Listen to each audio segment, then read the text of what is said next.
This morning, we're learning about the passing of a celebrated mountaineer, Jim Whitaker. He's the first American to summit Mount Everest.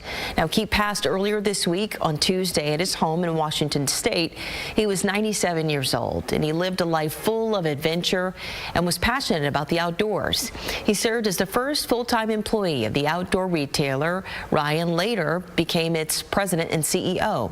Whitaker's 1963 ascent of Mount Everest came 10 years after the very first summit by a New Zealand mountaineer and Nepalese Indian Sherpa. Now, after years of risk on the world's most dangerous pinnacles, Whitaker once said in 1980 in an interview that he hoped to, quote, die in my sleep with the television on. Rangers fans are hoping the season will be a little bit different for the team. 5 of the last 6 years have been dominated by the Seattle Mariners, winning only 18 games and losing 55 to Seattle. Now, the only year that they had a winning record against the Mariners was their World Series season in 2023. But last night, they did it again. The team sweeping their 3-game series against the defending AL West championship Mariners. Another pitcher's duel, defensive play of the day from the Seattle right fielder Rob Refsnyder, who robs Josh Smith of a home run. Now, Smith did have 2 hits, though, in support of Mackenzie Gore, who strikes out in 9 and gives up just 1 hit in 5 innings. By the way, the Rangers' breakthrough in the 5th inning on Brandon Nimmo's infield grounder was a key play. The Rangers have already matched their total number of wins against the Mariners each of the last 2 years. Good for them. Anytime you can beat a division opponent with 3 straight games is a good thing. Just better at bats, you know, stacking them together, making them work a little more. It's just one of those innings that kind of some stuff went our way and capitalized on it. Definitely big to bounce back after the first series, especially against a divisional opponent. It's always good to sweep them if we can, but we'll see them again here in a couple days, so we got to be ready for them again. Well, the Rangers complete their first homestand of the season in first place in the AL West, riding a 3-game win streak as they now head on a 9-game road trip that starts on Friday night in LA against the defending world champion Dodgers. Well, today, the Texas Rangers will reveal their new City Connect uniforms. The Rangers are one of 8 teams getting new City Connect uniforms this year. And those uniforms will be revealed at 9 o'clock this morning. The team will place items for sale immediately after, and they're expected to go pretty fast. There have been some rumors online of what the new uniforms will look like. The Rangers gave a little sneak peek on social media with a picture showing an intricately designed swatch of a deep red embroidery with cream stitching. So we will see. Okay. Well, an annual tradition continued yesterday over in Augusta, Georgia, talking about the Par 3 contest, which is a whole family affair for the players and their sweet little families. So world number 1, Scotty Scheffler's 23-month-old son, Bennett, stealing the show. 12-day-old son Remy was there, too. He's absolutely precious. So one of the shots of the day for the 2nd straight year from Keegan Bradley, an ace for the 2nd straight year. First round of the Masters. It kicks off today. It's Scheffler tees off at 12:44 Texas time. Night. That's why we love doing this. It's great to be able to detach from kind of the stress of the week, come out here and hang out and have fun with our families, and you know, watch our little ones run around now, which is really special. I mean, it's a ton of fun. Yeah, I'm getting to sit here, watch. You know, we have good memories from Bennett here last year, but he couldn't really do too much, and now this year he's out here whacking his club, trying to get him not to hit his brother. Good morning, I'm First Alert meteorologist Michael Ottavino. Outside for today, one of our last dry days that we'll see for about the next 7 to 10 days, as I have no rain chances into the forecast. We're into the lower 80s under partly cloudy skies. By tomorrow, we're still warm, but we will see a few isolated thunderstorms start to fire up by the afternoon. And the same is true by Saturday, although I think our rain chances for Saturday are a little bit further west. Saturday will be the better of the 2 weekend days to go outside, because after that, we have a First Alert weather day in place for Sunday due to the threat of strong to severe storms as well as heavy rain area-wide. After that, I'm watching Monday, Tuesday, and even into Wednesday for scattered showers and storms, and even the threat for strong to severe storms as well. So for the next 6 or 7 days, the heaviest day of rain that we'll see will be on Sunday. After that, it'll be more of a focus on our threat for strong to severe storms. Take a look at how much rain we're expecting over the next 7 days, anywhere from about 2 to as much as 3.5 inches of rain. That's not going to all fall at once, but it will fall as we move over about the next 7 days or so. So take a look at these rain chances by Friday, mainly out to the south. Out to the west by Saturday, all of us seeing it on Sunday, first alert weather day in place. And then by Monday, under moderate rain chances, I think mainly south and east and northeast of the Metroplex, although we could still see 1 or 2 across the Metroplex as well. So you will notice that first alert weather day will be in place as you move ahead into your Sunday due to heavy rain and isolated severe storms that will fire up area wide. So just keep that in mind if you have any travel plans on Sunday. I think the weather may get in your way at some point. Just want to plan ahead for that as we move ahead into the Sunday time frame. Now, as we take a look at what we can expect on our futurecast throughout the day for today, I mean, things stay fairly quiet. Here's 5 o'clock this afternoon. We're continuing to see partly cloudy skies. Looking ahead into your Friday, notice we see a few isolated storms start to fire up area wide, and it could see a few showers as well. After that, all of that will go away, but we will start to see more storms fire up on Saturday. And then by Sunday, it'll be much more wetter. Notice by Sunday morning, we see showers and then another round of showers and storms by the second half of Sunday. That's why Sunday we have first alert weather day in place, mainly for the disruptive rain, as well as the threat for a few strong to severe storms as well. Here's 5 o'clock Monday afternoon. Notice a few showers and storms firing up for our northeast counties. And then on Tuesday, widely scattered showers and storms, and the same is true by Wednesday. So we have to monitor the threat for severe weather pretty much from Saturday all the way until next Wednesday. Here's Saturday's threat, mainly out to the west. The threat makes its way east by Sunday, and this will be the case. Take a look. Monday, more severe weather. Tuesday, more severe weather. And then by Wednesday, we have another severe weather threat that will build into our areas. So again, more of an active spring-like pattern for sure. First alert 7-day forecast, the 80s for a few days. First alert weather day on Sunday. We're watching next Monday to Wednesday.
Good morning and welcome back to the CBS Texas Stream. I'm Karen Borda. We're continuing our gavel-to-gavel coverage of the punishment phase in the trial of Tanner Horner. In a stunning development, the former FedEx driver pleaded guilty to the capital murder of 7-year-old Athena Strand. The judge has allowed our cameras inside the Tarrant County courtroom. We will continue to stream the testimony live right here on the CBS Texas Stream and on our YouTube channel. As a reminder, this is a capital murder proceeding and the evidence and testimony may be disturbing. The court appears ready to resume. Let's go live to Tarrant County.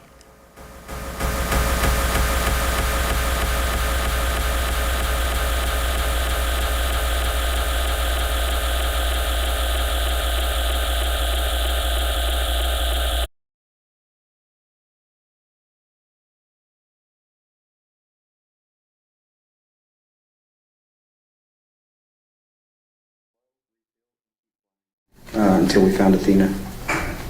And so, going back to the end of this video before we started up again, by this point, how long have you been playing along with this zero charade? Objection, Your Honor, to that characterization. Study, rephrase your question. How long have you been playing along with Tanner's story about being zero? Going into approximately 6 hours at that point. All right. But now we've seen, you've recovered Athena's body, right? And we've seen that happen. Why continue to play into that? It's a matter of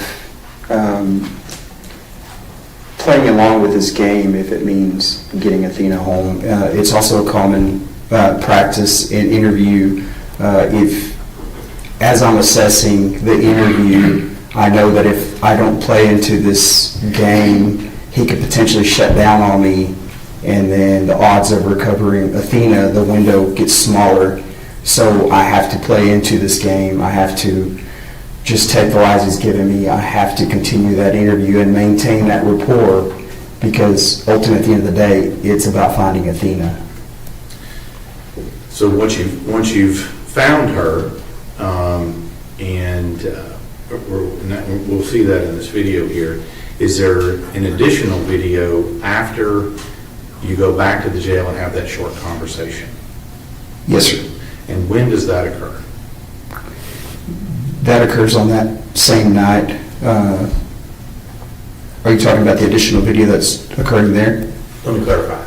We have the short video you talked about when you get back from the jail in the second, correct? Yes, sir. Was there any additional interview of Tanner Horner after that final interview on the second?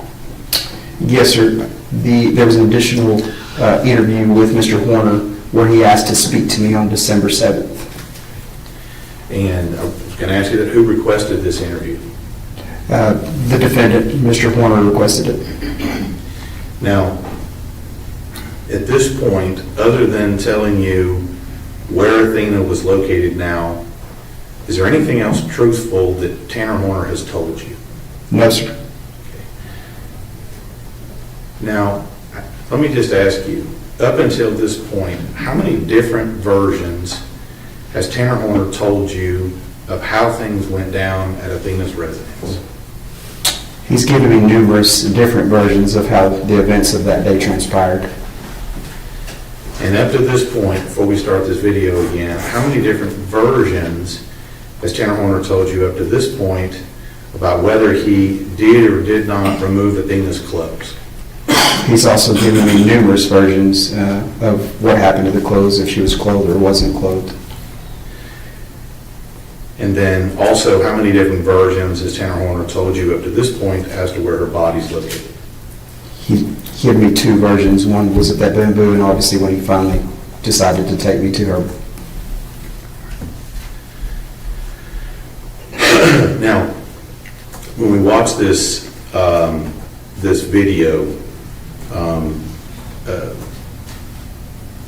you're still talking to this alter ego zero during this time. Is that right? Yes, sir. At some point, do we get Tanner back? Yes, sir. Well, how does that happen? At one point during the course of that interview, after we located Athena's body, he pretends to come out of this psychosis or whatever was going on at the time, and then I get Tanner back for a little bit. And of course, the only time I'm getting the truth is when I'm playing into his game of zero. So I asked to speak to zero because I feel like that's the only time I'm getting the truth. And do you do that? Yes, sir. And what happens? Zero comes back. So all you got to do is ask. Yes, sir. Now, throughout all of this, who does Tanner Horner continue to blame for what happened to Athena? Everybody but himself. And has that been a consistent theme throughout all of this? Yes, sir. Now let me ask you, when we're doing this, and I'm trying to figure this out here, so when Tanner Horner wants a cigarette, or he's telling you the story about how he wanted to leave her on the scene, who is he then? I feel like in that time he's Tanner. But when you start digging in and asking him what happened to Athena and what's going on, who is he then? That's going to be zero. When he's telling you that he's worried about his kids and wanting to see his child and things of that nature, who's he then? Tanner. But when you guys start challenging him regarding some of his inconsistencies, who is he then? Zero. And is this a pattern that continues throughout what we're going to see today? Yes, sir. Yeah. Throughout the course of the interview, that's obviously, like I stated before, something that I acknowledged based on the interview. And it's very strategic for us because, again, we want to maintain that rapport. We don't need him shutting down because we're trying. Now that we've found Athena, we still need to get to the truth. So if getting to the truth is playing this game, I'm willing to play it.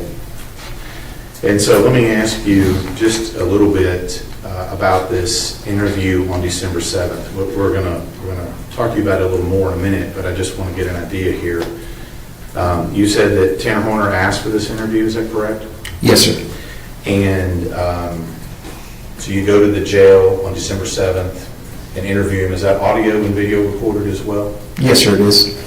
And is it in the same room that we saw before yesterday? Yes, sir, it is.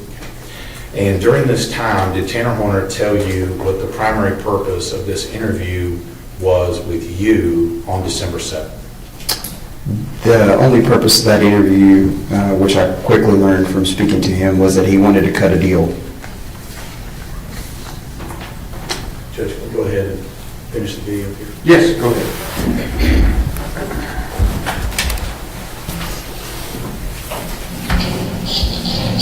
Get that?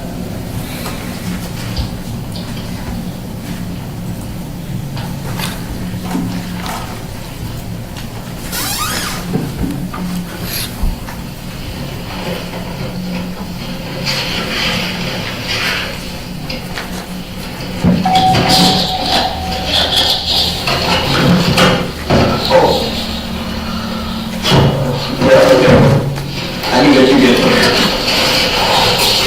You told me. I'm sorry.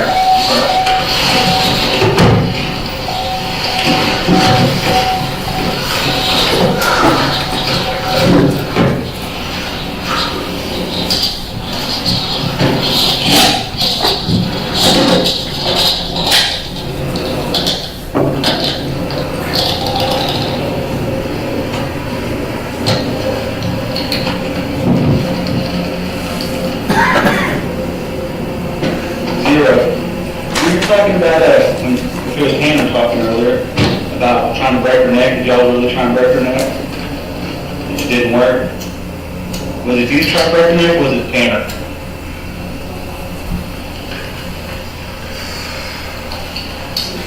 Did you?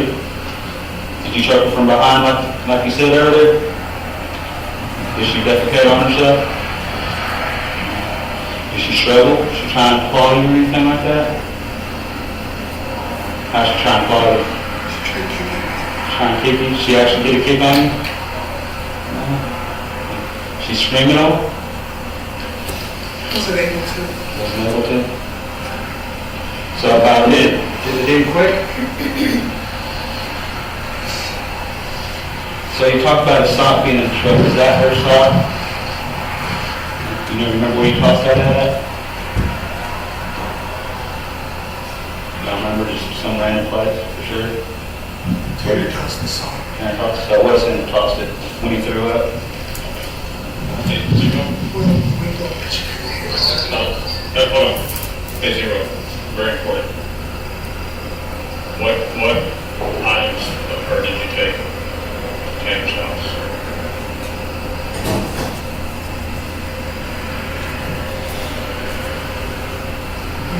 Did you take any of her clothes or anything to your house, to Tanner's house?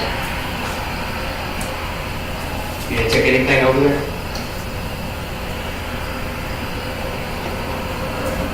She was wearing her clothes? No, I was throwing clothes all over the highway. You were throwing your clothes all over the highway? Do you think maybe Tanner took some home?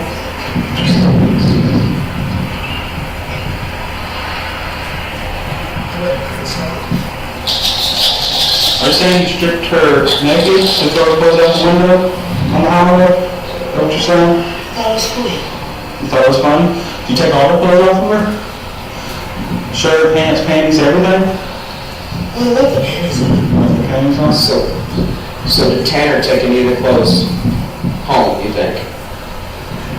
You don't think so? You think Tanner He's took... not stupid. You think Tanner took anything home? He's not stupid. I think Tanner He's a made, little bitch, but he's not stupid. I think Tanner made a statement to me earlier that he doesn't shit where he eats. Is that why? That was me. That was you? You don't shit where you eat? So you didn't take anything back to Tanner's house? Okay. So the only thing she was wearing when she went to the water was her panties? How long did the property be, Zero? The whole time? When did you take over? When he addressed me as such. So when we were in the building earlier, was Tanner talking to us? So if I'd addressed you as Zero from the get-go, you would have talked to me? Probably. It's only respectful. I apologize for not referring to you as Zero sooner, but it clicked to me. Tanner, you've been talking. I need to talk to Zero. Thank you for talking to me. You asked to talk to me. You wrote on the board, and I remember acknowledging that. You were trying to get me to talk to you the entire time. I just wasn't seeing it until I was there on the side of the road. I saw it.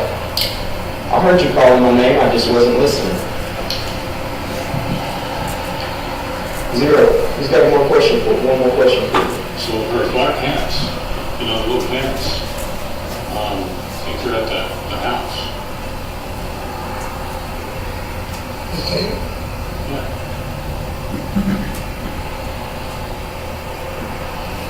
Remember that now?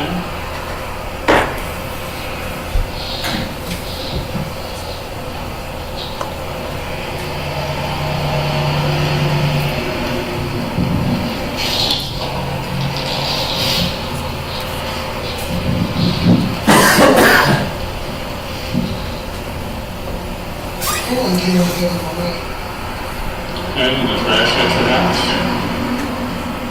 At your house, in the trash? No, just in the trash. Just in the trash, okay. Okay, anything else there at the house? Checkmate. You're being truthful. Truthful as me. Hey Zero, when you took her, was she wearing a jacket or anything? No jacket, no shoes? No jacket, no shoes. But she was wearing little pants and a shirt? Yes. Was it long sleeve, short sleeve? I think it was short sleeve. Maybe it was short sleeve. What color was it? I don't know. You don't know? It was dark.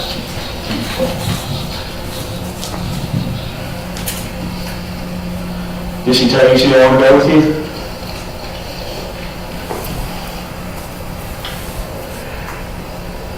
Of course. What did you tell her? We're going on a ride. She was trying to fight you when you told her to go on the ride? No.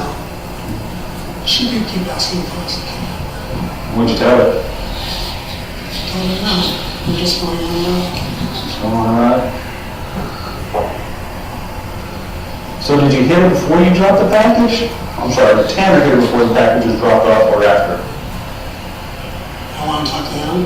No, I want to talk to Zero. I want to talk to you. Because you're being more honest, you're being more helpful. I want to talk to you. Because I want to let Tanner. I understand. All I took was a quick motion and I'd be able to sign my own name. I don't want to do that. I mean, I don't want you to die. He wants to die. I want him to die, but I want to live. So if he dies, you die. That's not helpful for you. You know what I mean? You're being helpful for us right now. I really appreciate that. You said it was fun to throw the clothes out on the highway. Which highway did you throw them out on? 114. 114, so before you got out of West County? Why'd you take the clothes out here? It's funny. A form of humiliation? She was going to tell. See that punish her? Did she tell you she was going to tell? She did? When did she tell you she was going to tell? She said she was going to tell her dad. At the house or after y'all left? At the house. At the house? I understand. I'll be a little upset too. Zero. Her boots and jacket were there. Put in her boots and jacket. Okay. Where did you show her? In the back of the truck. Okay. And where were you parked at that time? Private road. The private road? Okay. And then when were her clothes removed? Garage. Okay. And then what? I drove off. Okay. And what was done with her and the clothes at that point? So her clothes were taken off and you're driving down the road and she's not wearing clothing, correct? Am I correct? Okay. And then what? What did you do next?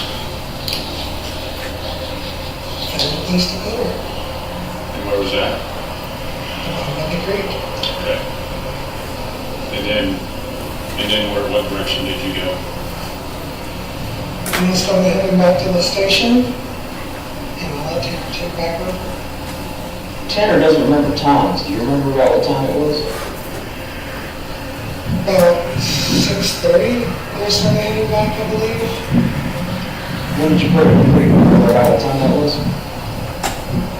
A little bit before 7. When did you turn your phone? When did you turn his phone back on? And I let him take back over. Do you remember what time that was?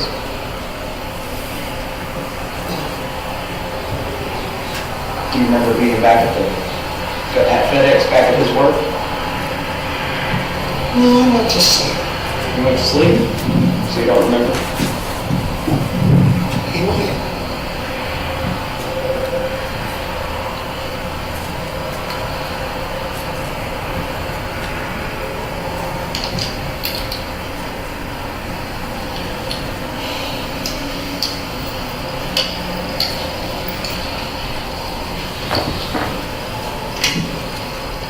You got any questions for me? Is that it? No. It's not. I want to get to know Zero for a little bit. Why? No one wants to be with me. I do. I'm an asshole. You intrigue me, Zero. Does that make sense? I'll give a different perspective, I guess it does.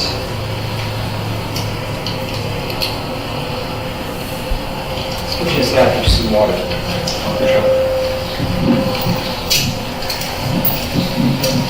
What happened?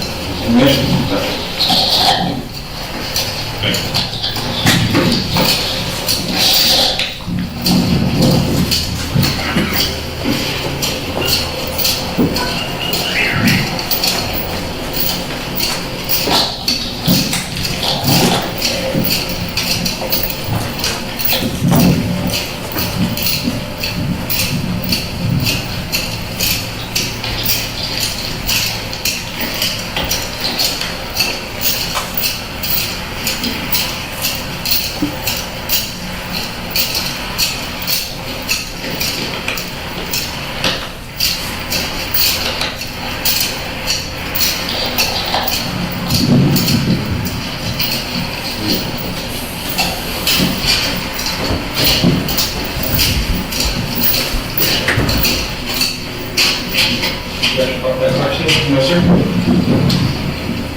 Tanner, why not those pants and stock out there in the back shed?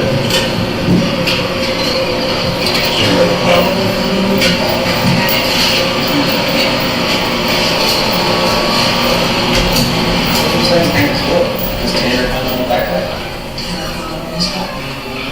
Tanner found him in his backpack? So Zero put him in Tanner's backpack. You put him in Tanner's backpack. And that's how they got to the house?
We'll be back, okay?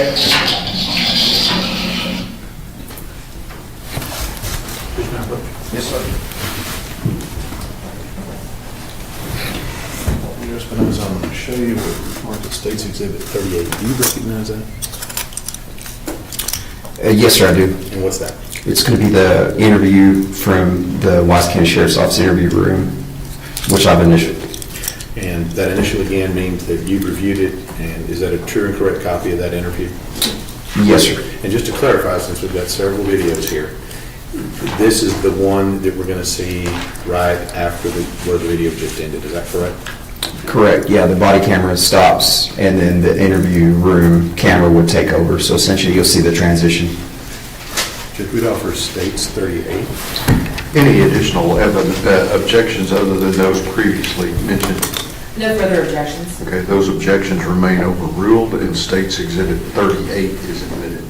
So this one's fairly short. Can you publish this one? Absolutely.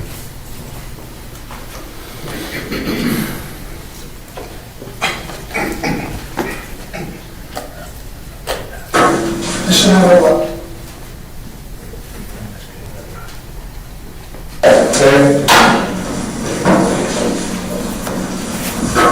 Commissioner Alert.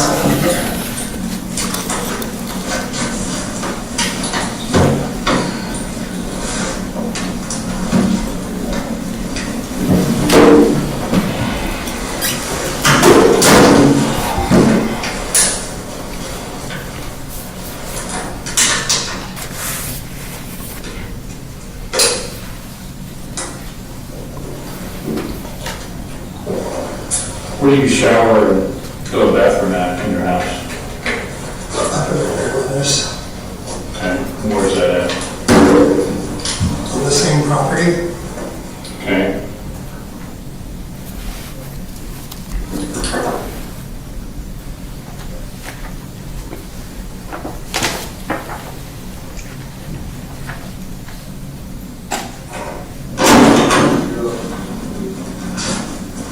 What about the bathroom? What about a bathroom? Yeah, where do you go to the bathroom at? My grandmother's. Okay.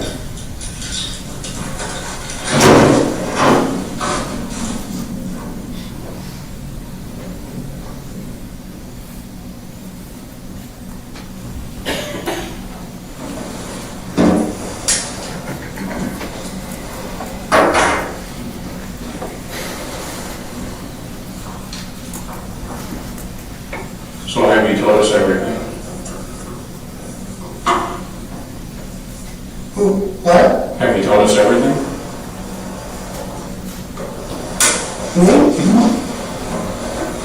Zero.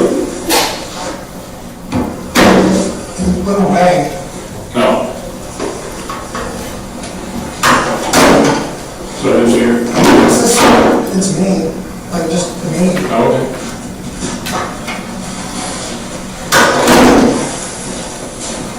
Jailhouse 0.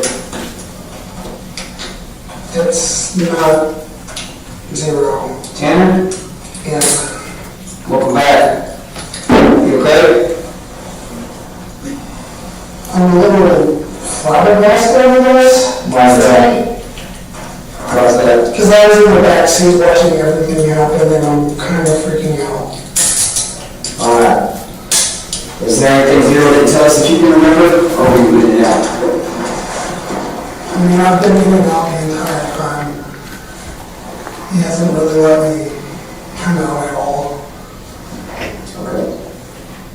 Since I brought it He out. has like a weird, this is a weird type of respect because you actually, how should I put it? You address him, which I think is, he's, okay. Yeah.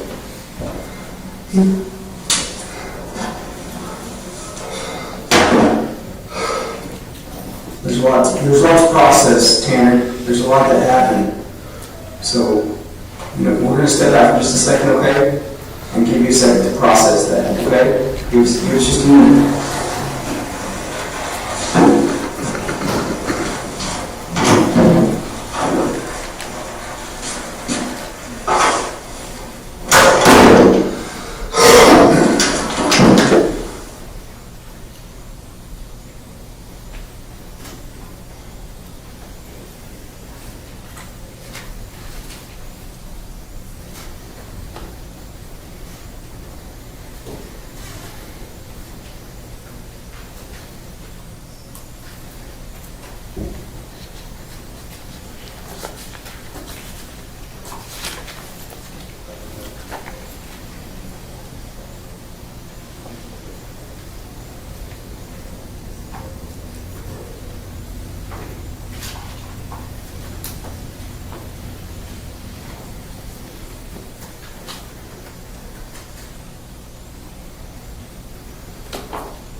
There's no numbers? Yeah, give me a second. 1561. 1561? Mm-hmm. 1561? Mm-hmm. Yeah. Well, we'll eventually need it to, look at your phone. All right, hey, we're going to let you get some rest, okay? I want to talk to Cassie. I'm going to talk to Cassie. We'll let you make your phone call to Cassie in a minute, okay? I want a video chatter. Okay. I want to be able to see this button. We'll do that for you, okay? But right now you need some rest. All right? She's still waiting on me getting a call. All right, you got something handy? Just write down Cassie's number real quick. Yep. It's on the phone. Is that a phone, you know it? No. What's her number? You don't know? Oh, you don't know it? Okay, we'll get it. We'll get it. It'll be under my recent calls. It'll be under my name because I never sent your number. Okay.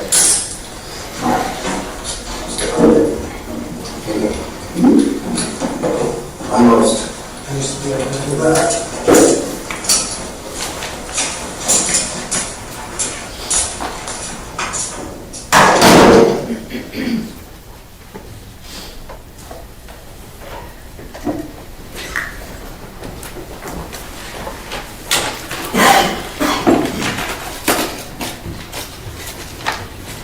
Rangers Espinosa, before we get to this next video, and I'll talk to you a little bit about that, in the very beginning of this, there was a question asked to Tanner Horner about did he take any items from the house? What was his initial answer?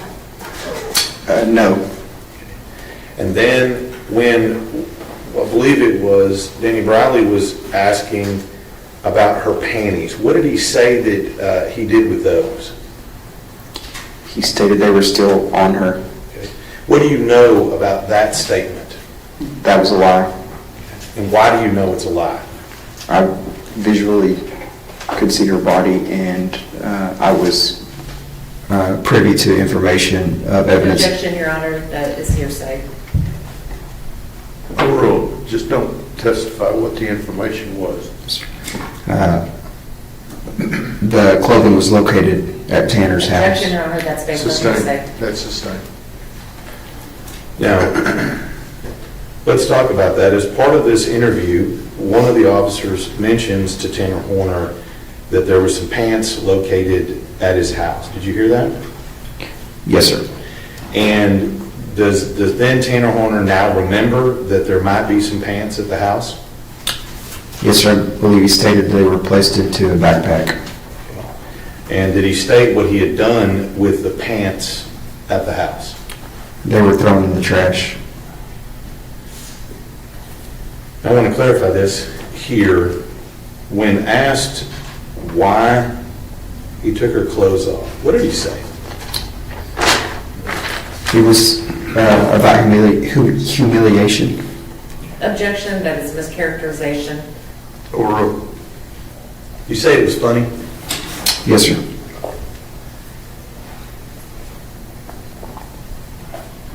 Now, any of this information that we have as to what he said about throwing the clothes out the window, is that what he said? He threw some clothes out the window?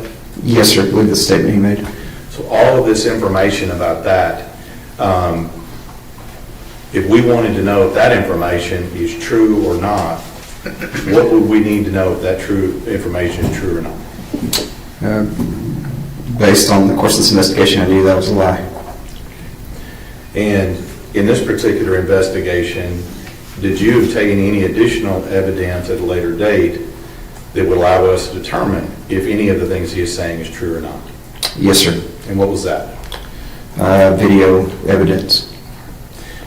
Now, let's move on to this next interview here, because I want to make sure there's been a lot of video evidence here. This next video is about 2 hours, right?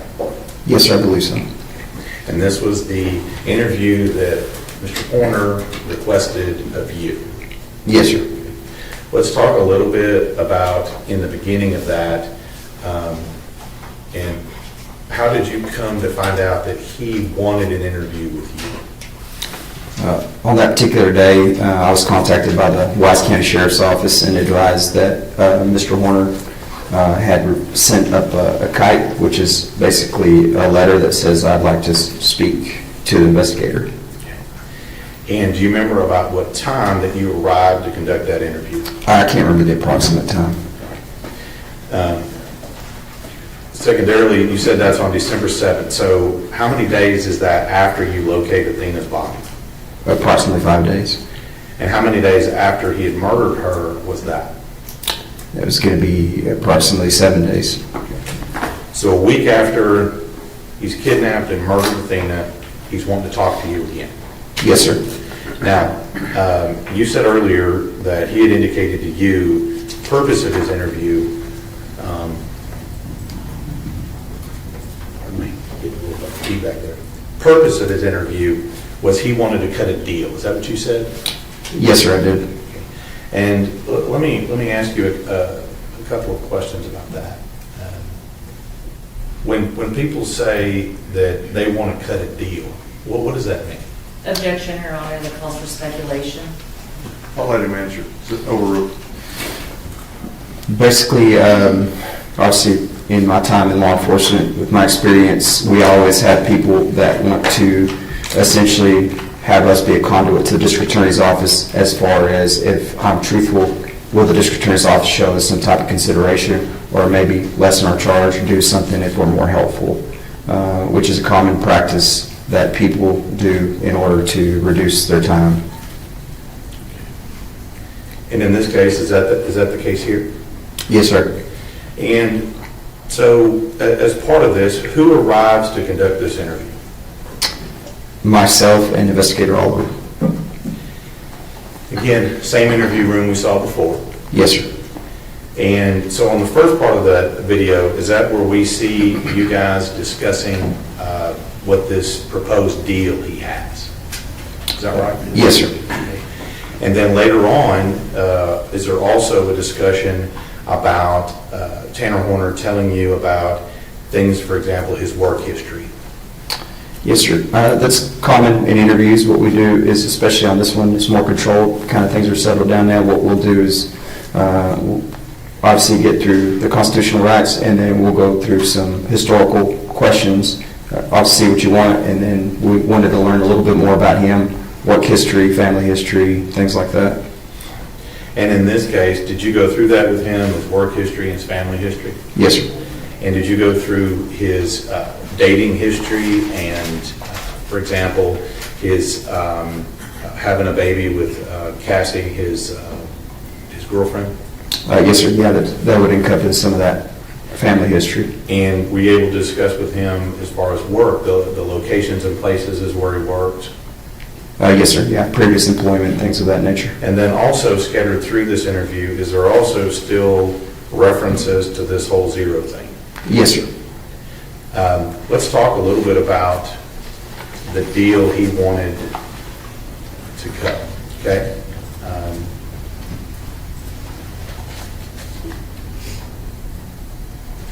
Prior to talking to him, did you advise him of his rights or have a discussion about his rights at that point? Yes, sir, we did. And he had asked for this interview, correct? Yes, sir.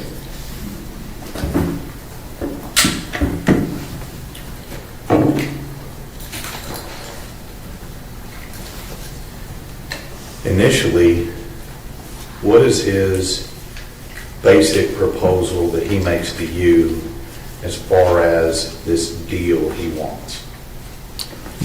Basically, just a brief synopsis of it is I want to be freed with an ankle monitor. I want to spend Christmas with my family. You guys can monitor me, keep track of me, and I'll fully cooperate in this investigation.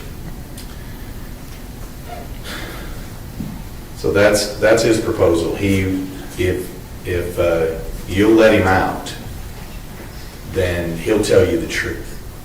Yes, sir. Now, during this time, did you ever agree to anything about that?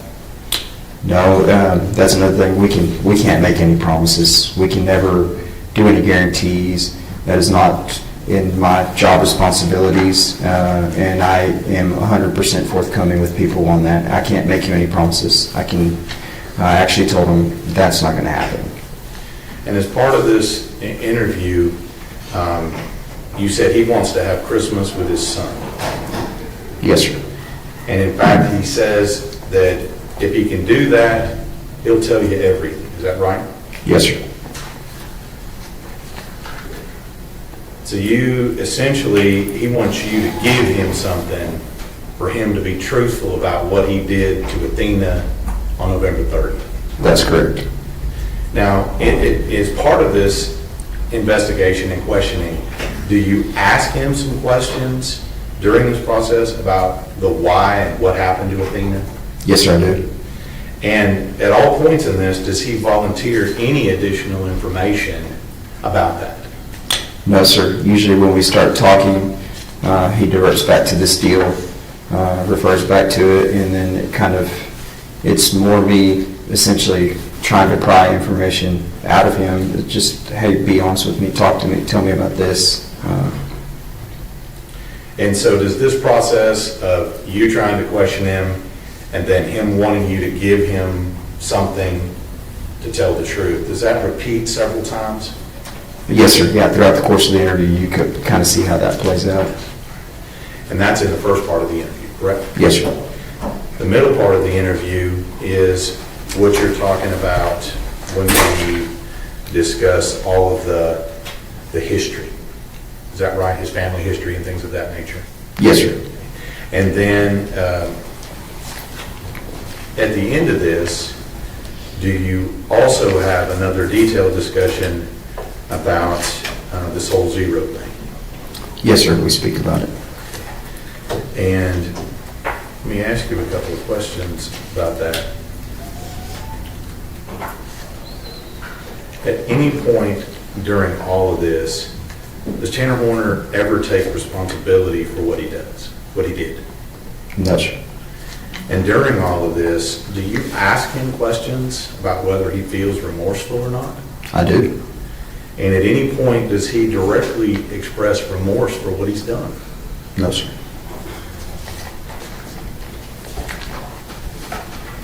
Does he ever say that he's sorry for what he did? Not that I can recall. Did he ever ask to apologize to Athena's family? I believe I asked him if he wanted to say anything to the family. And what was his answer? He just said he wanted to give him a hug, I believe was the response I got. Judge Matt. Yes, sir. And Judge Matt, I'm a little out of order on the numbers here. I'm going to show you State's Exhibit 275. Same questions as before. Do you know what that is, and how do you know what that is? It's going to be the reinitiated interview, and it's going to have my initials on it with a date stamp of December 7th. Indicating you've reviewed this? Yes, sir. Okay. And is this a true and correct copy of the interview that you did on December 7th with Tanner Horner? Yes, sir. I believe this one may have a redaction that was requested by the defense based on my review. All right. But that's included here? Yes, sir. Judge, we would offer State's Exhibit 275. Any further objections other than those previously given to you? No additional objections, Your Honor. Okay, those objections remain overruled, and State's Exhibit 275 is admitted. Judge, this video is about 2 hours. I anticipate what we'll do is we'll start, and about halfway through or so, we'll take a break, and then we'll come back in and finish it, okay? Yes, ma'am. You need a break? All right, let's take 10 minutes and we'll get started, all right? 5 after 10, we'll start, everybody.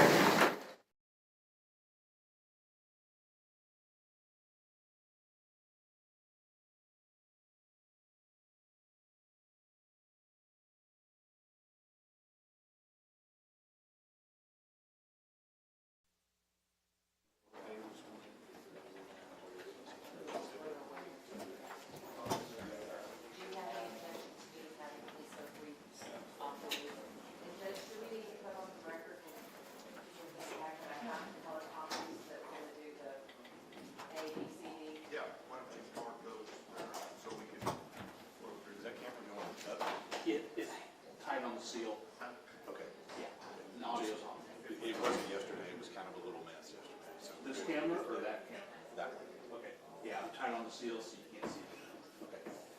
Thank you. No audio.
watching you periodically, and if somebody needs to take a break, just raise your hand and we'll stop, okay? Mr. Stanton, you may proceed. Thank you, Your Honor. Photo list states 275. Actually,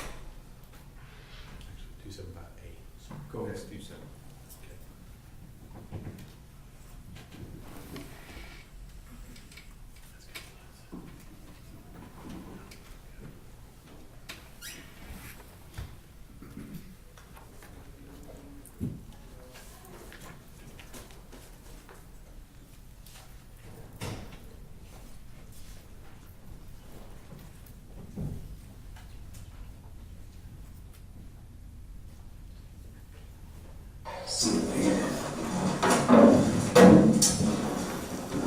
Those off here real quick, and then we're going to go through some formalities, okay?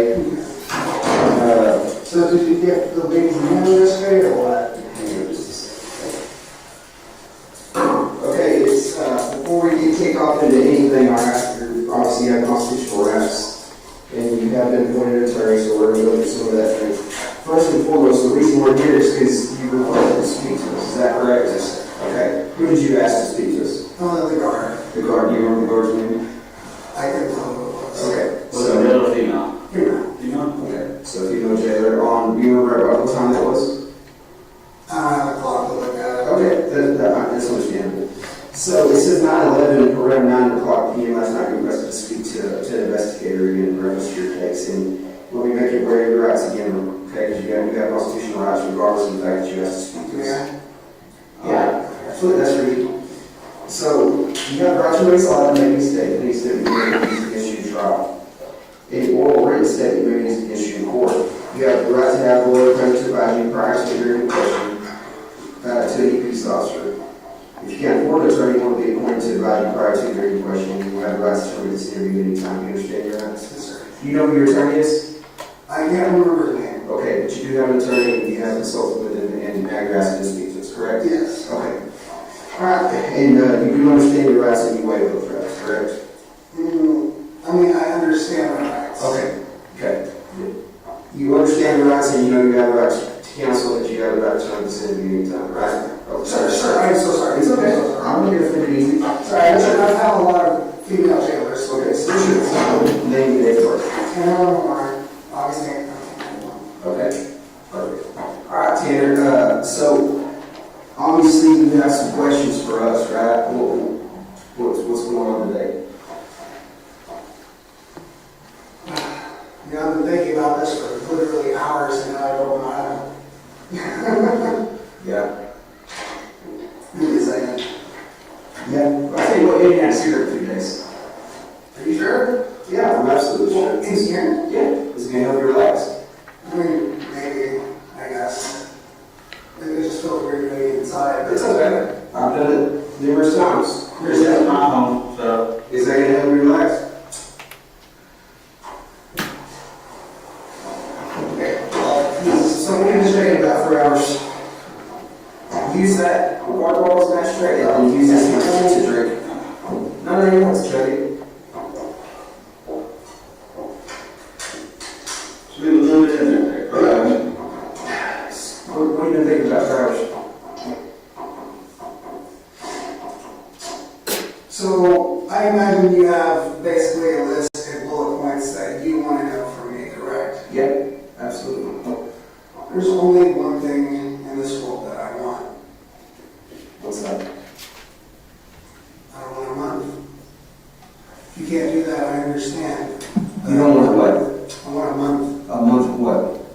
Even if you want to put ankle monitors on the GPS monitors, check off with you, like, if you give me a month with my family so I can have Christmas with my son, Yeah, I'll tell you everything. I'll be completely honest with you, Tanner. If that's beyond your power, I understand. Yeah, no, it's something that I can't even feasibly think that's possible, but I don't know that for sure because I'm not the prosecutor. I'm not, the courts. I don't know that. So it's above my head. It's a question I'd have to ask. I'd be willing, even if y'all set up cameras outside the house, you know what, Tanner? Give me some good faith. We talked a bunch that night. You were completely honest with me. completely honest with me. I mean, and I think that goes to trust, because there's a two-way road. I think you trusted me and I trusted you to do the right thing and tell me the truth. And you did. Literally, I'll tell you right now that it's okay. Don't worry about that. That's my tip. Don't worry about it. Still, we'll have somebody clean up that. Listen to me. Small potatoes, right? Remember, I kept telling you that night it's, a small piece of a bigger picture, right? So you told me the truth. And you walked in, obviously, in today's modern world and with our capabilities, we can make a lot of things, we can corroborate a lot of things, right? We can put all the pieces together and see if you're telling us the truth, and you are telling us the truth. We've literally, we've got everything nailed down, even if you go into the store and we get the cleaning materials, all that. We know all those things, right? So a lot of the what has been answered. I think I told you that from the beginning, right? What happened has been answered. What path you took has been answered. Where you put her has been answered, right? That was the biggest thing for me. I think I told you from day one. It's like, just let me bring her home, right? I think that was the statement I made to you, and that was my sole intent. I just wanted to bring her home. And we got her home now. But a lot of the why this happened hasn't been answered. And I know that you want some good faith and some things that are beyond my power to do, but I think you got to give me some more good faith on why this happened. Why did this happen? Well, the thing is, I'm willing to tell everything. Even if you have to make a list, I'll make video entries of every detail of everything. If you can somehow give me a month just to be with my family, that one last month, if you can talk to somebody, anything, that's all I want. I just want to be able to have one Christmas. I can't promise you anything. I know you can't promise that. I can't tell you that that's even possible, nor am I going to begin to give you any false illusions. Because I think from day one you asked, how many questions did you ask me there on the side of the road and I answered you truthfully? I didn't count. But how many times? You asked me several questions. Did I avoid your questions? No, sir. I answered you directly, correct? I appreciate you. Yeah, and I was truthful with you. Well, what's a two-way road, Tanner? It's that two-way road means that what I expect of you, you should expect of me also. So I'm not going to. That's why I'm not upset that you're telling me that it might not be possible. Yeah. If there's a sliver. Yeah. I'll tell you where we're at right now is you got to give me some good faith and answer that question for me. You got to answer me the why, right? Because that's what's weighing on me is why this happened. We don't have to get back into the details if you don't want to right now, but that's a big question I have. Why did this happen?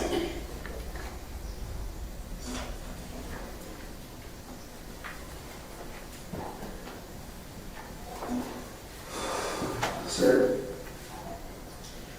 I want to answer everything you have to say. But the main motivation behind me wanting to talk to you is I literally just want to see my son. I understand I that. want to be there for him on Christmas. I want to give him that good Christmas feeling. I want to be able to leave Tanner, it's videos that he can look back on. Absolutely. 100%. If I was in your shoes, I would want to do the same thing. But you got to answer me something. You got to give me some good faith, right? Are you willing to do that for me? No, hang on. Listen to what I'm fixing to ask. 'Cause I ain't even asking what I'm fixing to ask. I'm just asking you, are you willing to do that for me? It's the only thing I want. And that'll give me anything you want. Did you know what you did was wrong? Of course. Now, I haven't been on my medicine in 5 days. It's starting to wear off. I've actually been crying. Do you know what that's like? Not being able to cry for months and months and months. Tanner, are you remorseful for what you did? Obviously, you're telling me you're crying, but I'm a father. I took a fucking.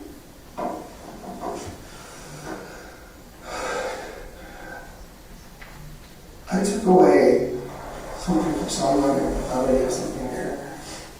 Oh, that was jail, I guess.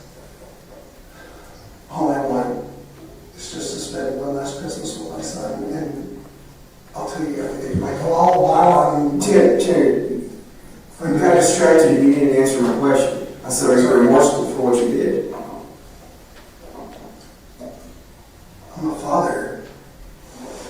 Tell me about that. Are you hurting inside for Athena? Hurting for her, I'm hurting for her family. just some random person, I'd still be hurting for this child. Well, what would you want to say, if her mom and dad were here right now, what would you want to say to them?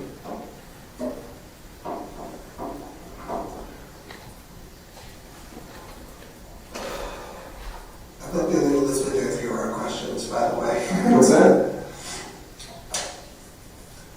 Is there a sliver of chance? Hang on, Tanner, and I told you that. I told you that, I'm not going to promise you anything. That's way above my head. And I'm going to shoot you straight just like I want you to shoot me straight. I don't think there's that possibility. Now, is there a possibility for you to receive equipment and things to make videos for your son and things like that? I believe so. I believe that may be a possibility.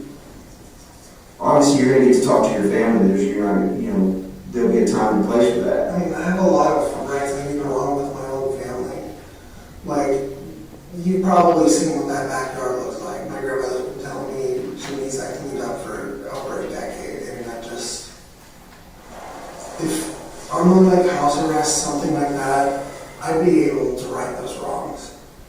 If I was on house arrest, I'd be able to actually, give my son a Christmas. I'd be able to, you know what I mean? Tanner, where'd you come up with this idea? Is this your idea or just something you saw someone else or somebody tell you? I prayed about it. Prayed about it? God speak to you? And he said this is what you should ask for? So, Tanner, let me ask you something. I've answered your question just now. You said I'd answer around it, but I didn't answer around it. My question was that I told you that, one, I didn't know if this was possible, and two, it was way above my head. And I'm not going to sit here and give you false hope, right? Because you and I started from day one on shooting each other straight. That was our relationship from the minute we met.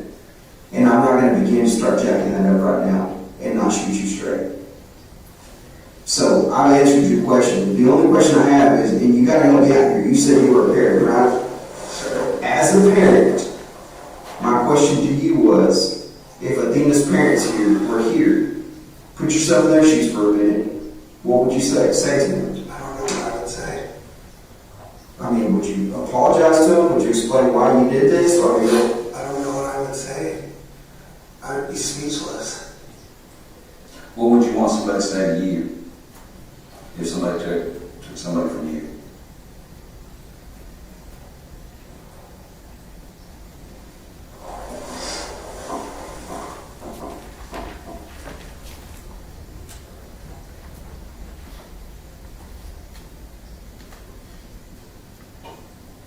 If you can make this happen for me somehow.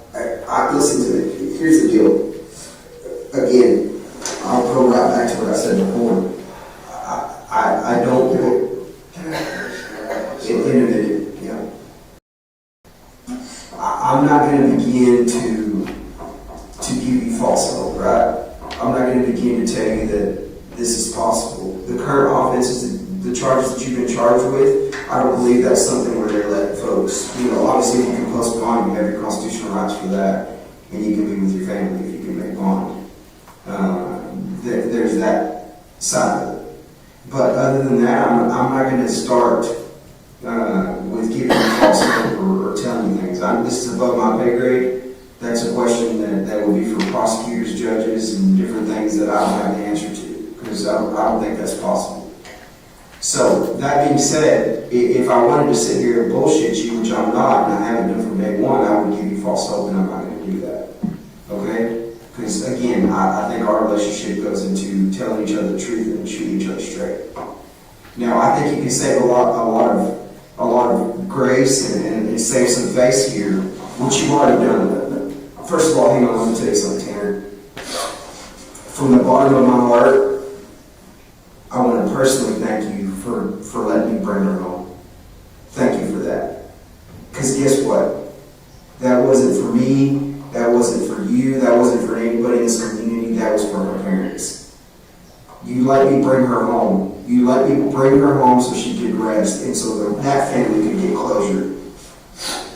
So thank you for that. From the bottom of my heart, thank you for letting me bring her home. I genuinely appreciate that.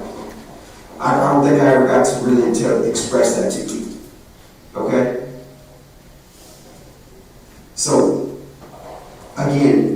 thank you for cooperating with us. Thank you for being truthful, honest, transparent. I do see a little bit of remorse on you. I do see a little regret in you. And I feel you as a parent, as a person, right? Just because I wear this badge doesn't make me not human. I'm just like you, right? I'm a person, I'm human. I have feelings, I have emotions. Right? Do you understand that? So quit thinking of me as a police officer right now, think of me as a person. And understand the human aspect of this. The human aspect says that we know the what. Now the family needs to understand the why. People need to understand the why. Now we need to explain to this community why. Now we need to explain to the people why. Officers. This case has impacted everybody tremendously. I personally, all over investigators that were on the front line, I didn't sleep, man. Days looking for Athena. Do you know her parents' names? No, sir. Her father's name is Jacob. Her mother's name is Maitland. Her stepmother's name is Elizabeth. They want to know why. They're curious as to why this happened. If I would go to them next time I see them, because their question when I see them again is, why did this happen? We know what happened. We're always going to know the what. We get hung up in the what too many times, but we never understand the why. And you can go play every person I've talked to in the past, and I'm not going to sit here and tell you I haven't worked cases like this before. I have. And every single person has always helped me understand why, because there's always a why. Let me tell you something, Tanner. Last night there was a prayer group for this going on, and Jacob specifically asked me why this happened to us. I mean, why did he get taken? He wants to know. I mean, he's got 2 other daughters, but he'd like to know why. Why did this happen? And I couldn't tell him. I looked this man dead in the face, and I couldn't tell him. I said, I don't know. He hasn't answered that for me. He doesn't want to talk to you right now. Tanner, I know what you want, and I'll listen to it. And you know, I've been honest with you and upfront with you, and you have been with us as well. But if that's something that you can help us put that piece of the puzzle in, then that's very important. I know there's a lot of other details you could add, what you want to give us, if we can grant this, but the why, it is pretty big for this family. This helps with their closure.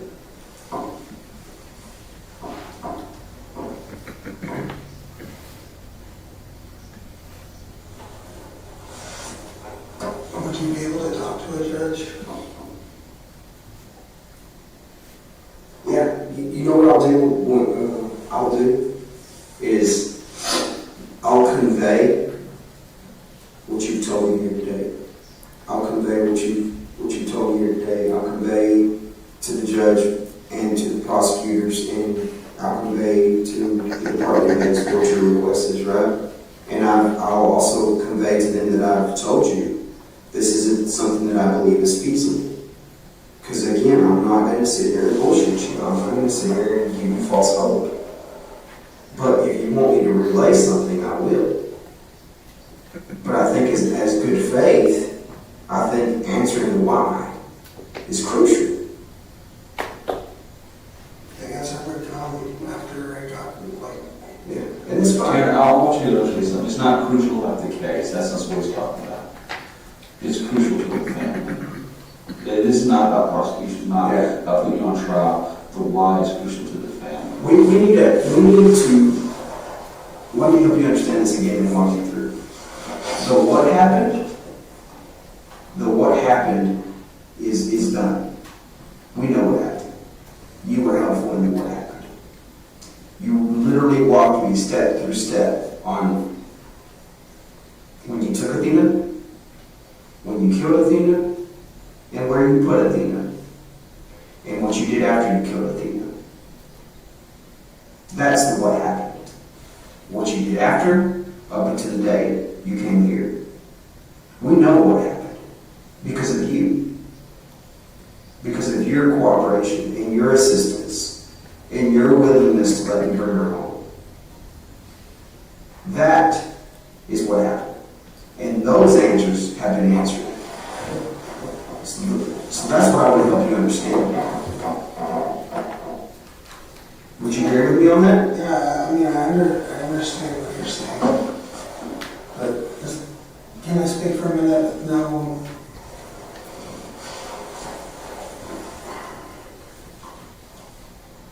The reason I wanted to do this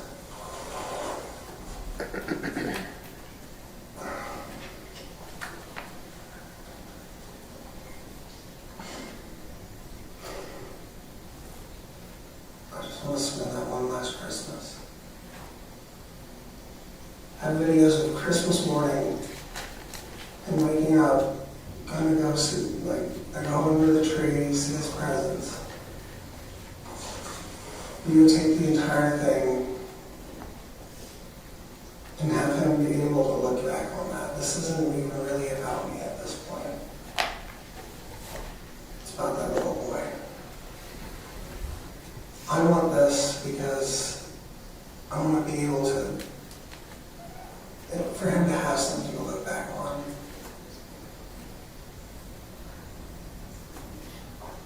The reason I wanted to trade this is because if somehow by some million-and-one shot y'all were able to put me on a monitor, put cameras around the house, everything, if y'all were able to do that, I would go no contest. All I want is that 1 month time. Hell, not even a month, technically, just end of the year, you know what I mean? That 1 month time, that one last crucial time for my son. I would give up everything. I would say, just throw me in a jail cell forever, I don't care. I would give up everything. I'd give up all my defenses. I'd give up everything. So you no contest. Give you the information that you want, everything. That's what I want you to convey to the judge. I'll convey that to the prosecutor to just return this county. I'll convey that to him for you. But again, I tell you this, that is not like what you're requesting is more than likely not possible. I'm not going to sit here, and again, you know we can't make we can't make any promises. We can't give you false hope. We can't give you any illusions of what's going to happen. You know what I mean? It's like I'll convey it, but for you, but I can tell you what the answer's going to be. Does that make sense?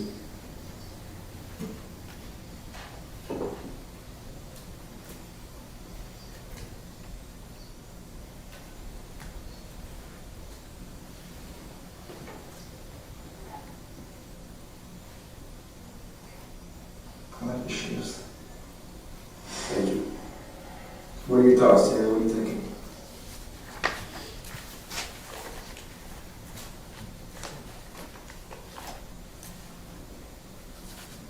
I guess I'll just wait on a response at this point. What do you want to say to this community? What do you want to say to the families? Is there anything you want to put out there to them? No one deserved any of this.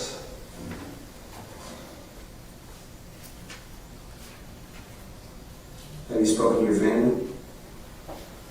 My mom and my grandmother are currently coming today. To see you? You know what time they'll be here? Pretty soon, from what I'm guessing. Okay. Is this y'all's one? No, that's yours. Everything we got is for you.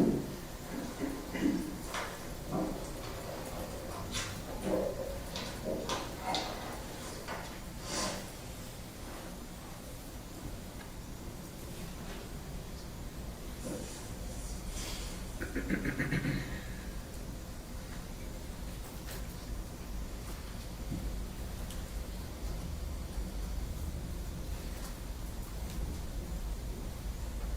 way, that's basically my price. And then, Yeah, so let me kind of reiterate some things.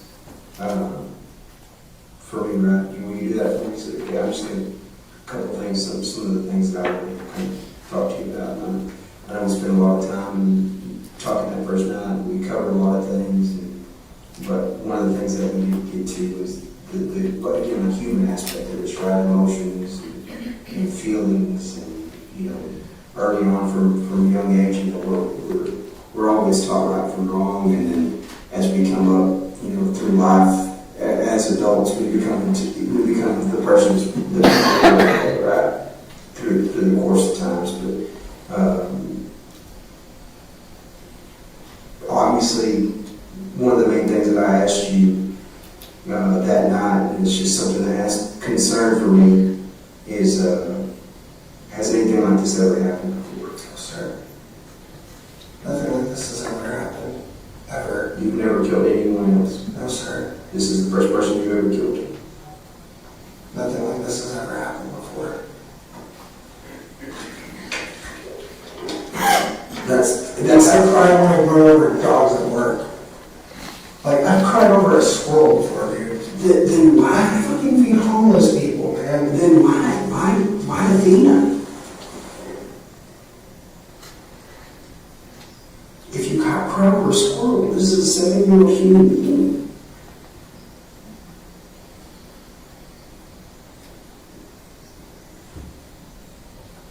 Wasn't me. Now that I haven't been on my medication, I haven't heard from Zero in like 2 days.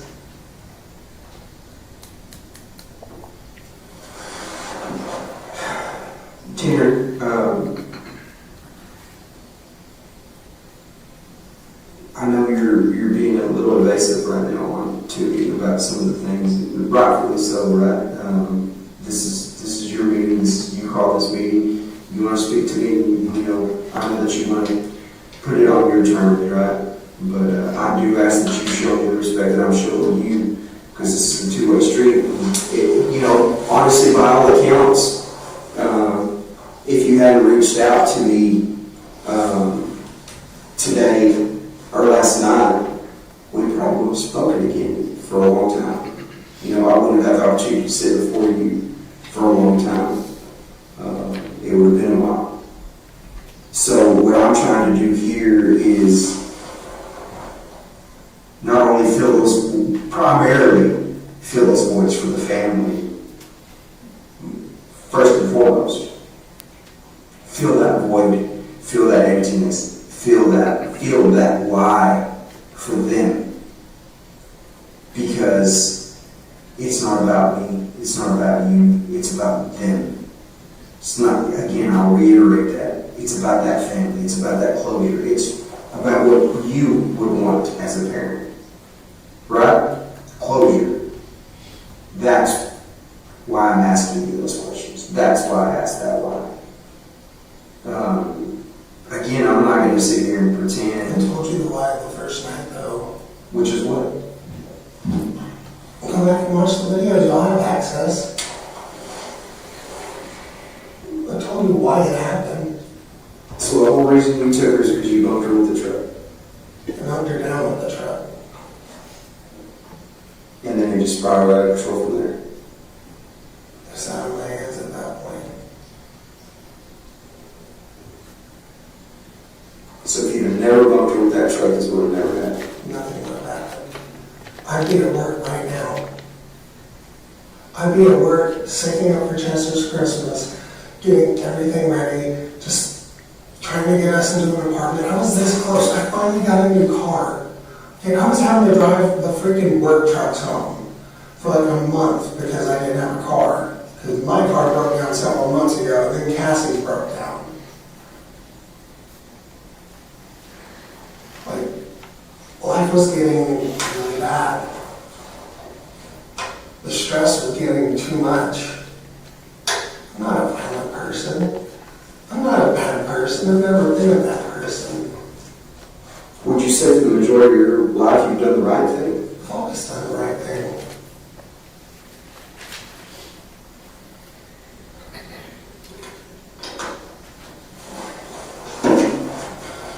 I've never been a violent person. I've never been a bad person.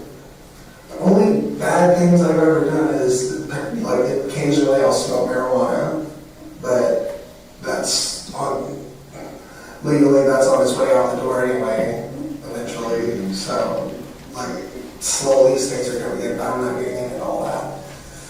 Like, that's literally the worst thing I've probably done in my life. I would say so. I'd say so. I would hope so. You can look at my history. I'm not some deranged psychopath. I'm not some criminal. I don't think you are either. I don't think you are either. I'm an autistic, weird dude who likes music that other people tend to shut at.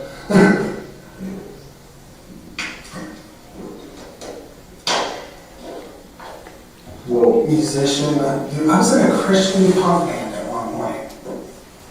A Christian punk band. You know, not gonna lie, the vocals weren't the best, but you know, the lead vocals. Oh no. Oh yeah. If I were to jump on a kid, your jaw would probably drop. Yeah, it sounds like it just when you put your hands on your knee, just that's pretty impressive. Yeah, I worked years mastering my craft, and at this point, I write my own music. You know, I've written my own music, but I haven't really. Like, I had lyrics and everything, but I never really got to. You know what I mean? Yeah. Put it out. So, yeah. I mean, smart, freaking talented. You work for a living, being a productive member of society. Yeah. So you can see where that why, and you've answered the why. If you're telling me, you know, if you'd never bumped Athena with that truck, she would have never died. That's the why, right? That's some of the why. You paid by all accounts on your statement. The first night was that if you were scared, you know, that you were going to get put away for vehicular assault and go to jail, so you panicked and took her in the truck. And then at that these are all things that have been covered. I know, I'm just saying, that's the why, right?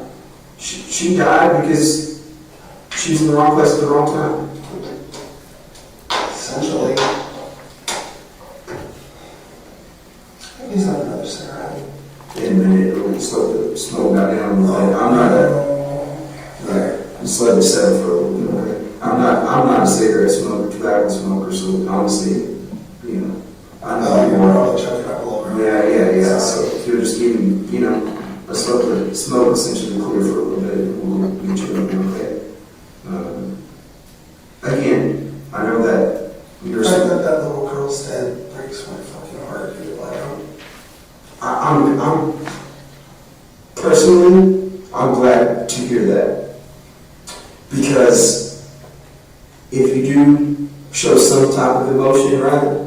If you do have some type of remorse, that goes a long way, right? As opposed to just a cold-blooded killer monster. If I was a cold-blooded killer, I would have been killing people for years. You know what I mean? Like, I have a conscience. I have feelings. I'm just a person. It was a decision that was made at the, you know, you panicked. It wasn't my decision. I wanted to let her go. There's other jobs out there. He didn't want to let her go. Now I haven't even heard from him in 2 days.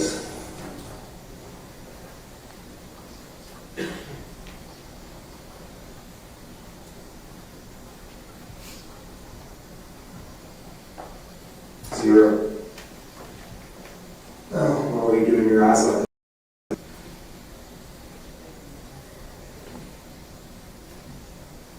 Can you do some research on something for me? Sure.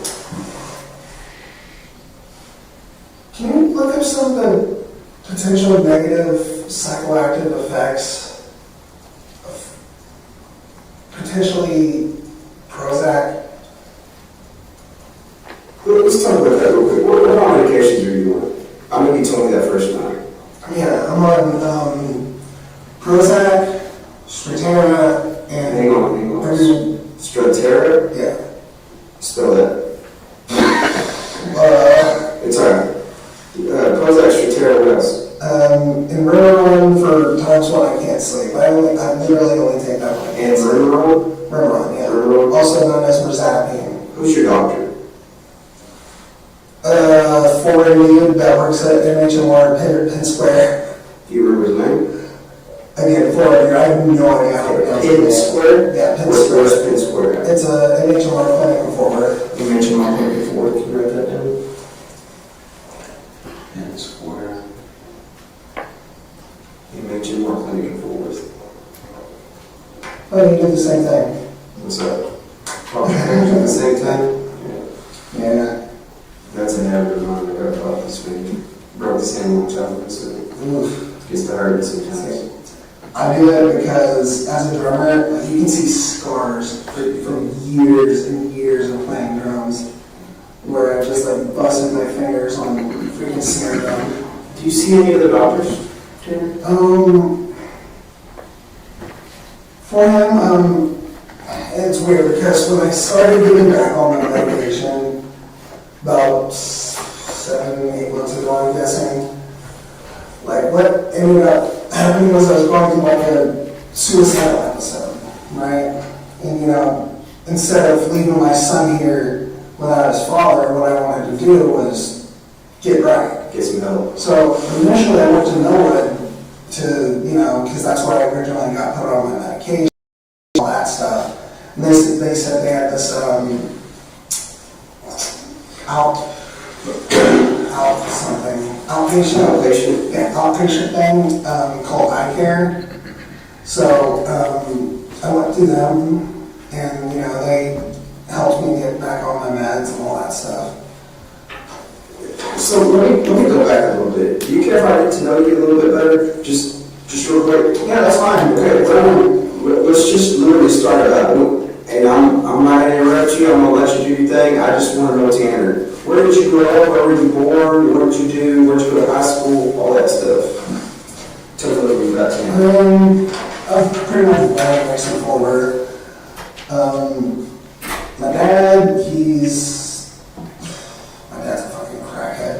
Like, if you type in Horner, fucking, pardon my French, if you type in Horner in like Parker County, my dad's name and my brother's names come up a lot. Okay. You know, I try to disassociate from them because... What's your dad's name? Terry Horner? Senior. My oldest brother, his name is Terry Horner as well. Okay. He's junior. So born and raised in Fort Worth. Yeah. Where'd you go to school? Multiple places. Okay. Multiple places for elementary. What elementary around Fort Worth, around Parker County? Or? Yeah, like Fort Worth. Okay. So multiple places in Fort Worth. You don't really remember the names. Where's the last elementary you landed at? Last elementary was Eagle Heights. Okay. Which is in Fort Worth. No, that's technically, I think, Eagle School District. That's a school district. Okay. Yeah. And then where'd you go to high school? High school, I was Hazel. The years before that, I was just kind of moving around a lot, you know what I mean? Because my mom is a heroin addict, so most of my life I was actually raised by my grandparents. Well, my grandmother and my step-grandfather, which I consider him more my grandfather than anybody, because he's the man who raised me. Okay, what's his name? Bill. Bill Hardison. Hardison? Yes, sir. Where does he live? Veterans Memorial Cemetery. Okay, so he's since passed out, sorry to be lost. He passed a few years ago. Okay. So he pretty much raised you. What was your childhood like? Was it good? Was it bad? Was it rocky? Like, I didn't realize how bad it was when I was younger. Okay. Because, you know, like, I didn't realize, hey, why is my mom always gone? You know what I mean? Why is my dad never around? Like, for a big portion of my childhood, my dad was in prison. And my mom in and out of jail constantly. Like, when my mom and my grandmother see me, I actually worked on this clever line. As soon as I answer that phone, and my mom's on, she's going to be like, oh well, the tables have turned. You know, a little nod to seeing her in jail most of my life. So my grandparents raised me, and you know, I'm glad they did, because I wouldn't be the kind of person that literally buys fucking homeless people food. You know what I mean? Like, there's been several points. They taught you right from wrong. They made you the person you were growing up. Probably instilled some work ethic. The work ethic, that came later. Okay. Yeah, the work ethic I didn't really get until I was a father. Like, because I was always in and out of jobs when I was younger. You know what I mean? Like, my 20s were interesting. I got to live my 20s to the fullest. Tell me about that. What do you mean by that? Bands. Play show after show after show. It was great. Good times. Like, especially Sacred Sound, the Christian punk band I was in. It was that time when I met this girl, Nicole. Oh my God. Bunch of crazy. Bunch of crazy. That one stressed me out so bad. What's your call's last name? Baka. Baka, which means cow? No. Funny story. So I ended up watching anime, right? You know, like One Piece, Dragon Ball Z, Naruto, all that bullshit. And, you know, sometimes if I caught up with the English dub, I'll watch the subs, right? And that's when I learned that baka in Japanese means stupid. So, okay. I know. So, I definitely never told her that, but, you know, I thought it was funny because she's dumb as a brick. You know, she actually, with Sacred Sound, they pretty much gave me a choice, like, hey, it's her, the band, right? And I chose her like an idiot. She ended up, I'm not racist, I swear to God, but she ended up cheating on me with 2 different black guys. So, which eventually ended up telling me later on what was really going on. And actually, y'all can send this in a forward. So she, one of the guys that she cheated on me with, right? She put rape charges against him, right? I ended up meeting up with the guy while doing Uber one time. He ended up showing me the messages. She had been cheating on me with him for like 2 months. What he's saying has happened was one time when they were messing around on me, right? He came in her, and there's no way she'd be able to pull that off as my kid, because clearly about as white as blue. That's, you know, that's when I went through my first, like, suicidal depression and all that stuff. What year was that? You remember? It was like 4 or 5 years ago, something. Okay, pretty recent. That's the first time we went in the way. So that's really the first time you had any type of issue over a girl. Essentially, you were heartbroken, right? Was that a proper conclusion? I don't want to put words in your mouth. I mean, 3.5 years, like, down the drain like that. So yeah, that's. You loved her. Yeah. Okay. You know, ironically now, supposedly she's a lesbian. So that's kind of your first, obviously, rough upbringing a little bit with your parents, but for the most part, your grandparents kind of filled in that void. I mean, I was like 20s when that happened. Okay. And then, so Nicole, so after that, what are you doing there? You're Uber driving, where are you working? Yeah, I'm doing Uber at that point until I lose my Tahoe, which, you know, she ended up telling the finance company that I was only on liability. So, yeah, that got my car taken away. So I was jobless there for a bit, but I was doing pretty good. Like, where were you at? Where were you living at then? My grandparents. Okay. Yeah, it's not until I got gassy that I moved out. With that, I was like 300 pounds when Nicole broke up with me, right? Just because you started eating, kind of depressed, kind of doing that thing, or what? I got stagnant, I got careless. So I got up to like 300 fucking pounds, right? So after the breakup, you know, I would go, I get put on medication, all this other stuff, and I'm just like, hey, I'm gonna get myself in an actual routine. So I would wake up every morning, and I put myself on the keto diet, which, holy shit, it works. So I would eat 4 sausage patties, 4 eggs when I wake up in the morning. I would wake up at 5 o'clock in the morning, go out in the Uber until like about 5, 6 in the afternoon, right? Then I'd go to the gym, run for I would listen to an entire like music album, and I would run that entire time. That was my routine for like 3 months. I got down to like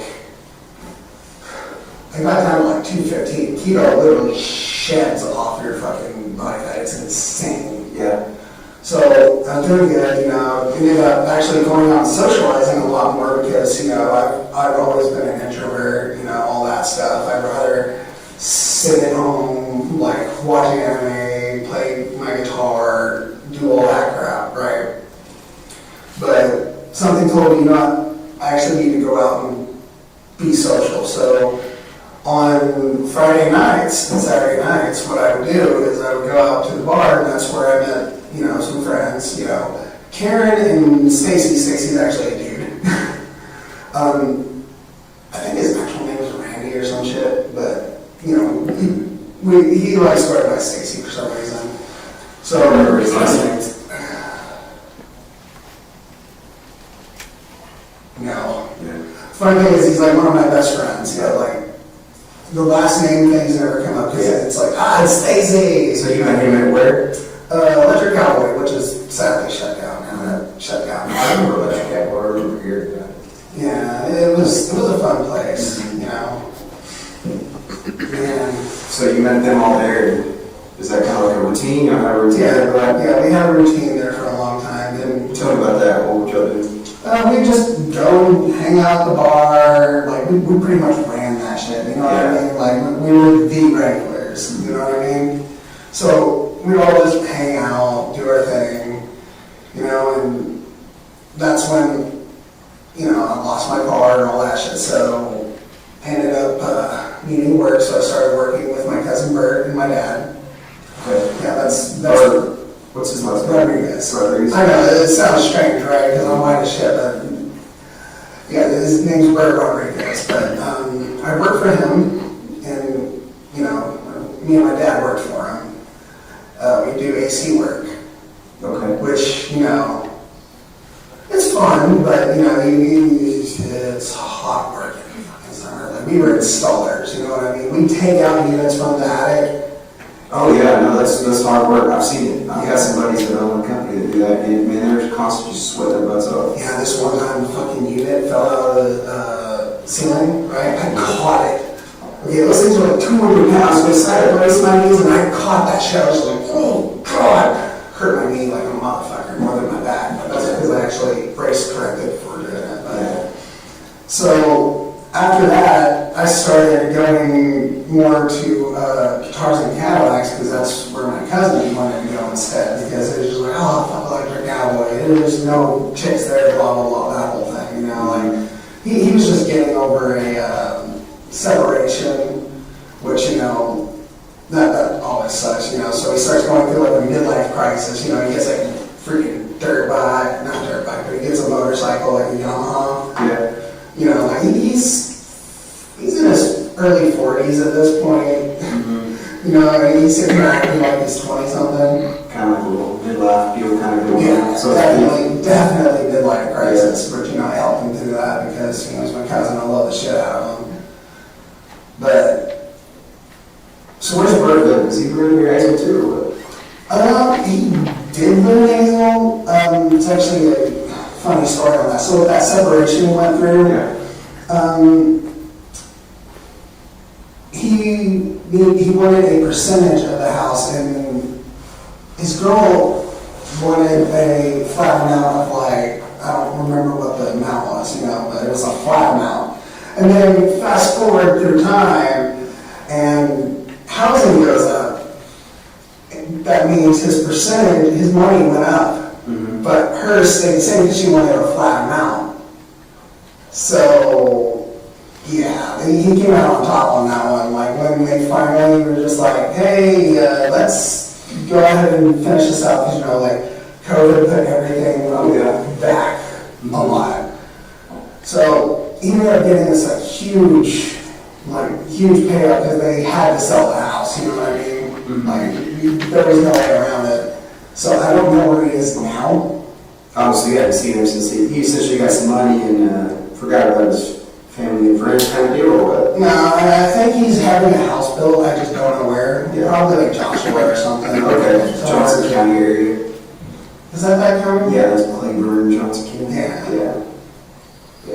But, so I don't know where he's at. And as for my dad, last time I heard him, he was telling me, hey, I'm homeless, can I have a place to stay? I'm sitting here living with my mom and my grandmother, like, I can't help you out.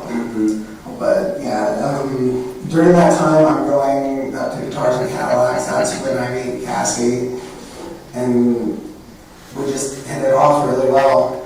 Okay. Like really well. Yeah. Tell me about that. How'd y'all meet? What do y'all have in common? Well, we're both dorky as shit. Like, personality-wise, we're super dorks. But Cassie, I met her and it just kind of clicked, which is really weird because her mom was trying to hit on me, and her mom's like, So she was with her mom at the bar? Or what? Yeah. Okay. She was with her mom at the bar, and her mom was interested in me. I literally was not. Yeah. She's like, hey, your daughter's a lot cuter, man. Like, you're like 50. Yes, I get it. Yeah. So, y'all exchange numbers? How's that going? Actually, I didn't talk to her for 2 weeks. Yeah. She legit thought I was gay because I ghosted her like that. Oh, really? Yeah. That. I had a bad problem with like ghosting girls because like I'd always get to that point like we're flirting, like all this other shit, you know, like sometimes we'd sleep together, all that shit, but then like afterwards I'm just like shit, I don't know where to go from here. So, you know. Yeah. So tell me about that. How long y'all, what year did y'all start dating?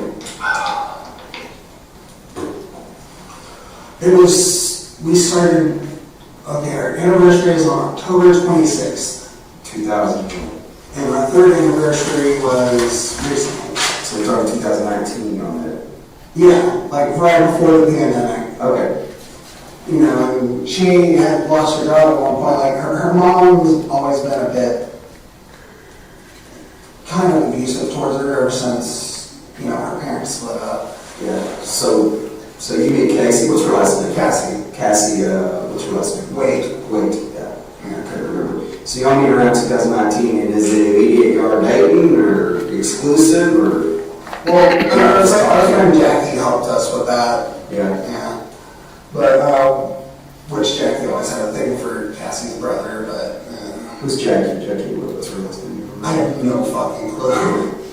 Just kind of an acquaintance or whatever, friend? Acquaintance. Actually, the first night I met her, yeah, that was the thing. You hook up with Jackie or what? Yeah, okay. No, I actually, before I met Cassie, as I said, like, I would ghost girls, but I definitely made a habit of being a little bit of a, you know, man horn. I was going to say, you sound like a little bit of a player out there, right? I used to be. Yeah. But, you know, I'd start realizing getting older, I need to kind of settle down. Yeah, settle down, essentially. Okay, so tell me about you and Cassie's relationship. It's great. Yeah. It's really great, man. Like, she ended up, after a couple months, moving in with me at my grandmother's house because, like I said, her mom's slightly abusive. So she ended up moving over with me, and you know, we ended up getting jobs, all that stuff. But then, you know, Cassie lost her job. I don't remember what job it was or what happened, but she ended up getting those, you know. You don't remember where she worked at? No. Okay. She's had several jobs. She ended up getting like those stimulus checks in, right? So after a little bit of getting those stimulus checks in, we're just like, hey, let's go get an apartment. I'm buying a car from my friend Chris, and, you know, we get an apartment out in Arlington. It's the same apartment complex as our friend Jay, so, you know, we at least know some people out there. So we're out there for quite a bit, just living our lives, that whole thing. I get a job at Papa John's, which I actually used to have that job at Papa John's a couple years prior when I was with Nicole. Okay. But so Papa John's out in Pantego, Antigua, okay. What did you do for Pop John's? Did you work the front or did you do everything? Delivery. Okay. I was the number one delivery boy. Yeah. Though, I will say this, UTA was in our delivery zone, right? And I hated it when I delivered there because, and I'm not mad because I realize it's a cultural thing, but people from India think tipping is disrespectful. But when you're a pizza delivery driver, you're basically living off tips. Yeah. They don't tip at all. So that was probably a lot of Indian folks in that area, I guess is what you're saying? Yeah. Yeah. So I mean, they're going to like TCU, you know, Yeah. Kokomore and all that. So we ended up getting out of that apartment. We ended up moving into where her mom and her were staying previously. Which was where? Pembroke. Yeah. Okay. Right off of what's it called? 377. Okay. So we ended up living around there, and it's going relatively well.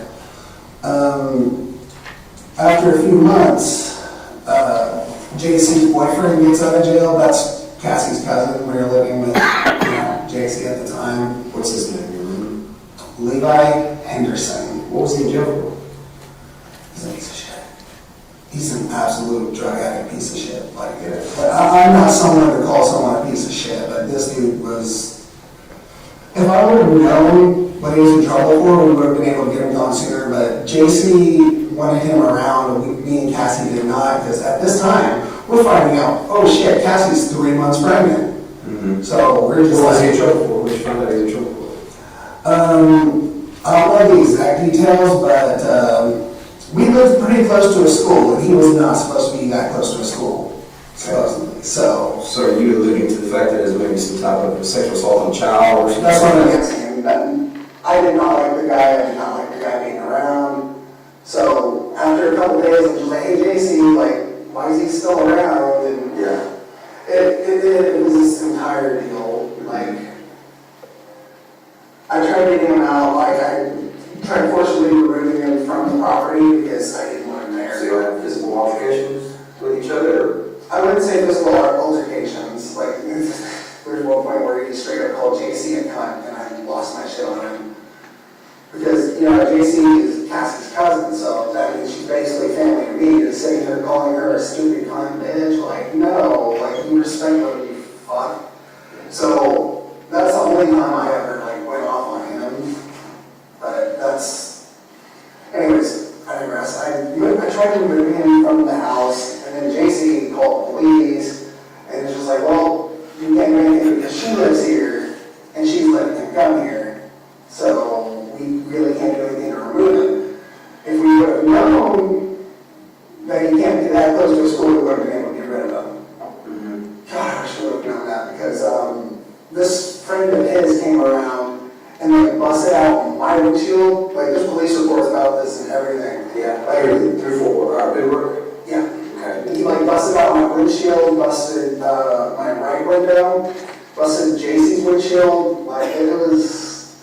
He came and really tore y'all stuff up. Yeah. What was the reason? Because he was mad at Levi? Yeah, he was mad at Levi.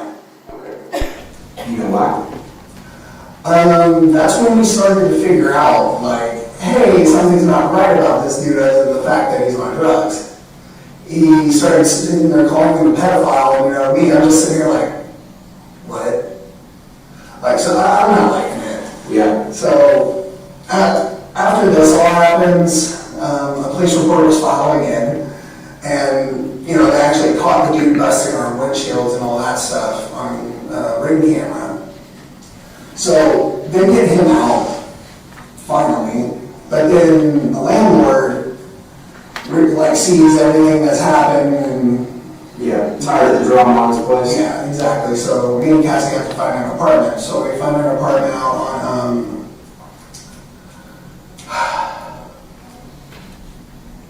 Brian Irvin? Yeah, Brian Irvin over by, trying to remember. It's over by the Sam's Club on the border, all that stuff. You remember the name of the complex? Just trying to get an to see where it's at. Well, they changed the name of it. Yeah. Like they got bought out by another company. Like we were doing the Texas Relief thing, and like by the time the Texas Relief check came in, they changed companies. Like they got bought out and all that stuff. So they had to send another check, but it all happened too late, so we got evicted. Yeah. So when we got evicted from there, our son was born. Like he was already born at this point. He's a couple months old. What year was that? It was 2021? Yeah. You're still one, right? Yeah. So when was your son born? February 2nd at 6:14. Okay. Yeah. What year though? I didn't mean February, I meant July. July? Yes, sir. July 2nd, 2021? Yeah, he was born at 6:14 at 6 pounds, 14 ounces. I will never forget that. What would you name him? What's his full name? Chester Thomas Lenore. The Chester comes from Chester Bennington, the deceased singer of Linkin Park. Okay. And then what about his middle name? The Thomas comes from her brother. The Lynn comes from both her grandfather and you. Yeah, and me. Okay. But so he's got some meaning behind his, got some soul behind his names, huh? Yeah. Yeah. His, sorry, can I? Yeah. So, Cassie, bless her heart, like the months leading up to, Chester being born, we were both working at, what's it called? Australian themed Outback Steakhouse. Yeah. Which that's off of 377. Okay. What were you doing for them? I was a dishwasher, she was a server, and she was pregnant and a server, so she was making more money than me, and I was making like $15 an hour. She's probably making a lot of money when she's pregnant. But, exactly. I see somebody who's pregnant, I'm always going to tip extra. That's such a guilt trip, but at the same time, it's just like, shit, she needs that help. Yeah, absolutely. But bless her heart, man, up until the week she was giving birth, she was working doubles. Man, I don't know how the hell she was doing it, man. That's grit and character. I know it. Yeah. I fucking love that girl. Like, yeah. That just shows her, her character. So I know. But after her son was born, postpartum hit really bad. And where was she? What hospital? Hewley. I think it's Burleson or Crowley, but it's like right off of 35. Yeah. Right there in that little corridor. Yeah. Yeah. So then you said postpartum hit? And postpartum hit, she got really, depressed, all that, which, What were y'all in that then? That we were still in the apartment at that time. Okay. For a few months, and then, after a while, we moved over to her grandparents' house when we got evicted from there, which... Her grandparents' house? Yeah. Remind me of her grandparents. You mentioned their names earlier. I didn't mention her grandparents. So you mentioned your grandparents. I'm sorry. What was her grandparents' names? Lynn and Patsy. Lynn and Patsy. Yeah. And where do they live? Burleson. And it's Wade also? Yeah. No? What's their last name? Wade is on her dad's side. Okay. This is her mom's side. You remember the last one? It's alright. You got so many names in your head. Boulanger. I don't know if it's French. It's pronounced Boulanger, but like... Yeah. Yeah. So y'all were dealing with her grandparents then at that point, I guess, to give Chester somewhere to be, or... Yeah, like we needed a good environment for him. Originally we were staying on this little shed. We kept it nice and it was kept up for a bit until Cassie's postpartum came back with it. And we ended up moving into the house itself, which at the time I was working for Amazon as a pretty much the same thing I was doing for FedEx. You know what I mean? Just delivering all that stuff.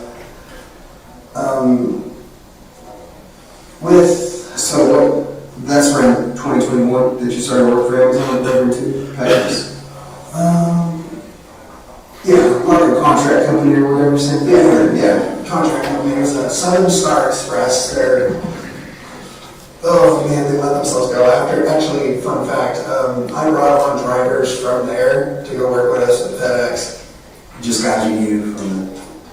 Well, technically I brought on one person, that was my friend Savannah, and then she brought on her boyfriend, and then ironically, like a month ago, someone that worked at Southern Star started working for the company that we work for, and she was like, oh, hey, this is Savannah right now? She was like, no, I just applied. Yeah. So it was So like, I brought everybody over. pretty much. Yeah, where the problem is they kept getting step grants, but you know, in their minds, all right, step grants, we're making more money now, right? But that's like, they have the same work area, but they're getting bigger routes. So they're kind of screwing themselves over because they have all these people that are step van certified, with all these step vans, but not enough routes. So I was showing up like driving 40 minutes to work every day, just for like the chance to be able to go on a route that day. And you know, I have a 1-year-old. So you're trying to make some money. Yeah, exactly. So you only get paid if you run a route? Yeah. That's the only way you're gonna get paid? Yeah. Do you get paid by the hour or do you get paid by that route? That one I get paid by the hour. Okay. Which, you know, that's no way to live if you're trying to sit here and make a freaking home for your family.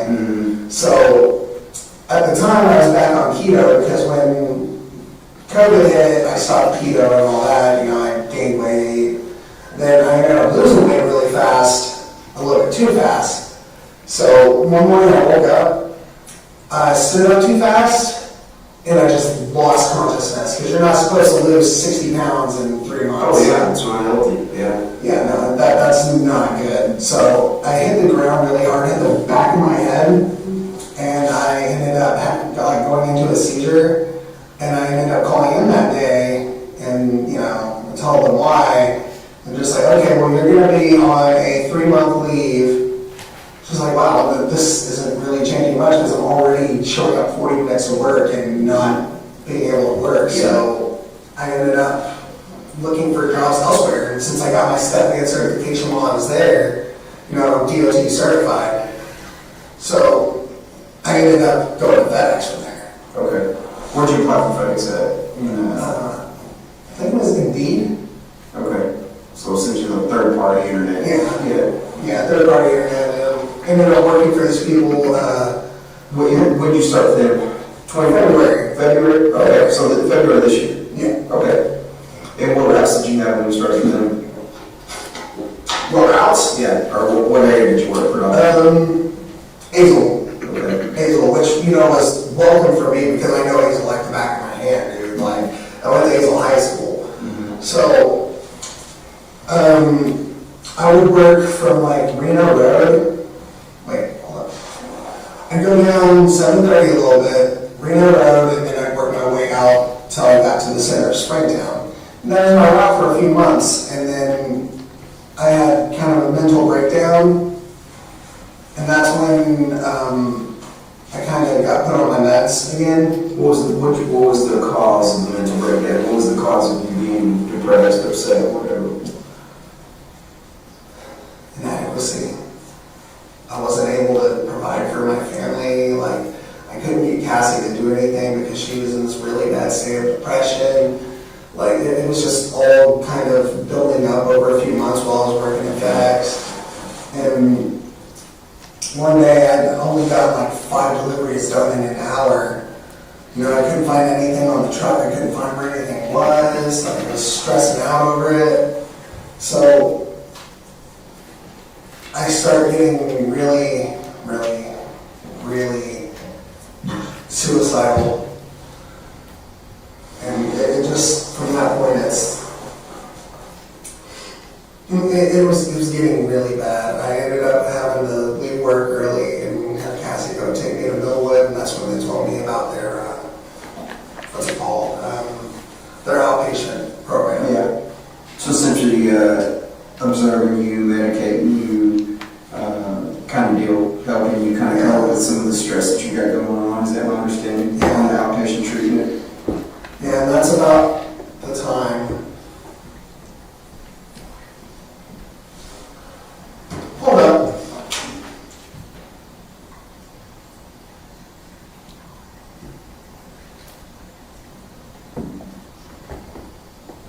Are y'all okay? It's about the time we started popping out. Right around that time? You remember what month that was?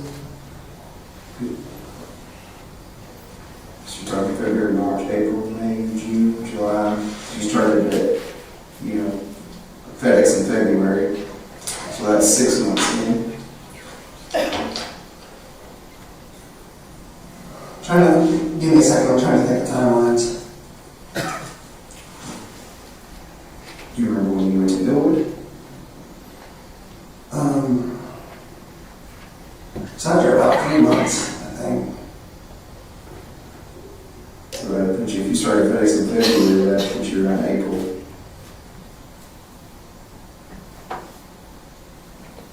Yeah, about that. It's around that time. Okay. So April timeframe is kind of when you first, tell me about that one. How did that happen? It's just kind of, what do you mean? Like, you said that's when you first started coming in? Or you first started seeing zero? Is that what you're referring to? Well, not seeing. Or like hearing? Or? It started off as like almost like a little devil on my shoulder kind of thing, you know what I mean? But then after a while, it just kind of turned into, I was switching back and forth sometimes. Like in times where I was stressed out, I would essentially switch, if that makes sense. Do you think that was maybe more of a coping mechanism? Maybe some way to, you know, overcome your stress and be more assertive? And I mean, it's possible. Yeah. Because, and again, I'm not going to put words in your mouth, but, you know, I know some folks that essentially, you know, put up with so much bullshit and have so much stress going on in order to cope or kind of do things different and not be, you know, regular, nice, easygoing, laid-back Tanner.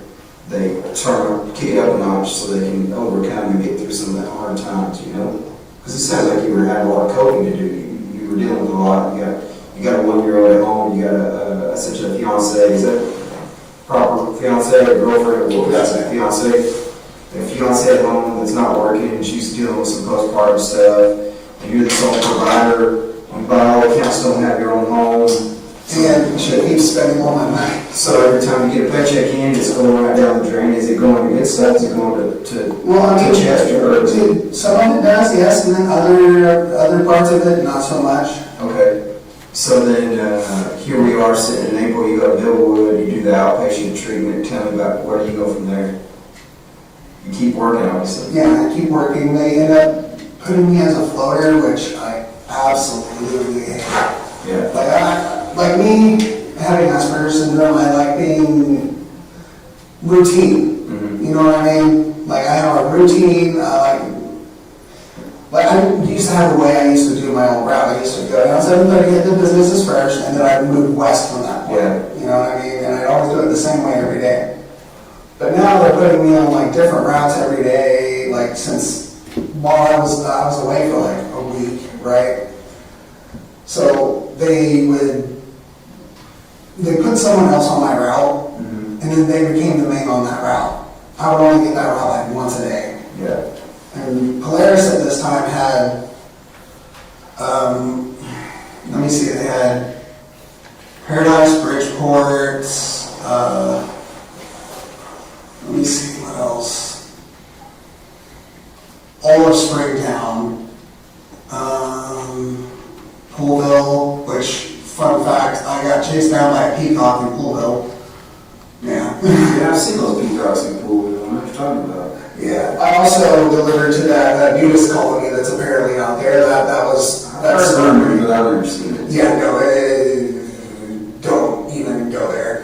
No, like the dude that answers the front is like 400 pounds and like nude as hell, and like I almost called the police right there. And like first thing I did was just like, hey, Jason, this dude just answered this door. Dude is fucking. He's like trying to shake my hand. And she's just like, oh wait, you're on that route. Okay, yeah, no, that's a nudist colony. You're fine. Please don't put me on this route again. Yeah. Like people being naked freaks me out, but so essentially it messed up your routine. Yeah. It took you away from your comfort zone. It took you away from, you know, you like that control that it had. I'm saying later, right? I like things organized. I like my routine. I like to do things. When you mess up my routine, it kind of throws me into a little bit of a funk. Yeah, exactly. Yeah. So yeah, we're dealing with that. I tried getting them to put me on an Hazel route because, like, let's face it, I know Hazel like the back of my hand. Like the main city Hazel route, it has high volume, but it's mostly residential. Mm-hmm. The only place place that was kind of a bitch to deliver to was Walmart. And that's because they wanted their stuff early in the morning, and then they give you twice the amount of stuff, so now you're going to have to work around all that stuff. But that wasn't a big deal for me because I still know how I'm running this route, you know? I get like 50 stops done in like 2 hours by doing all the residential shit. You need the fastest routes to everything. Yeah. But I know how to get it done so I can hurry up and get home. Because since I wasn't getting paid by the hour, my goal is hurry up and get done. So you're getting paid by the route now? Yeah. Okay. FedEx I get paid by the route. Okay. But they just keep putting me on these like stupid, like, okay, now you're on this route today, now you're on this route today. I never knew what to expect. And then that's when they ended up having to sell some of the routes to this new guy, Richard Davis. Y'all probably talked to him already. Yeah, I haven't personally talked to him, but yeah, I think they have. The guy that owns these trucks, right? The guy that owns the routes you're currently on. Yeah. Yeah, okay. Supervisor for that. Well, he's the business owner. Business owner, yeah. But the reason they sold me over to him was because they were trying to push me out towards those routes. Mm-hmm. Which, you know, that irritates the piss out of me because I'm from Amazon, like, condensed routes, you know what I mean? Because, let's face it, like, I gained weight because they keep putting me on routes that I'm sitting most of the time versus running shit to the door. Mm-hmm. But it was disheartening that, you know, in my mind, I'm just like, hey, I have a kid, I have to keep providing, I have to keep doing what I have to do. So it was just kind of frustrating, I guess. Okay, so how long does that go on? When did they sell over? When did you catch these new routes on this side? I don't remember when that was. I don't know. I actually don't know. A few months? Yeah, a few months. Not too terribly long. Yeah. So now you got these new routes, you got this new business. How are you doing at that time? What's your...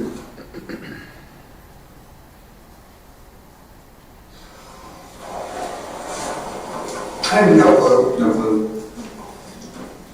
Everything just kind of yeah blends in. So did that add to your stress a little bit on you and Cassie, obviously? Yeah, of course, because like we're having to change our locations again. Like it's bad. Yeah. But you're still running around, you're still working. Is she working anywhere at this point? No. No. She's using my GrowUp account to go get money every once in a while, but it's gone by the next day. At least providing money for her own dumb shit. Mm-hmm. Like, dude, she'll go and do GrowUp to order GrowUp later. Yeah. I don't love that girl, but that's so dumb. But, sorry. And GrowUp is just like delivering food. Yeah. Yeah. Yeah. I always have a backup plan work-wise. Mm-hmm. So, we're at my grandmother's for like a month, and then, you know, my grandmother's house in general is just not a clean place. Mm-hmm. Like, they have like several little bitty dogs running around all over the place, and it's just, there's shit everywhere. Like, it's not a good place for a boy that's about to start walking. Yeah. You know what I mean? Mm-hmm. So we moved to the shed. And, you know, that shed is where I was during all my high school years because, you know, I'm a teenager, I like privacy, you know, and I have a little brother, that whole thing. So we moved back to the shed, I cleaned the shit out of it, but then I started noticing spiders. And I'm not just talking about like, oh, it's a little house spider. No, like I saw like 3 brown recluses within a 10-minute period. Mm-hmm. And, you know, having a baby, that's a no-no. Yeah, that's a big no-no. Yeah. So we really didn't have a choice in the matter, but we had to let Chester go with her family. Okay. And did they want him? Did they want Chester? Yeah. Given the circumstance, like wolf spiders, like brown recluses in general, like I was bit by a brown recluse in the 4th grade. It was not fun. But from that, we were just, it was bad. Mm-hmm.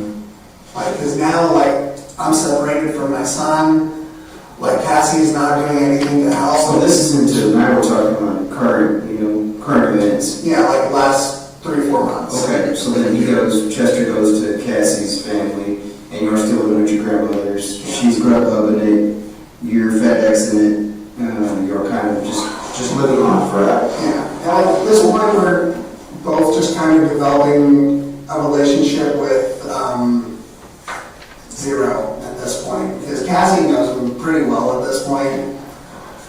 What do you think about that? How she knows? To her, she's basically dating 2 people, and Cassie herself, she has multiple, but she gets that from her grandmother, her Baja. So you're saying she has multiple personalities? Yes, sir. Okay. But I only have the one. She says I have 3, but I don't. I haven't seen evidence of the 3rd. So at this point, we're just kind of, it's getting bad. Mm-hmm. You know what I mean? Because like, I miss my son. So you're, by bad, you mean you're like, I miss my son. a lot of altercations with each other, maybe arguments? Oh, I wouldn't say that, but it's definitely a bit irritating. You know what I mean? Yeah. Like when we were under grandparents, we tried moving out twice. Right? There's this RV park out in Springtown, which the first time we tried moving out, we didn't realize that the people we were dealing with were psychotic. So that only lasted for like a week, and they were just like, yeah, let's get out of this RV and go back to your grandparents. Like 2 weeks later, the RV park manager, because this RV park was on my old route. So she was just like, hey, there's this guy who has an extra RV, and he's trying to rent it out to people, right? Mm-hmm. So we get there, and we have about as much space in this room, and the air conditioner's not working, and then my car breaks down. So the only car we had at this point was Cassie's car. So fast forward a little bit, since we're only running on Cassie's car, I'm the one who's always going to work and then coming back home, so she's not doing Grubhub anymore because she doesn't like waking up in the morning. Yeah. So you're sharing that account just to kind of make money. Yeah, I let her use it, but which I really need to talk to her about that, because that you have to file as a 1099 for that. But so I'm the only one working there for a bit, and then her car breaks down. Right, and her family's all blaming it on me, but honestly, she could have been working in general. But for like a month, I'm sitting here, driving, like the freaking work trucks home. Yeah, and they allow you to do that, obviously. Well, Richard's allowing us to do that because the dude's got a heart goal. He really does. Yeah. But he, after a while, I started noticing they were putting up signs, right? And it was for $18.50 an hour for package handlers. Cassie, I'm just like, hey, look at that. She's like, you know what? That's a lot of money. Yeah, I'll do that.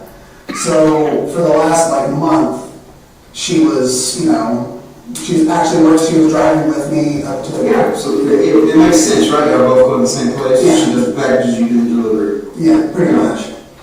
So after a few weeks of that, we go to a car dealership because Richard's just like, all right, so what's the status on the car? So we get a car over at MCMC, which it only took like $1,000 down, and we got ourselves a car, a little 2015 Chevy something, I don't know. Sonic?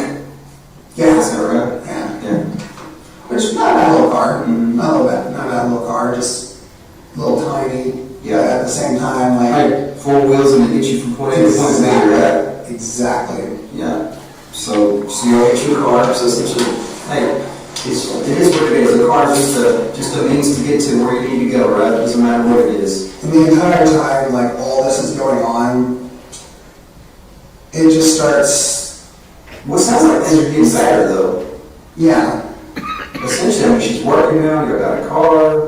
Sounds like you're kind of coping with each other's shortcomings on these, personality issues and everything's great, right? I mean, it sounds like it. Yeah, it's starting to get a lot better. Yeah. And then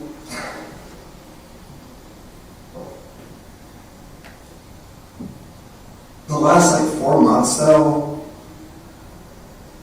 Zero becomes a little bit more prominent. He starts, like ever since, I want to say about 2 months before we moved out of our grandparents' house, he becomes a lot more prevalent, like he's... Describe that to me. What do you mean by that? Like he's coming out more, he's taking over a lot more, which at the time I really didn't mind because a lot of the times I'm just sitting here like bored as hell, like driving these long ass routes for like, sometimes it's like 15 minutes in between one stop and another, you know what I mean? It gets tedious. So I didn't mind him coming out a little bit more. Plus, like, dude, it's raining. Like when I listen to a lot of metal, all that stuff, like, his technique's different. I don't know how to describe it. But, so I'm starting to do a lot better. We're doing a lot better. I'm starting to understand a little bit more about this other me, essentially. Cassie's starting to understand a lot more. You describe that as like you're there, you're present, but you're not present. You're essentially not controlling. So there's different states, I could say. Like, say it's a car. So if I'm the one driving, it's just normal. You know what I mean? Sometimes I'm in the back seat, and that's when Zero's driving, and I'm just kind of along for the ride. Essentially, yeah. And then there's other times where I call it being in the trunk, where I have no idea what's going on, because there's been times where I wake up and I have no idea how I got there. Like this, for example, like this right here, I woke up like going through my grandmother's backyard, and I don't even know how the hell that got there. I don't know what happened. It just kind of, it's like I want to say black out, but like sometimes I can you can recall. Sometimes I can recall like later on, like when I'm like dreaming, stuff like that. Yeah, because with Athena you could recall the majority of it. I mean, so that makes sense. That night I kind of had a nightmare, and I thought it was a nightmare until I found the pants in my backpack. Okay. I thought the entire thing was a nightmare. Okay, so you saw it, you remember it, but then when you found the pants, you knew. I thought it was just a bad dream. Yeah.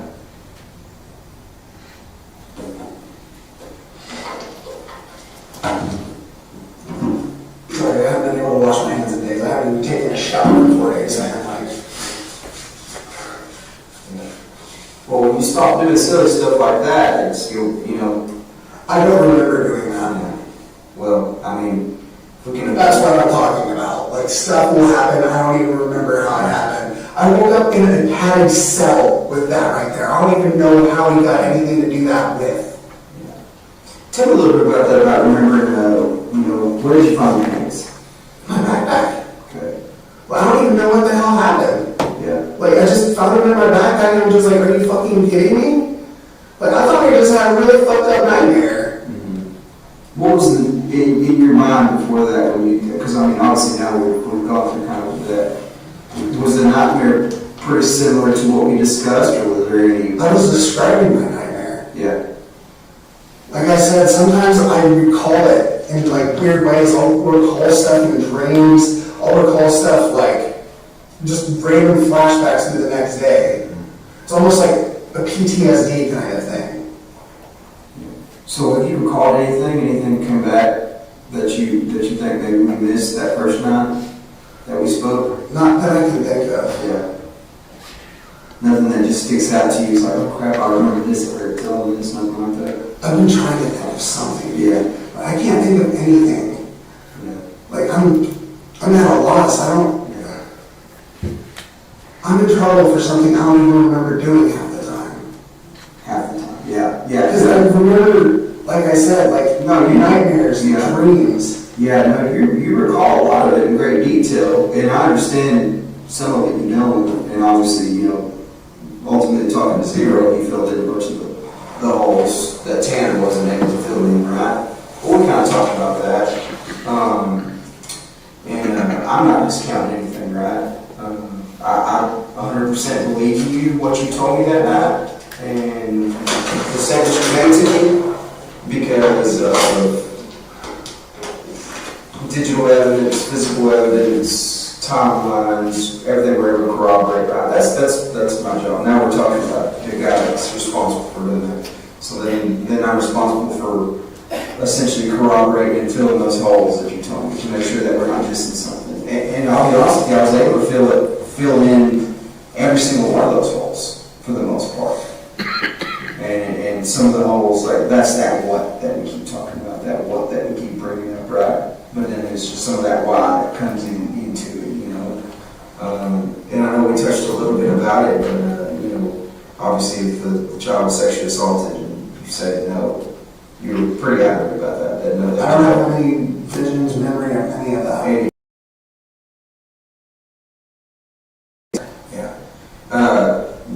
And obviously, medical examiners and folks that'll determine that. I'm not a doctor. I'm not too worried. I'm pretty sure you didn't. Yeah. Like, I'm 98% for sure. 98%. Thank you. I'm sorry. I'm like halfway thinking about a cigarette right now. That's why I'm just like, I'm just 98% sure that. Yeah, because I haven't seen anything. Yeah. I haven't seen anything in my dreams. I haven't seen anything like at all. Yeah. Yeah, no, I trust you on that. I believe you because I'm going to revert back to whoever I was talking to, whether it was Zero or Tanner, that both of you guys are completely honest with you. Both, 100%. And I think that goes, I'm going to go ahead and credit that with that throughout your life, throughout the series of events in your life, there's a two-way road with you. You're going to give what's given to you. Am I wrong about that? If somebody disrespects you, you're more likely, it sounds like, to disrespect them. If somebody... I'm even to that point. Yeah. Like, I have a lot of patience with it. Yeah. But there's certain lines that when it's crossed, it's crossed. Like, for instance, my mother-in-law putting Cassie and my fucking son in danger. Yeah. Like, that's a line you don't cross. Yeah. So I tend to believe, if you're telling me you didn't sexually assault her, she wasn't sexually assaulted, I believe you. But I'm not the doctor, right? So if the doctor comes and tells me that she's been sexually assaulted, then obviously I have to go with what the doctor's saying. But you're 98% sure that's not going to happen. That's not going to be. I'm sure that's not going to happen. Okay. I believe you.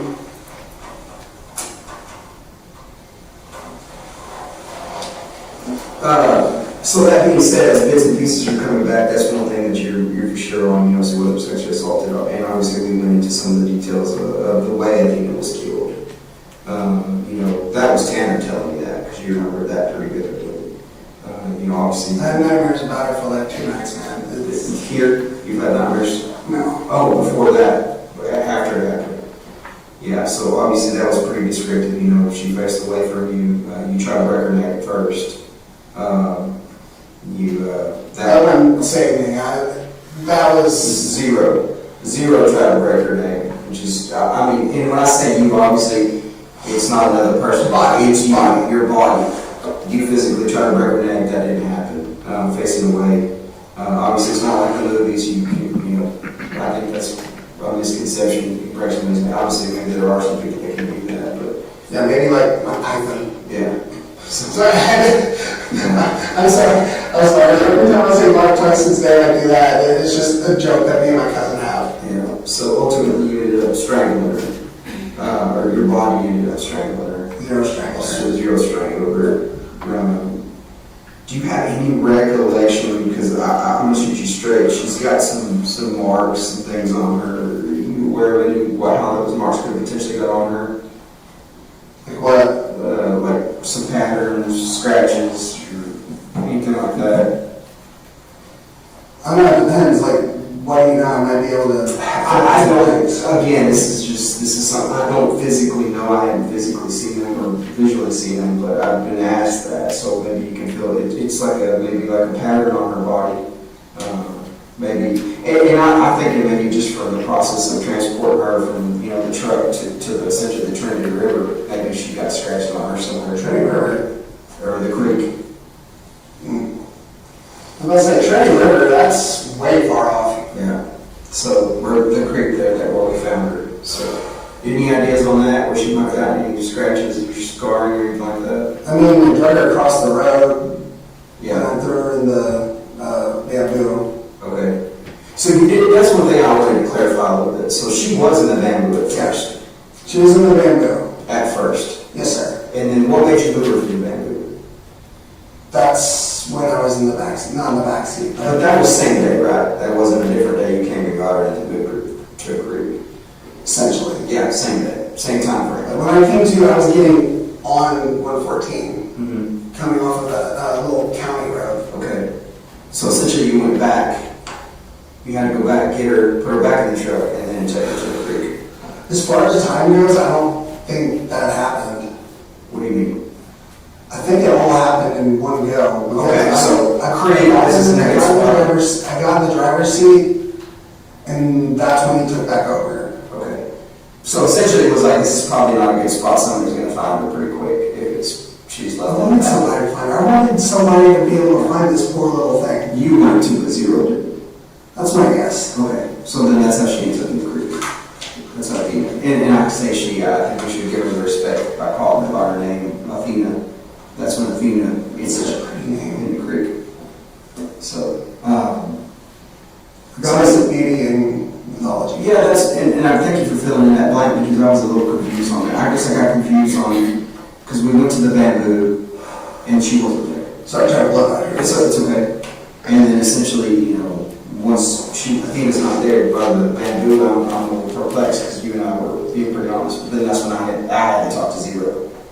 And then Zero essentially took me to the creek. So she's at. So zigzag or any type of pattern, any type of scratch, anything like that on her would more than likely be from you dragging her on the road or something in the truck, right? Yes, sir. Okay. Even when the truck floor does have kind of a rugged texture. Yeah. Okay. And in the FedEx truck. Okay. So you don't think you'll try to in your dreams or in your mind when you're recollecting some of this stuff? You don't think I haven't seen anything. Nothing as far as like trying to smother her or anything like that, just strangling her? Sir. That was it? Sir. Okay. And strangling Athena, I'm sorry. Again, I just want to show her the respect, by calling her by her name and not minimizing who she is. It's a person. Yeah, it's a person. That's a child. Yeah. So, and it is a child. So, and at that point, explain to me a little bit about the clothes. What do you think is the rationale behind taking the clothes? I know it was essentially it was a humiliation factor for Zero. Is what I understood, to humiliate her. Is that It might have been like throw off trails, some kind of thing. I don't know. Okay, essentially put the clothes somewhere else, and then it's kind of like the story about the green van, right? So to throw us off. So if we find clothes somewhere, then it kind of throws us off. Is that your train of thought? Maybe is that what the thought was? That's my theory on it. Yeah. I don't know 100%. I haven't talked to Zero in a couple days. Okay. It makes sense, right? I mean, to me, it makes sense. Obviously, you did tell us that the green van was to throw us off, right? So essentially, seeing somebody. So now the clothes, it only makes sense that if you take the clothes. Well, the first I talked to the people from the FBI when they saw me when I was dropping off some packages at someone's house. I was in the backseat for that. When we realized who that was, Zero took over on that. Okay, so threw him off. Yeah. I think he had access, like, we share the same mind. He has access to our memories. And my dad used to have an old Astro band, and I think that's where he got that from. Okay. Just a repressed memory, essentially, so to speak. Yeah, and he had the missing panel off the. Yeah, and that was very descriptive. So obviously that's something that was stuck out to me. It was very descriptive of the way makes sense. So do you remember what article? Obviously, you found the pants in your backpack at the house, at your house, right? Do you remember where any of the other articles of clothing went? I know we talked about assault that maybe was thrown out on the side of the road. Can't think of anything else as far as that goes. Can't think of anything. No, sir. Was she completely nude when she was thrown into the creek? I believe so. Okay. So she had no more clothing on her person? No, sir. Okay. But you don't remember particularly any other signs of injuries, anything that you can remember or recall in your mind, in your memories of any other injuries that she had on her? Not that I can think of. No. Yeah. So, we recall a little bit, and I want to talk a little bit about that because I don't want to minimize the actual act. It's like, obviously, get her in the truck and find that dead end road, which we grew up here, right? Let's get to the dead end road and kind of instruct her to face away from you. And then try to snap her neck, strangle her, and then she did defecate and urinate on herself, right? Is it, yeah, you recall that. Is that maybe the reason some of the clothes came off? She had defecated, or is it just straight to humiliating her? You think? Is that zero rules? Reread that? So you think maybe the clothes came off because she defecated on herself, or because it was just to humiliate her? I don't remember there being any defecation on the clothes. Okay, I think Zero stated, or a memory that you recalled, was that she had potentially got a bowel. I remember part of what I threw out. Part of what I cleaned up was throw up. Okay. The other part was poop. Poop? Poop. So that's defecate. Essentially, she was it her poop? Yeah. Okay. And then the throw was yours? Yes, sir. Okay. So essentially, once, you think maybe she was, obviously the clothes was taken off in the truck, and then some of it was put in your backpack, but you don't remember where the other stuff went. Sure, Yes, sir. that. Okay.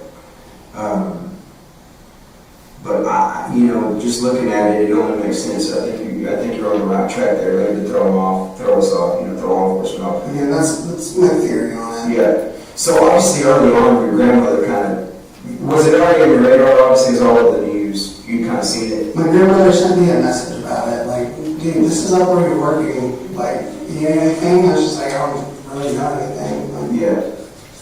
And you didn't talk to anybody about it? No, sir. No. You didn't mention it to anybody? You didn't tell anybody what you did? Nothing? No, sir. No. It was just you and Zero. Nobody else had a clue about it? Yes, sir. Okay. What do you do at that point when you find out? This is kind of like an oh shit moment, right? Like, this is real. What's your train of thought? What's your direction?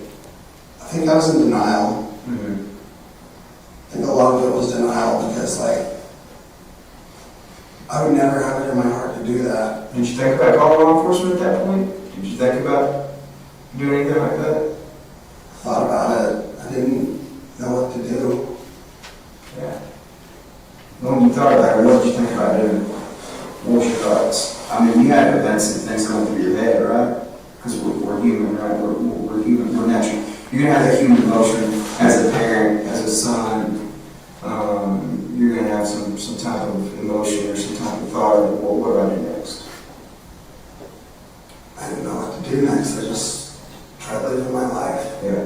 Just pretend it didn't happen, right? And that's human. I didn't like the motion you just made, but I'm sorry. I apologize if I offended you. Yeah. So essentially, human nature, right? Human nature to me is like sometimes I'll screw up on something. It's like, crap, I'm going to forget that it happened because I'm upset with myself. Right? Essentially. Yeah. I did something wrong. If I can move past it, then, it didn't happen. not even that. I didn't do it, but he did, and that's what fucks with me. Yeah. I'm wondering who the hell's been in my head this whole time, because for a long time we've been cool, we've been tight, like me, him, and Cassie have all had conversations. That's when Cassie is? No. We break her heart. would terrify her.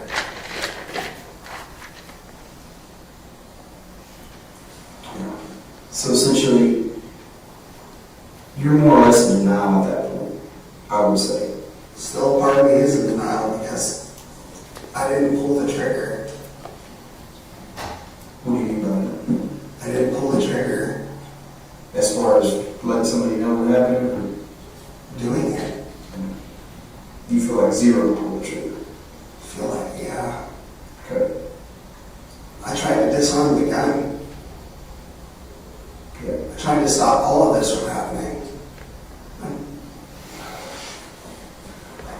I guess the whole motivating factor, and again, going back to that why, is, hey, we bumped this little girl with the truck, and I'm gonna lose my job, potentially lose my freedom, you know, potentially. I wasn't worried about the losing freedom part because honestly, that's an honest accident. You know what I mean? Like, all it would take is going up there and just talking to the parent. And you're like, hey, I accidentally bumped your daughter. Like, there's more jobs out there. You know what I mean? Like, it's not hard to find a job. I mean, shit, like. But that was Tanner that bumped Athena. That was Tanner that put Athena in the van. No. I set her on the back of the van, trying to calm her down. Mm-hmm. But she wasn't calming down. Zero kind of took over. Yeah. So when Zero took over, do you remember that? Or can you see that? Or did he put his hand over her mouth? Did he physically restrain her and put her in the van? How did that go down? He told her, just get in the back of the van. We're going to go to the hospital. Mm-hmm. Okay, so then she goes into the back door, right? Okay. And then of course we walked to this map. You kind of remember drawing that, don't you? Yeah, just kind of where we went on that day, leaving the house and then coming back out, going around and finding that dead end road. And that's obviously where she was killed on that dead end road. And then private road, I'm sorry.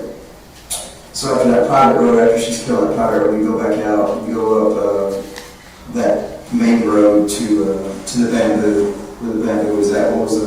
Remember 123, they cross over 46A, 4699. Cross over 51. Yeah, over 51, 4699, and back into Boyd and then back to the creek, where essentially, her body was left.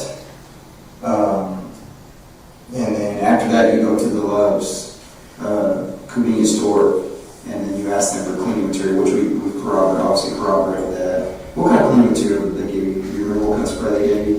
Just sanitizing spray, I'm guessing. It said sanitizer on it. Okay, so just some generic spray. Paper towels, the brown paper towel, white paper towels, something like that. And then you kind of clean the poop and the vomit out of the truck, right? And that was approximately, according to my time. Do you remember what time it was? I think our time, I think we have a time stat there, was around 7. That's a little after 7 when you were there at that was. So, and obviously this is a time span, we believe, approximately from about 5:45 to 7. So it wasn't an extended amount, period of time, It wasn't a long, drawn out thing. It happened pretty quick. Do you recall at all any times in your head, or do you remember seeing a clock or anything like that? I know there was a little bit of a confliction there on the phone. Was the phone completely turned off, or did it legitimately die throughout the thing? I'm guessing that he turned it off. I don't know if it just died or if he turned it off. I only noticed when I plugged it in, it had a really low battery. Okay. So it was off at some point within that time frame, and then it was plugged back in and came back on when you had it. Is there anything else you recall that kind of sticks out to you? I can think of. Yeah. And obviously, Investigator Oliver has been, kind of letting us chat up, and I know he's probably sitting over here thinking of 1,000 things he wants to ask you. Is there anything in particular? I know we covered a lot of things, so you may not have anything you want to ask, but.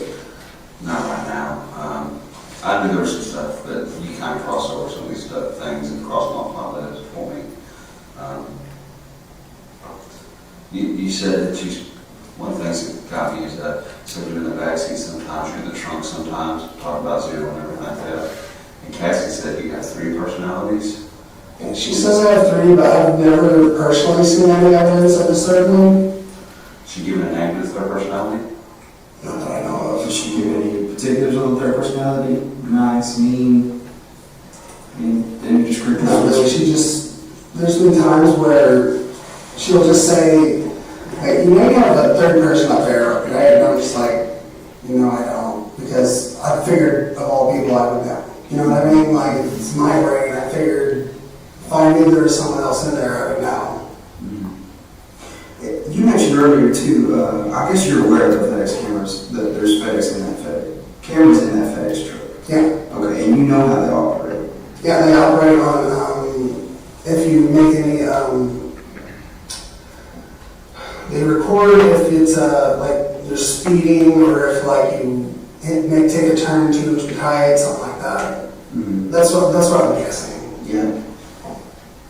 And because you made the comment earlier that we'd be able to see it on the cameras anyways. Yeah. I guess you're aware that, you know, those cameras can be accessed without any type of, you know, impact or anything like that. That I didn't know. Okay. Tanner, do you think Zero told anybody about this? Because you said you did. Do you think Zero told anybody? I don't believe he did. You don't believe it? Is that Tattoo on your forearm? I mean, no, tell me about that. That's actually how we came up with the name for him. So this is a Christian metal band named Under Oath, and the O in Under Oath is, you know, the O with the line through it. Mm-hmm. So that's a Christian rock band? Yeah, Christian metal band. Christian metal band. Yeah, excuse me. So like when we were trying to think of a name for that, you know, other personality of mine, I just kind of looked at mine and was just like Zero. And that's how I just came up with it. Okay. So essentially that was something you guys came up with. Yeah. Okay. That makes sense. That's the first thing I saw. So are they a pretty new band? I mean, is it? Oh, no. Technically, okay, so the first EP came out in like 99. Okay. Their second EP came out in like 2002, and then their first full-length album was 2003, and then 2004.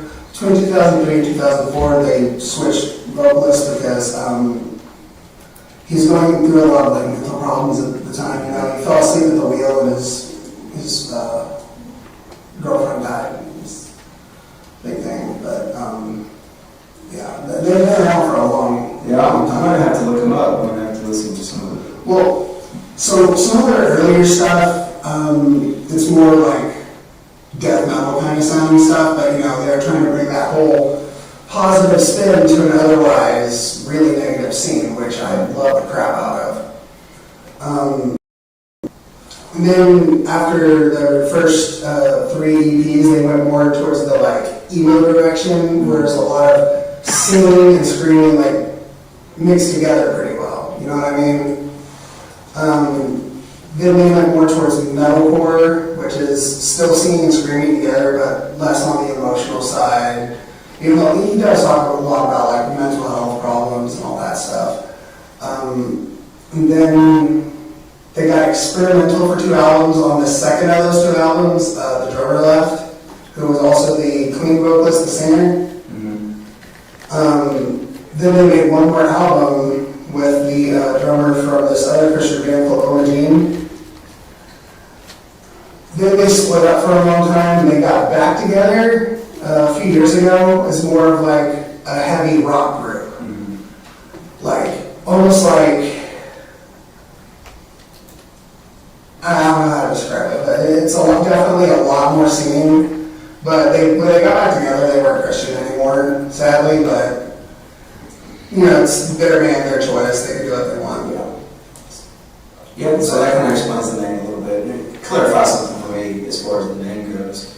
Sorry, I went on a tangent about that. I like info dumping. I want to know Tanner, right? I want to know that's important to me. So the tangent, I'm good with. I don't even know a tangent. Explain things to me that way I can fully understand you, right? Like all-time 3 favorites are like Under Oath, Linkin Park, and recently Dance Gavin Dance, which weird name for a band, I know, but the singer, his voice is just phenomenal. Yeah, Dance Gavin Dance. I know, right? Like, that last name, I know. You know what, I got this on the tip of my tongue before I forget. We talked the other day a little bit about, you spoke to Athena. Do you kind of remember that? You recall that when I was talking? Bits and pieces. Like when we were talking to Athena, me and Zero were also arguing. Over what to do next. Yeah, like I was trying to be like, you just put her back and forget the whole fucking thing. Yeah. Like, you know what I mean? But he seemed adamant. So you obviously asked her name. Yeah, he seemed a little bit different than normal too. Like, cause normally, like, he's the cool guy. You know what I mean? Like, he's almost like everything I wanted to be. He's like super suave, super like, you know what I mean? Confident, yes. Yeah. But he was a little bit more manic than normal, I guess. It was kind of weird. It's a panic mode situation, right? Yeah. Are we going to get in trouble kind of deal? Do you remember, and this is more for do you remember any of the conversation with Athena? I know you asked her name and she told you her name was Athena. I know that you told her you were going to go to essentially get her out of the hospital or whatever. And I know she asked for her dad several times. Do you remember any other conversation with her? Anything else she might have said or anything like that? I remember the point where me and Zero were getting verbal, like outward verbal versus inside the head verbal. And she was kind of like freaking out over it. How was she freaking out? Like, she was just kind of looking at us like, why is this dude talking to himself? Like, you know what I mean? Yeah. I don't know how to describe it. Do you remember Athena saying anything during that timeline? No, she just kind of looked like, what the hell? She right from the soul, she was terrified, right? Yeah, if I saw someone talking, like having a conversation, arguing with themselves, like I'd be freaking out too. Yeah. So, again, there's some things that are, obviously she asked for her dad, and she was scared, but she did ask you to stop, right? I mean, asked Zero to stop, not to do it. Did she say anything like that? I don't think she knew. Yeah. I think she was just more like not knowing what was going on.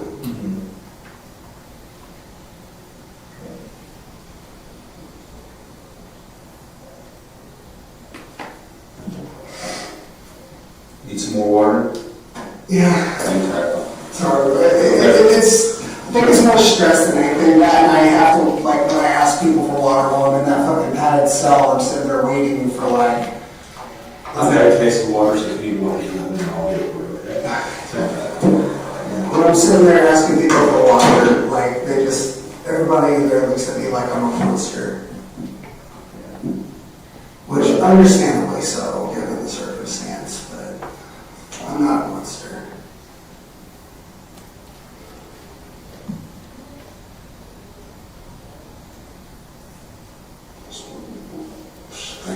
Give me just a second, okay? I'm going to check. I'm going to smoke. You need anything else? You have you right there? You okay? Yeah, that's it.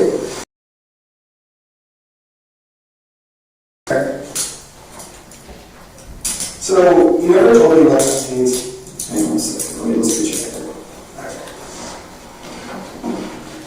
I don't even know why. She goes back in. Okay.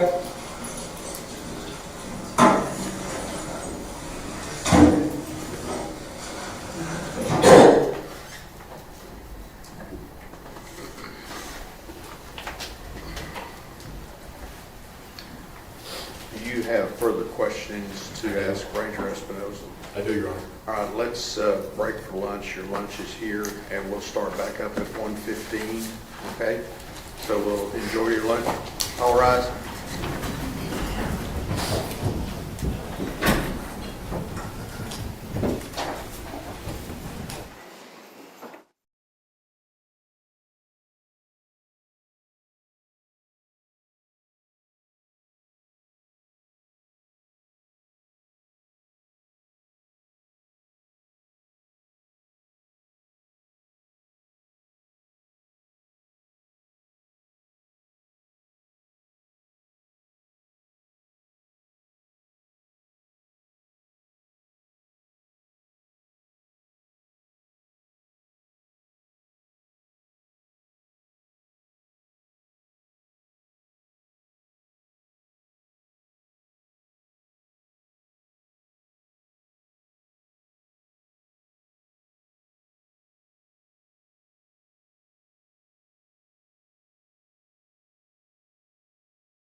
Corroborate a lot of the what with physical and digital evidence, so we already knew what transpired.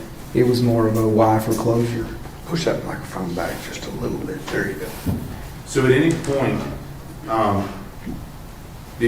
was he willing to tell you why? No, sir.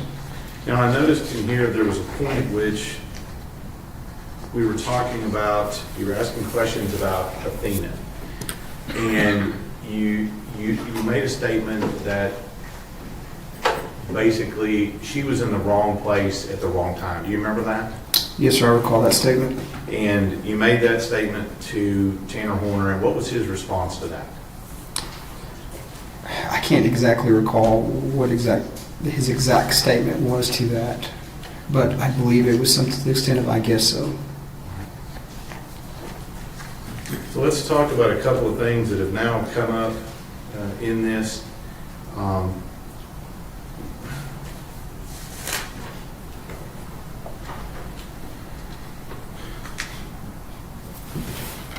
noticed in here that Tanner Horner mentioned something to you about wanting to take her to the hospital. Do you remember that? Yes, sir, I recall that. Okay. And was this the first time that's come up?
Yes, sir, I recall that statement. And you made that statement to Tanner Horner, and what was his response to that?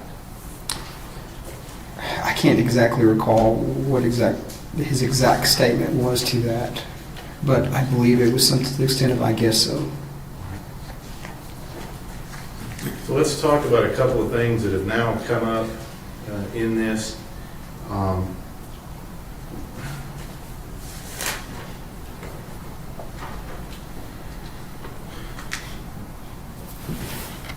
noticed in here that Tanner Horner mentioned something to you about wanting to take her to the hospital. Do you remember that? Yes, sir, I recall that. Okay. And was this the first time that's come up? Yes, sir, that was, to my recollection throughout the course, this was the first time during an interview where he had mentioned something about taking her to the hospital.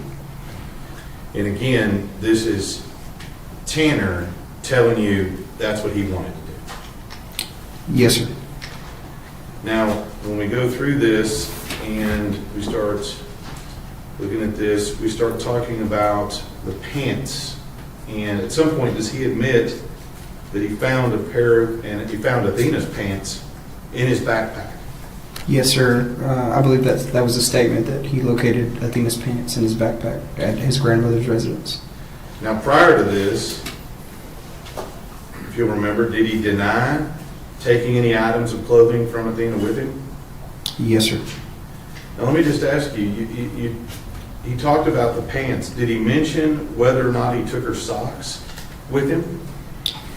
No, sir, he did not. The statements made on the socks were varied from he threw them out to he found one in the truck at the Lowe's. And did he mention where her underwear ended up? Initially, he stated that the underwear were on her, and then after that, he stated he could not remember what happened to the underwear. And let me just ask you, with regard to this whole zero thing and how it came up, was he finally able to explain to you how that it came up and how the name came about? Yes, sir. As you heard in the interview, I got a few statements from him essentially about the name, where the name originated, which was based off a tattoo, a Christian band. Then also got some clarity on something that he and his girlfriend discussed about her having personalities, him having personalities, and that's how they came up with the name Zero, and that's how they referred to it throughout the course of that interview. All right.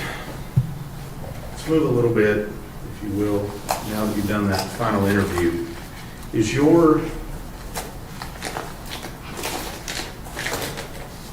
involvement in this investigation over? No, sir. What types of things are you doing once you've now found Athena's body, you conducted this interview on the 7th? Was there anything that happened in between locating her body on the 2nd and this secondary interview on the 7th?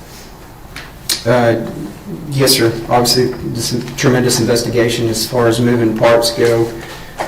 There's a lot of key elements that we now got to start focus on, which is one, preservation of evidence, getting the evidence properly stored, figuring out who's going to take what to what lab, and then we also have this digital evidence that we have, which is an SD card that obtains potentially more video. So I have to figure out a way to get the proprietary owner, which basically who owns the software to play that SD card, and figure out a way to preserve that evidence. Let's back up a little bit, talk just a little bit about evidence. We have the truck in which Athena was murdered in, is that correct? Yes, sir. We have the truck in which he was found in on the 2nd, is that correct? Yes, sir. Do both of those items, are those going to need to be processed, CSI work and things like that done to them? Yes, sir. And then you also said that there was a search done at the Horner home in Lake Worth, is that right? Yes, sir, that's correct. And in Horner home in Lake Worth? And you didn't conduct that search, right? No, sir, they were just conducted in my direction. Social media, DNA, things of that nature that are all happening, is that right? Correct, yes, sir. And then, I didn't ask you this before, was there an autopsy performed on Athena? Yes, sir, there was. And do you remember who the doctor was that did that? I believe the chief medical examiner now was Dr. Dwyer. Okay.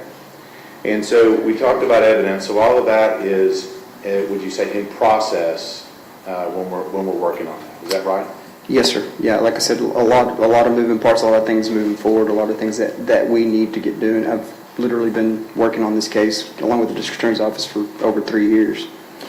So let's talk a little bit about some of the items that needed to be tested. Were you involved in, once the forensic, the CSI stuff was done on the vehicles and all of that was done, were you involved in getting that evidence from Wise County to the lab?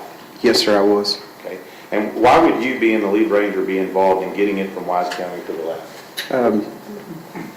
One, it's chain of custody, so everything that goes in, evidence-wise, DNA-wise for testing, it's one person handling it. I grabbed it, took it to the lab with essentially a submission that says what needs to be tested for what, which would be trace evidence, DNA evidence, and different things like that. Judge? Yes. Ranger Espinoza, I'm going to show you some marked State's Exhibit 41. Is that what you were talking about with the evidence? Yes, sir. This is a chain of custody transfer receipt from the Wise County Sheriff's Office to me. And is that a true and correct copy of that chain of custody receipt when you took the evidence to DPS? Yes, sir. And when did you take that to DPS? February 21st of 2023, and I can verify that with my signature at the bottom of the page. Judge Whitaker states 41.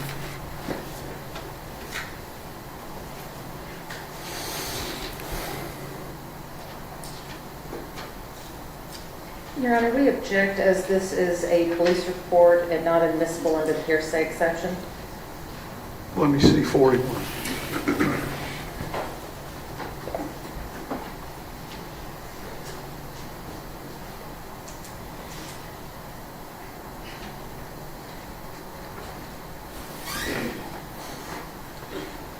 Mr. Staten, what's the relevance of this documentation? This is the evidence, that he took from the lab and they picked up from the lab. It's not a police report. Right, your objection is overruled. State's Exhibit 41 is admitted. Thank you, Your Honor. Additionally to that, you mentioned, and I think we talked about this a little bit before, mentioned an SD card, and we'll talk to some other people about the SD card, but are you aware that there's an SD card in the FedEx truck where Athena was kidnapped and murdered? Are you aware of that? I am aware of that SD card. Like I said before, we knew it contained video evidence, digital evidence, because we'd already obtained it, so I was already in the process of going to North Carolina to meet with Velociter in reference to that SD card. Now let me ask you, when we say an SD card, and I'll show you the card, the evidence here in just a second, but is this what we would consider just to be like a normal, like an SD card, like we would see in a camera or something along those lines? Yes, sir. Yeah, just your standard SD card you slide into, when you take a photo or when you're collecting in a smaller video camera, that type of SD card. And at some point, were you attempting to access that SD card to obtain the video from the FedEx truck? Yes, sir, I was. And were you able to do that? No, sir, I was not. Okay. And what steps did you take to be able to view what was on that SD card? Like I stated before, we knew that we needed to get with the proprietary owner, which is Velociter, and get on their schedule. They do nationwide contracts, so it was a matter of getting them at their headquarters in North Carolina. Numerous times we were working out a schedule, and we finally nailed a date down of January 23rd, and I was able to request a plane through DPS headquarters in the governor's office, and it picked me up in Decatur and flew me to North Carolina, where I met with Jim Becker to preserve and obtain the digital evidence from the FedEx truck. All right. And I'm not going to ask you specifically questions about what's on it, but let me ask you, so you said something about something being proprietary. Well, what does that mean?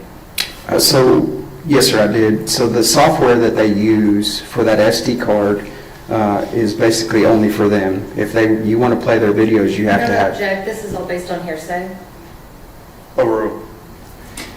You basically have to have their software in order to play that SD card. So we just can't play it. They own it. So in order for us to play that, we have to go and use their software. Okay.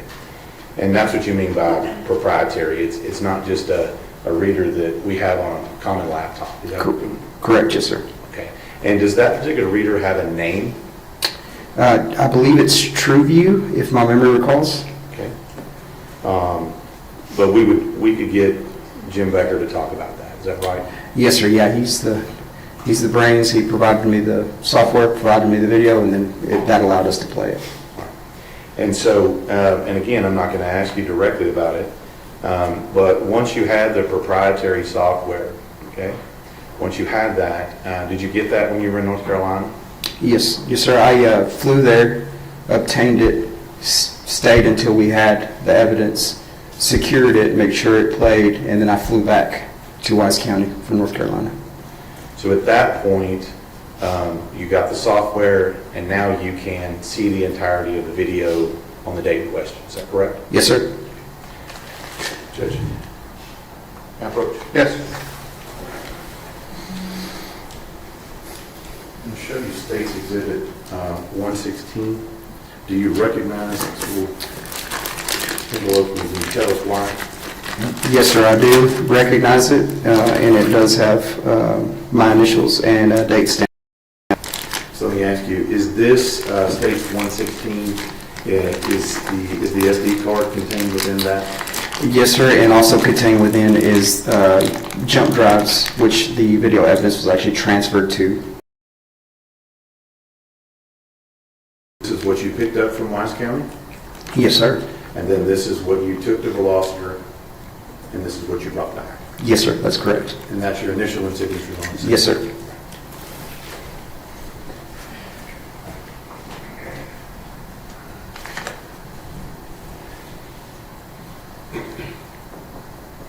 So it sounds like all you needed was their plate.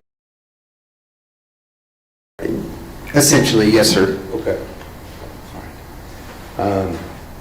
So we've made that happen. You've gone to the crime lab. You're taking the jet to North Carolina, right? Yes, sir. So why go to all these links just for that? Is very important. One, it's to preserve the evidence of what happened.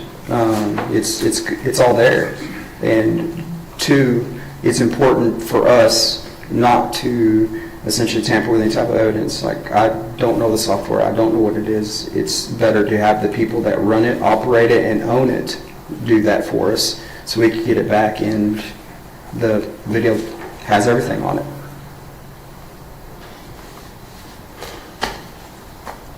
Ranger Espinosa, I want to thank you for the last couple of days of your testimony, evidence in this particular case, and thank you for your work on it. Pass the witness. Cross-examination. Yes, Your Honor. Ranger Espinosa, while we're talking about the SD card, who removed and recovered the SD card from the van? That would be the CSI group, which would be with ERT and the Wise County Sheriff's Office. And who with Wise County Sheriff's Office removed the SD card? I would have to check the chain of custody on who actually removed it and placed it into evidence. So you don't know how many hands that went through before it was placed in evidence? No, ma'am. Because I did personally not do it. You had said that you had to go to North Carolina in order to have this card reviewed by the software engineers. Is that right? Yes, ma'am. Okay. So who at Wise County, or I'll even make it a little broader, who attempted to play that SD card prior to you taking it to North Carolina? Only to my knowledge, when it was checked out of evidence, it was only Patrick McGuire with the FBI and myself while speaking to Velociter. But at some point you knew that someone had tried to play that card and were unable to. I had no knowledge of that, no, ma'am. And the reason you took it to North Carolina was because it was not able to be played on a regular reader. That's correct.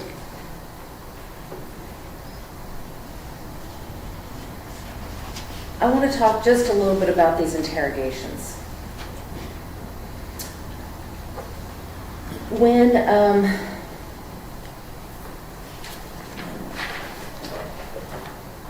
When Tanner was first arrested and was first taken to the Wise County Jail, you had that, the moments in the car where you were talking to him.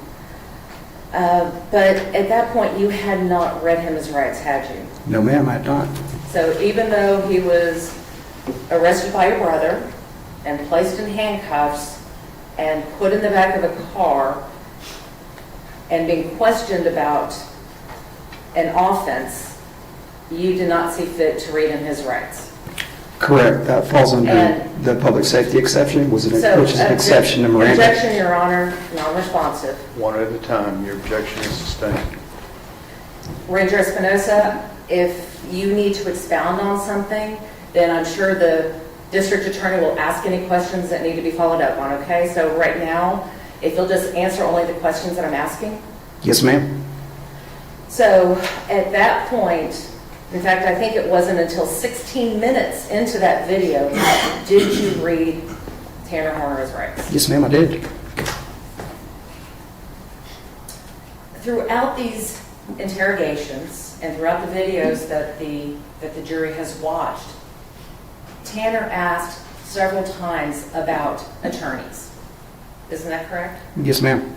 He asked how the attorney thing worked. You agree with me on that one? Yes, ma'am. At one point,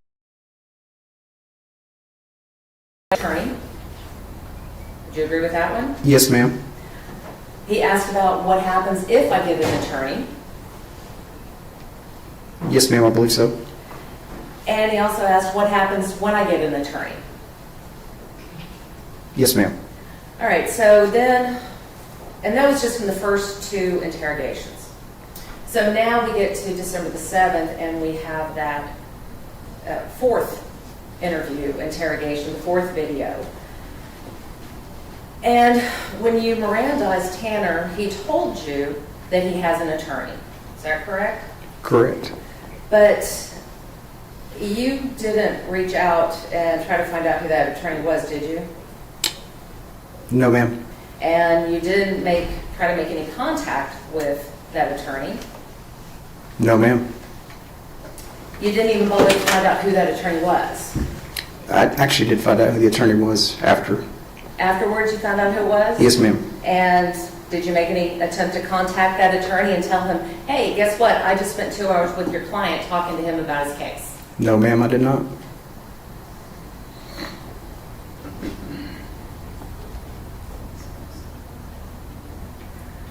Ranger Espinosa, you had testified earlier that Tanner had reached out to you on December the 6th of 2022. And this was about 4 days after his arrest, right? I received the notification on December the 7th, but you're correct. The actual timestamp, I believe, was 9 p.m. on the 6th. Were you aware that the night that he reached out to you, he had cut himself in his jail cell? Yes, ma'am. I believe I asked him what that was on his arms. Now, during your interrogations, Tanner talked to you about his history of self-harm, didn't he? Yes, ma'am. And you had learned through these interrogations that he had several suicide attempts. Yes, ma'am. By his statements, I was able to corroborate those. And the most recent suicide attempt was while in the custody of Wise County Jail, correct?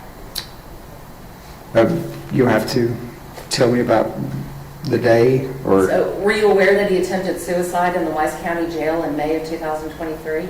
Yes, ma'am, I was. Throughout the interrogations, Tanner also spoke to you about his suicidal ideations. Would you agree with that? Yes, ma'am. So you learned that he had previously tried to hang himself, Yes, ma'am. and you also learned that he had also suicidal ideations before his arrest. Did you not? Yes, ma'am. And you learned that he had current suicidal ideations. In other words, he was still feeling suicidal at the time that you were speaking with him. Judge, object, that's cause for speculation about what Tanner Horner was feeling. Sustained. Well, isn't it true, Ranger Espinosa, that Tanner asked how you can stop him from hurting himself? Yes, ma'am, I believe that was his statement. And didn't he also ask you to just shoot him in the head? Yes, ma'am. And in fact, didn't he ask you on several times, can you just shoot me in the head? To the best of my recollection, he only asked me once to shoot him in the head.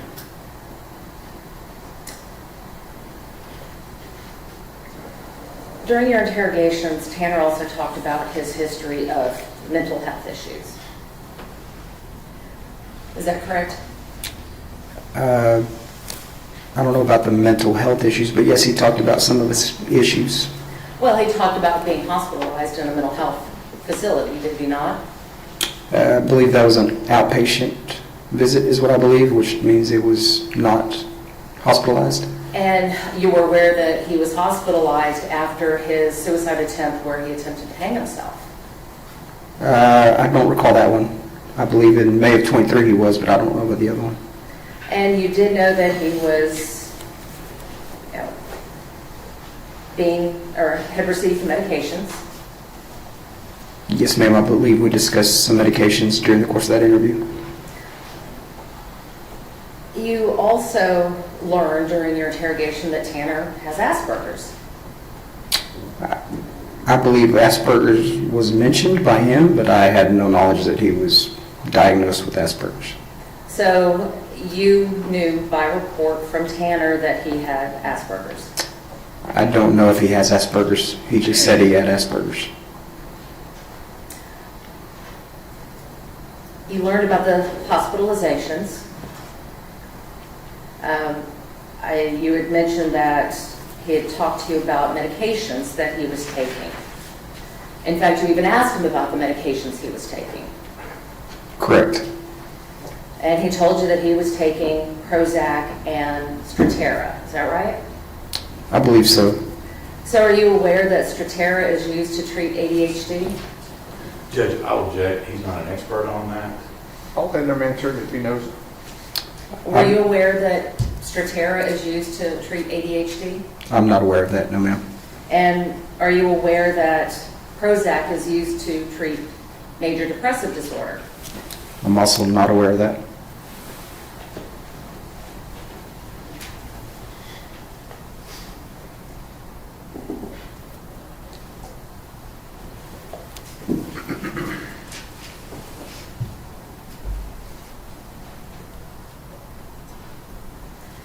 During these interrogations, well, let me back up. You testified to the jury that you did not think that Tanner expressed any remorse during all these interrogations. Do you recall that? Yes, ma'am. But you would agree with me that he told you several times that he felt bad about what had happened. And he may not have said, I feel bad, but he expressed his emotions about what had happened. Yes, ma'am. I did not believe him. Objection, Your Honor, non-responsive. Sustained. Yes, ma'am. He expressed that when you had said, he had been talking about what had happened, and you go, that's all right. And he says, no, it's not all right.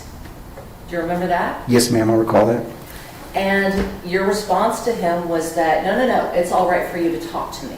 That's what you were referring to, right? About it being all right? Yes, ma'am, I believe so. And then based on Tanner's response, he was telling you that it was not all right to hurt a child. Yes, ma'am, I believe that's what he was implying.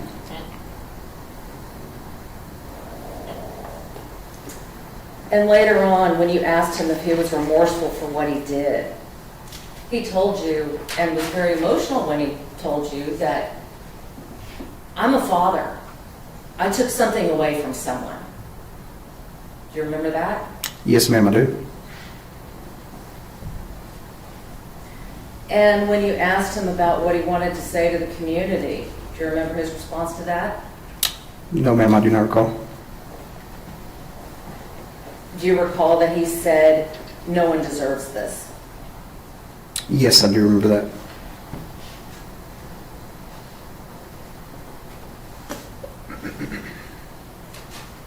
he also told you that the fact that Athena was dead broke his heart. Yes, ma'am, I recall that.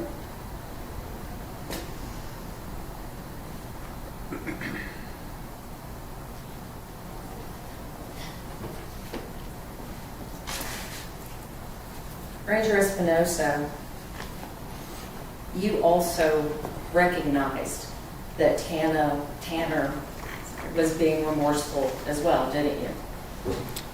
No, ma'am. You don't recall telling him, I see remorse in you, I see regret in you? That is part of an interview tack in order to maintain rapport. So you lied to him? No, ma'am. Again, that's a rapport. It's a common strategy. If you want to call it a lie, you can, but it's strategy. But you did tell him that you saw remorse in him? Correct, I did. And you did tell him that you saw regret in him? Yes, ma'am.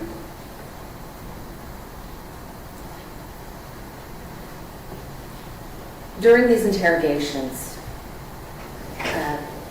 Tanner was being cooperative with you. Yes, ma'am. And at times you even praised him for his cooperation. Yes, ma'am. And you even told him that you would be sure to tell everybody how cooperative he had been during the process. Correct. Did you tell everybody how cooperative he had been during the process? No, ma'am, I did not. In fact, you even thanked him for his willingness to help. Isn't that correct? Correct. And did you tell anybody, or did you tell everybody that he was willing to help? No, ma'am, I did not.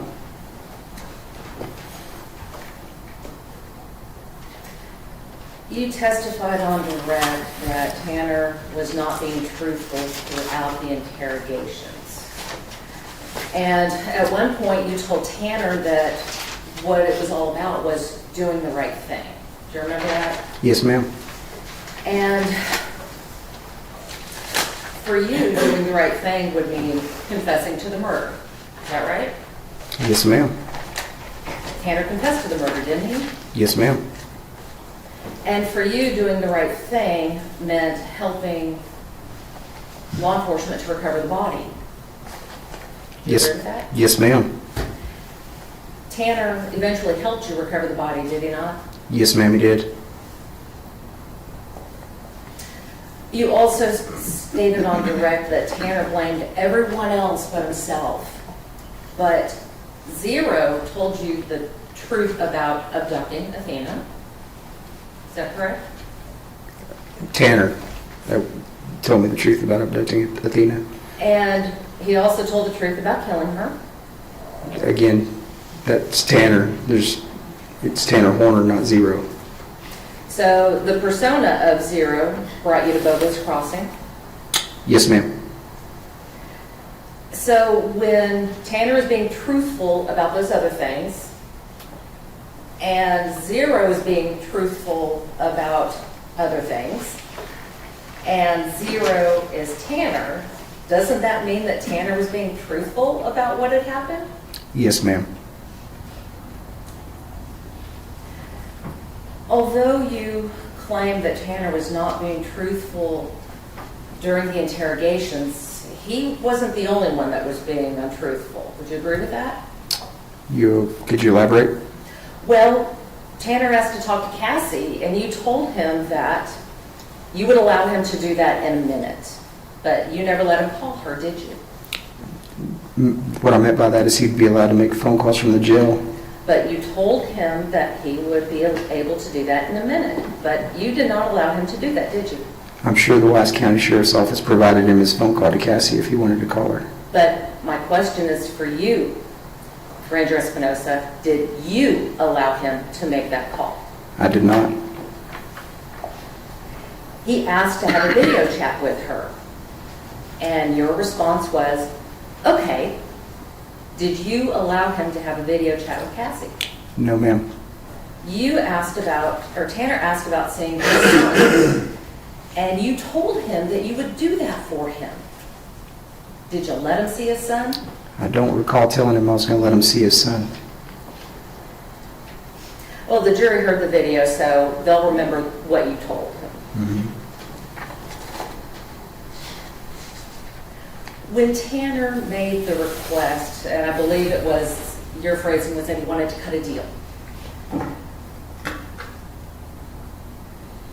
You said that you felt that, well, actually what you told the jury was that the deal would be that if he received the deal requested, he would tell you the truth. That's what you told the jury, right? I believe is what he stated, yes, ma'am. But that's not the complete truth, is it? Because, and again, the jury saw this video, so I'm sure they will remember that, and you would agree with me, that Tanner was willing to enter a plea in this case. Do you remember him telling you that? Yes, ma'am. Do you remember him telling you that he would be willing to give up all of his defenses? Yes, ma'am. Do you remember telling him that he would be willing to give you any information that you wanted? Yes, ma'am.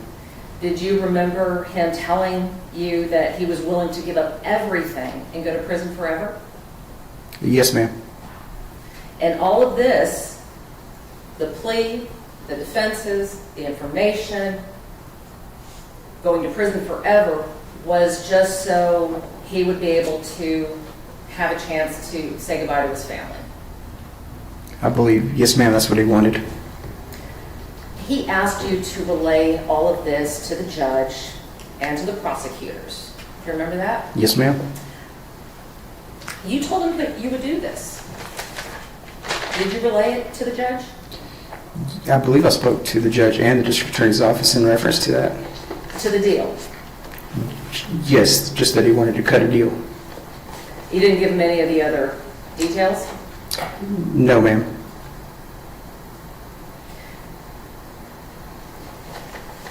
When did you speak to the judge about this? And which judge, well, let me back up. Which judge did you speak to?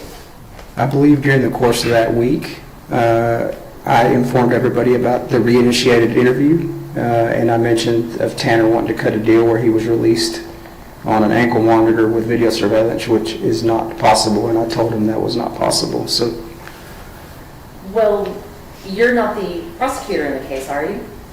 no, ma'am, I'm not. And you told Tanner that you couldn't give him legal advice, right?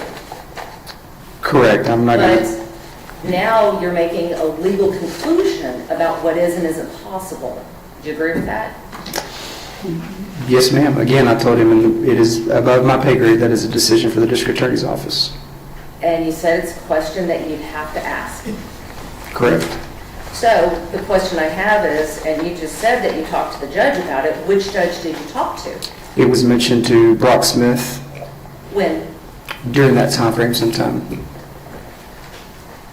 When did you speak to the prosecutors about it? I believe, actually, the district attorney's office we had a meeting with the district attorney's office that day at the Wise County Sheriff's Office, and I informed them about it. The question I have is, why wasn't that included in your police report that you prepared for this case? It was included in the police report. The fact that he was willing to give up all of his defenses? Yes, ma'am. There's video evidence of that. What I'm saying is that in your written police report, you did not update your written police report to include all this information, did you?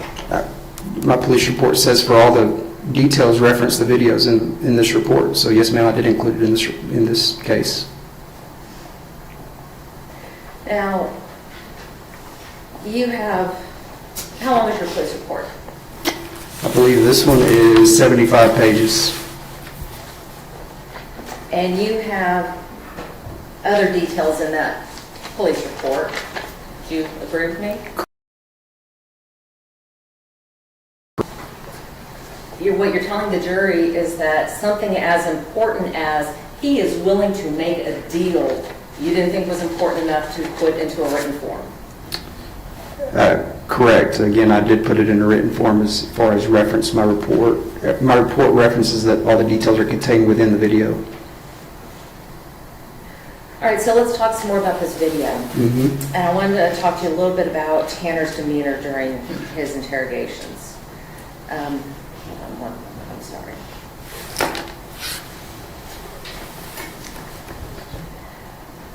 You would agree with me that during all of the videos that were shown to the jury over the last couple of days that it was obvious during some of those videos that Tanner was easily distracted. That's a matter of opinion. Well, you testified earlier that he became distracted and you would have to redirect him. Do you remember that? No, ma'am, I actually stated that he would interrupt to talk about his deal, and I would have to redirect him back to what we were talking about. So when he was distracted by the gel that was in your hair, when he was distracted by your shoes, you were able to redirect him back to the information that you were interested in, right? Yeah, I was definitely able to keep communicating with him. Yes, ma'am. You would agree with me that Tanner was polite to all the officers? To the best of my recollection, yes, ma'am. And, well, I mean, you sat here and watched all the videos. Was he rude to any officer during those videos? Not in my presence, no, ma'am. He said yes, sir, and he said no, sir. When Yes, asked. yes, ma'am, correct. He didn't curse at any of the officers. Yes, ma'am, correct. He didn't threaten any of the officers. No, ma'am, correct. Didn't raise his voice in anger at any of the officers. Correct. The only time his voice raised a little bit was when he got excited about talking about something that interested him, right? Yes, ma'am. When he was arrested, he didn't put up any resistance. Correct. When you took him out of the jail, he didn't put up any fight or any resistance. No, ma'am. When you walked him around the bamboo forest, he didn't try to run or escape. No, ma'am. He was respectful to your authority, was he not? Yes, ma'am.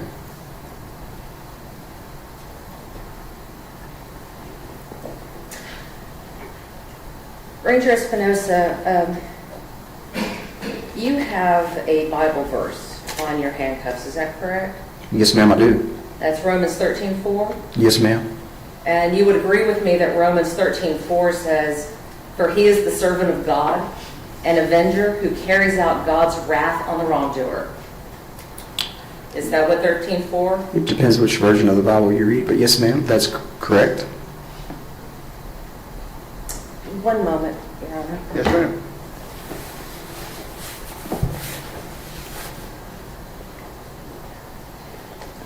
I have nothing further, Your Honor. Redirect. Thank you, Your Honor. I'm going to try to get through this here. This fourth interview that you conducted, who requested it? Tanner Horner.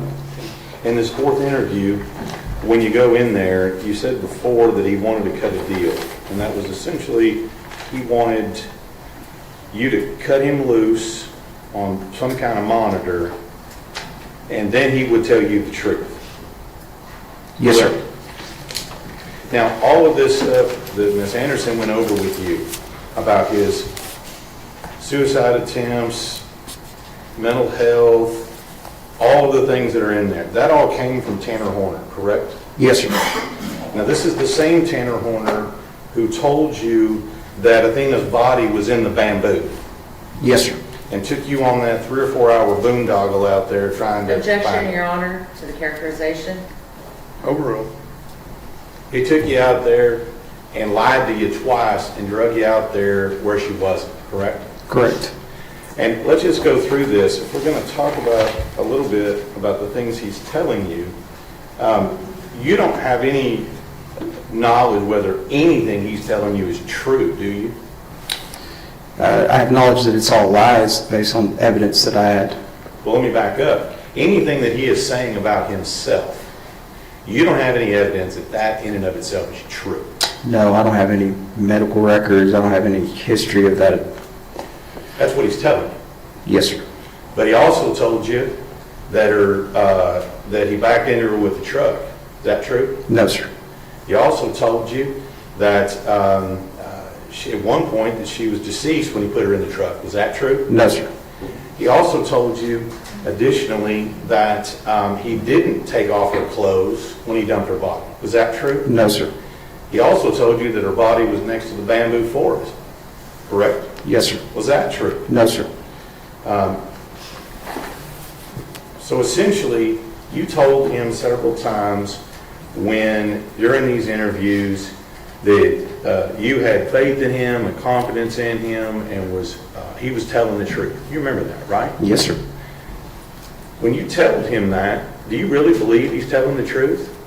I know he's not telling the truth because I've already seen the video and I already have physical evidence. I know that he's lying to me the entire time. So when you're telling him that, is that just to keep him talking? Yeah, that's called maintaining rapport, so I don't lose the rapport and then essentially lose finding Athena. So when we're talking about this, and we're going through this bit of information, you asked him if he felt remorseful, did you not? Yes, sir, I did. You had to ask him what it was he would say to the community, did you not? Yes, sir, I did.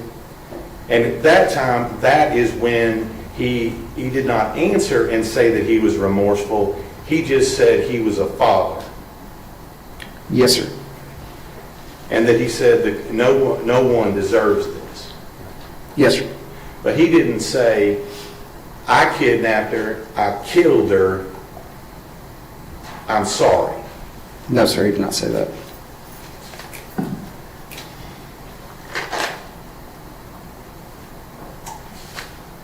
So when we talk about whether or not Tanner Horner was truthful about what happened, you were asked a minute ago if he was truthful in telling you that she was placed in the bamboo. Is that right?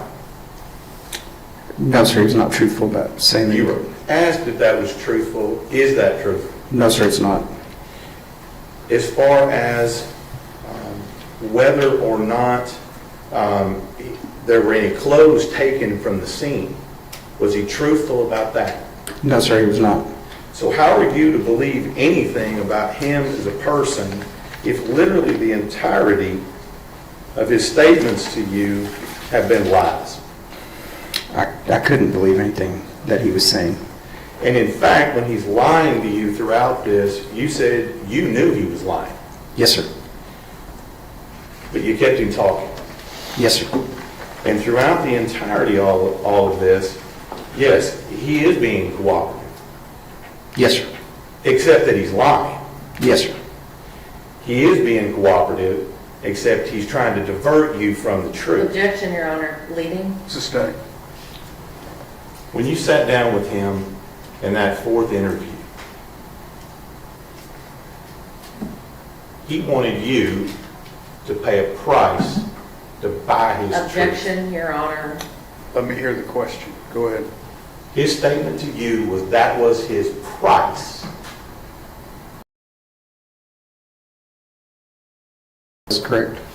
Objection, that is a misstatement of the testimony.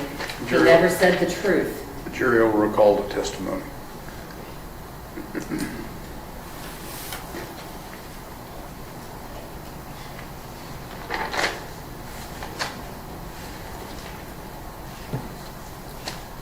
So throughout all of this, the only thing that he told you that was the truth was that she was deceased. Correct? Yes, sir. Objection, leading. Overruled. The rest of that stuff you had to learn on your own. Yes, sir. That's what it's. Ms. Anderson. Just a couple of things. After Tanner told you about being at Millwood and taking medications, did you attempt to confirm that information? Yes, ma'am. That's information that was passed, and at some point, either Watts County Sheriff's Office or the District Attorney's Office would attempt to make or obtain medical records. And so, knowing that they were able to obtain medical records from Millwood, it wasn't a lie then when he told you that he was at Millwood. I actually don't know what medical records were actually obtained. I wasn't privy to them. I just know that the medical records were requested. And earlier you just said that they obtained medical records. So if they were able to obtain medical records, you wouldn't be able to obtain them if they weren't there. Would you agree with that? No objective speculation. He said he doesn't know about these records. Sustained. But you don't obtain records for somebody if no records exist, right? Same in Jackson Hall speculation. He can answer that one. Basically, what we do is an overall. It doesn't have to be from a specific place. Usually when we have a defendant, we try to find a medical history. So it may not be for that particular, but the district attorney's office would obtain all records. It does, maybe not these particular ones we're talking about, but all records would. If there's some there, we're going to try to obtain them. All right, so if you were able to obtain records from Millwood, you would have obtained records from Millwood. Correct. If the district attorney's office would have obtained records from Millwood, they would be privy to the district attorney's office. And the way the district attorney asked the question, he characterized that Tanner's price for telling you the truth was that he received the electronic monitoring. Do you recall him asking you that question? Yes, ma'am. I believe that's what he said. That's not quite accurate, is it? Because it wasn't the price for telling the truth. Tanner's price was for entering a plea in this case. I believe the underlining purpose of the deal was to tell the story or the truth and then get the deal for the monitoring. Well, actually, that's not quite what the video showed, is it? I mean, the video said that he would be willing to enter a plea, right? Yes, ma'am. And that he'd be willing to give up his defenses, right? Yes, ma'am. That he would be willing to go to prison for life, right? Yes, ma'am. And that he would be willing to tell you everything you know, or everything that you would like to know, right? Yes, ma'am. Okay, so it's just not telling the truth. There was a whole list of things that he wanted. And that was what he was willing to do if you were to speak to the judge, speak to the prosecutors about the possibility of electronic monitoring. Yes, ma'am. Nothing further. Mr. Stanton? Just a couple questions, Your Honor. Thank you. I didn't hit on this before, and I apologize, Ranger Espinosa. When you initially detained Tanner Horner on scene there at the corner of Faith and Hope, you had testified before about your basis for doing so. Correct. What was that basis? Objection, Your Honor. Miss Ranger Espinosa did not detain him on. That was his brother. Stanton? Once you got to the scene and Tanner Horner was there in cuffs, what was the purpose of your question? So the purpose of the questioning fell under the public safety exception, which has an exception to Miranda, which is exception to rights, which is basically preserving life, which means I don't have to Mirandize him. If I'm looking for a kidnapped child that could potentially be alive, Miranda does not apply. And your questions to him at any point prior to the time that you Mirandized him, did you ask him what happened? Yes, sir. Prior to Miranda or after Miranda? After Miranda. Pre-Miranda, there was no questions about any details of the case other than where's Athena, take me to her. And in fact, he attempted at some point to tell you what had happened, and you stopped him from talking. Objection, Your Honor, this leading. Just trying to rephrase your question. When you got in the truck, what did Tanner attempt to tell you about what had happened? At that point, when I asked him, as y'all saw the video, he attempts to say something or tell me something. I said, stop, we'll worry about that later, we just need to find Athena, which falls within the parameters of the public safety exception and the exception to Miranda.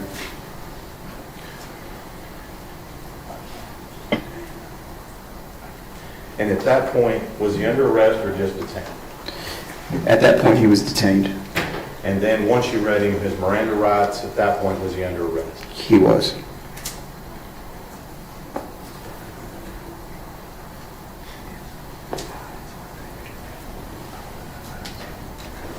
House witness. Ms. Anderson? No, Your Honor, I'm done. May Ranger Espinosa be excused subject to any potential recall? Fine with the statement. No objection. Thank you, sir.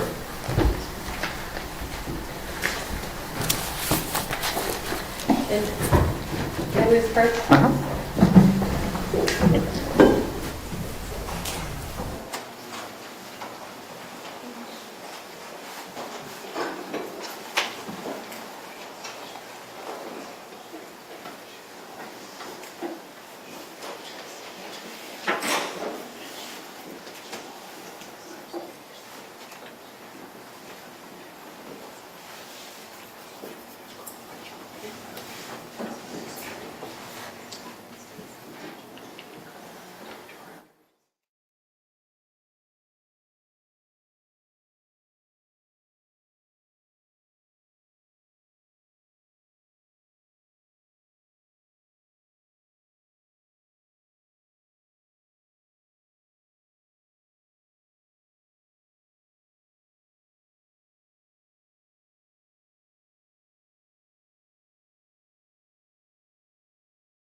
the Michael Morton Act.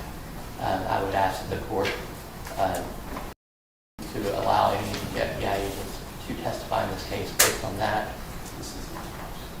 They require a 2B letter for you to get their personnel records.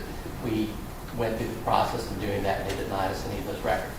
Obviously, with any Texas law enforcement officer, we would get those records directly from the district attorney, but the federal government just doesn't do what the states ask them to do. They don't have to, and we can't make them. All right. Your objection is overruled. Do you have a running objection?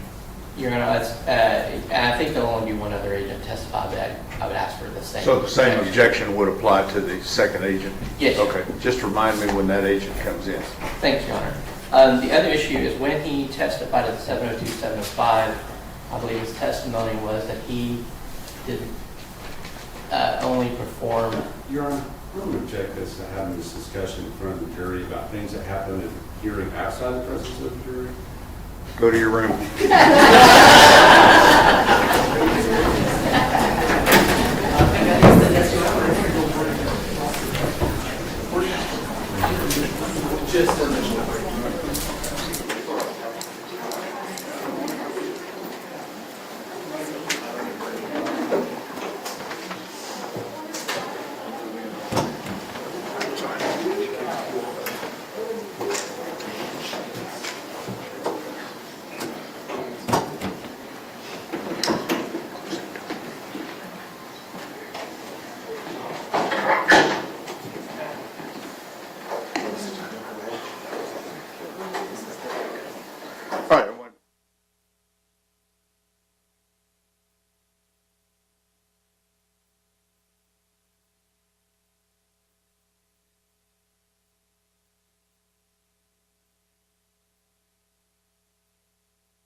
testify truthfully. That's it.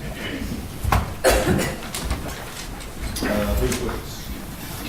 Mr. Barry. Yes, sir. Mr. Page, would you please state your name and spell your first and last name for the court, please? Yes, sir. My name is Taylor Page, spelled Taylorpage. And what do you do for a living, Mr. Page? I'm a special agent with the FBI in Dallas.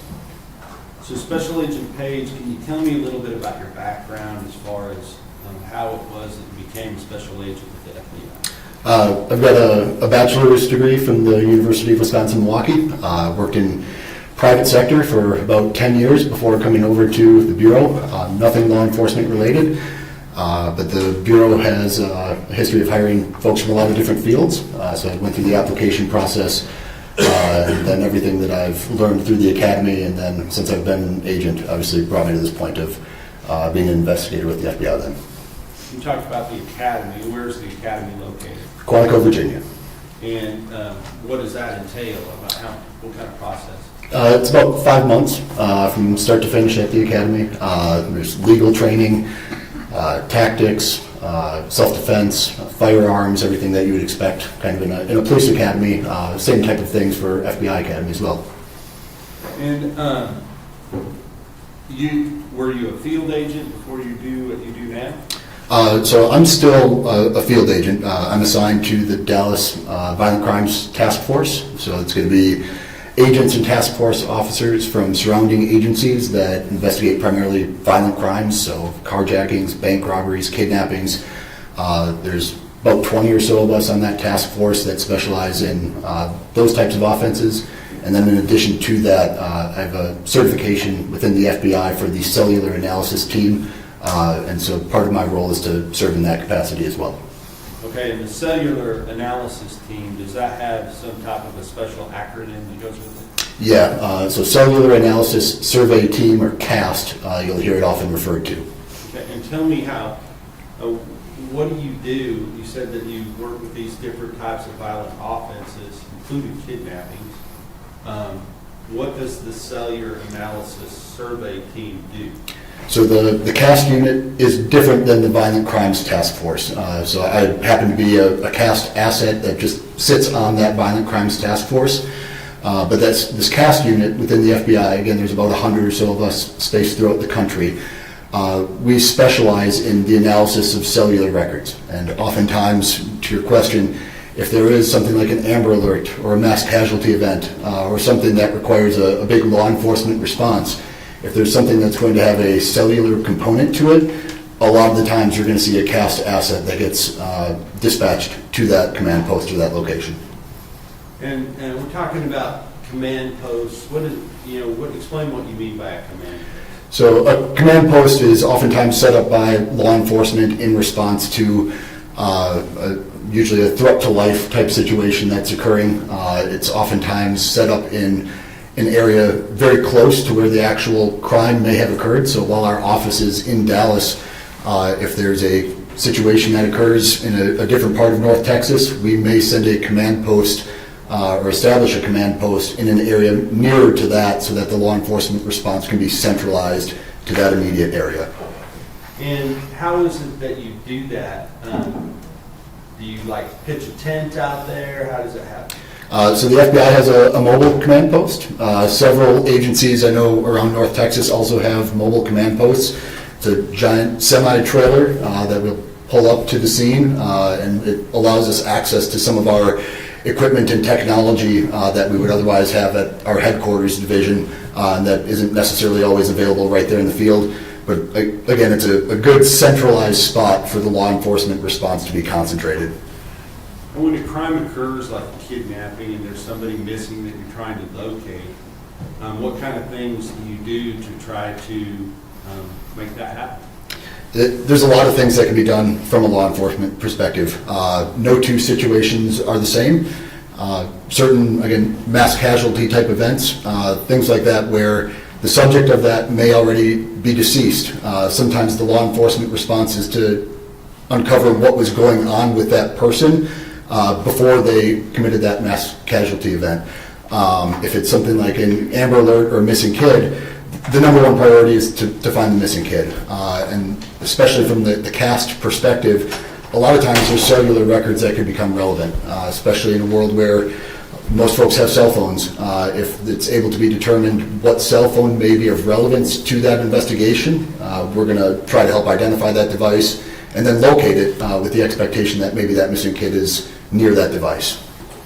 And were you called to come to the scene where a girl by the name of Athena Strand went missing on November 30th of 2022?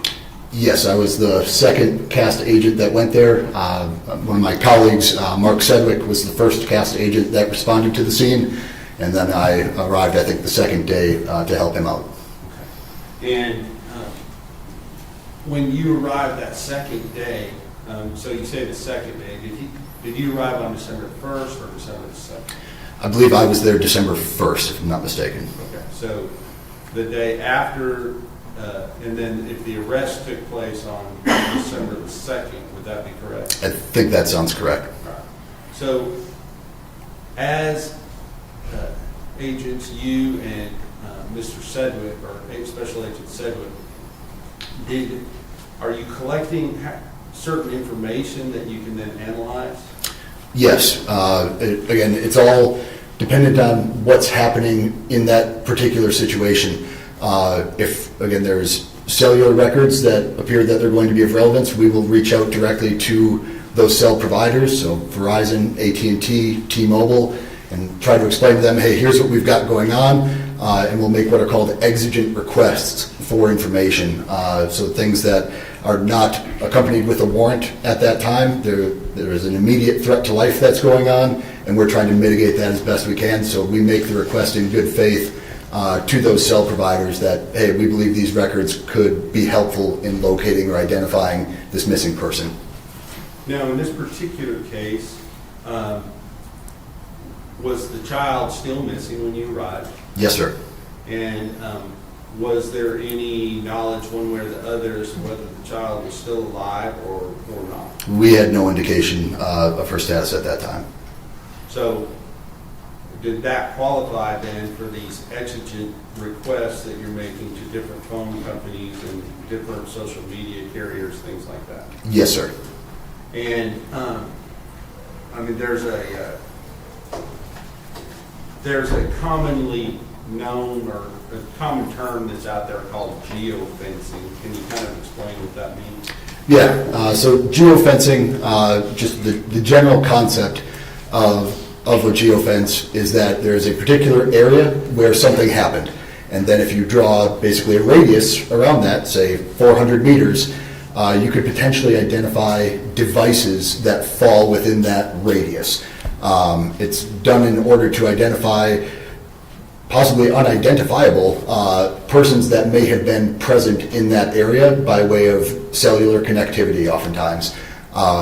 Certain geofences are not only related to cell phone connectivity. There's other types of geospatial geofences that can be done that may be GPS related. But the general concept of it is just that there is a known quantity or a known event and then a radius that you want to establish around that area to identify the devices that were present in that spot. And are you able to limit that to certain times and parameters? Yes, sir. Okay. And did you do that in this particular case? We did. Okay. Now, when you go to the scene out there, or really any scene of a missing child, who are the first people that you are often tasked to look at and to look at their mobile devices? Usually it's the parents or close family that may be living with that person. So a lot of times it's not even necessarily that that person is a suspect per se, but you also want to get corroboration for statements that those folks may be making to law enforcement. So if a parent says, I was at work all day, if you get the phone records for that person, you could pretty easily identify, depending on how far away they live from their work, you could potentially identify that, yes, they were at work that day and their statements are consistent, as opposed to someone whose phone was not near their office that day, then maybe the statements that they made that they were at work could be more concerning. And was that done in this particular case with regard to the missing child, Athena Strand? Yes, sir. I believe Special Agent Sedgwick started that process. Okay.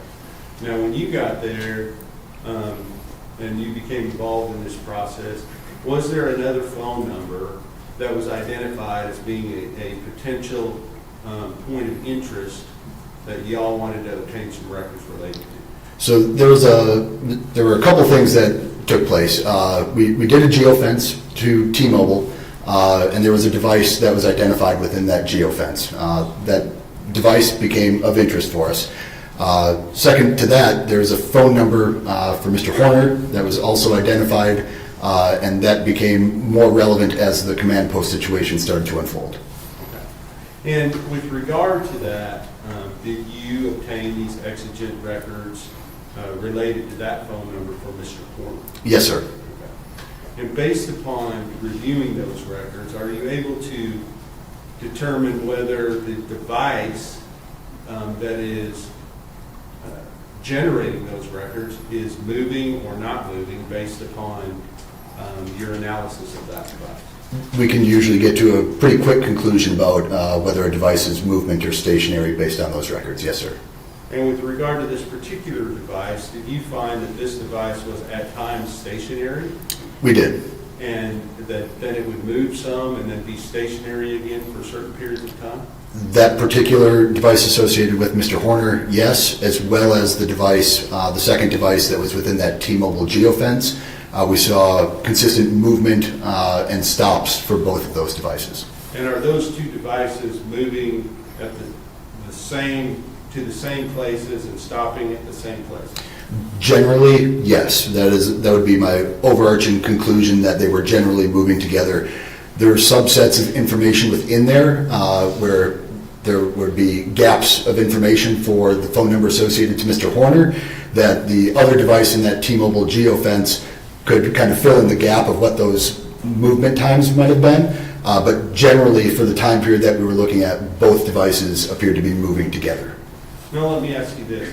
If the person turns off their... John, can we approach? Yes.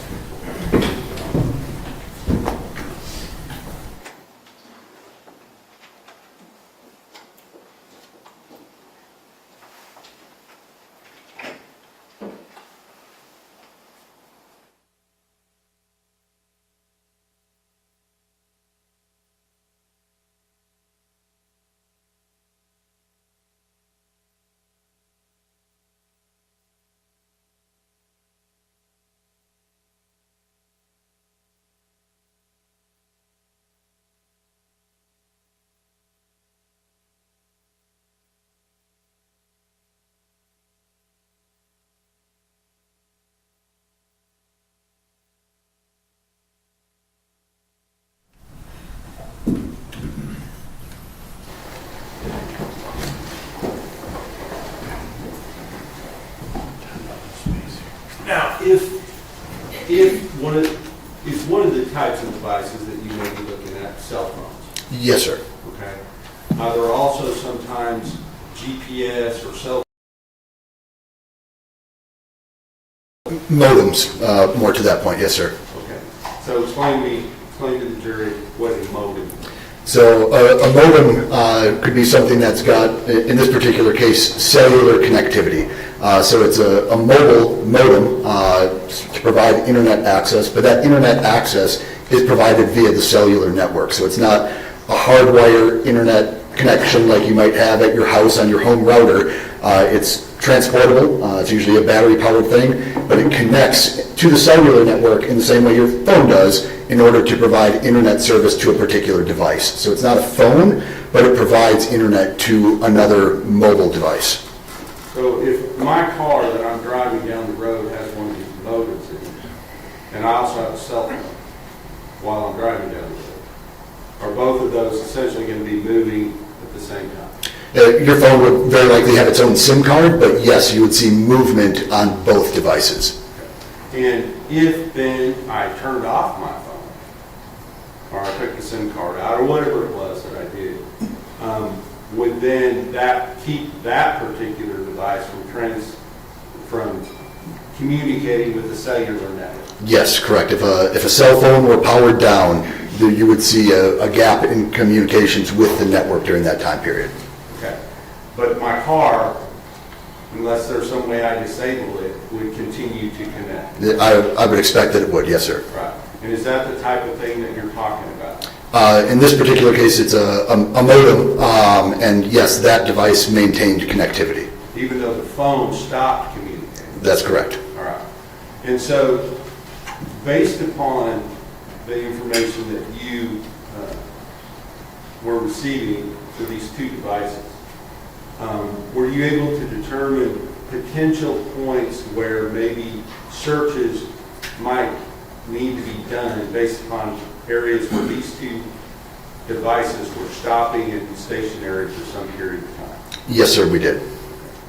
And were you familiar with the location? I'm not asking you to give an address, just asking if you know the location where Athena Strand body was ultimately located. I don't know the exact address, but I am familiar with it, yes, sir. And based upon the information that you had from these two devices, did you target that location as a place that needed to be searched? We did. Okay.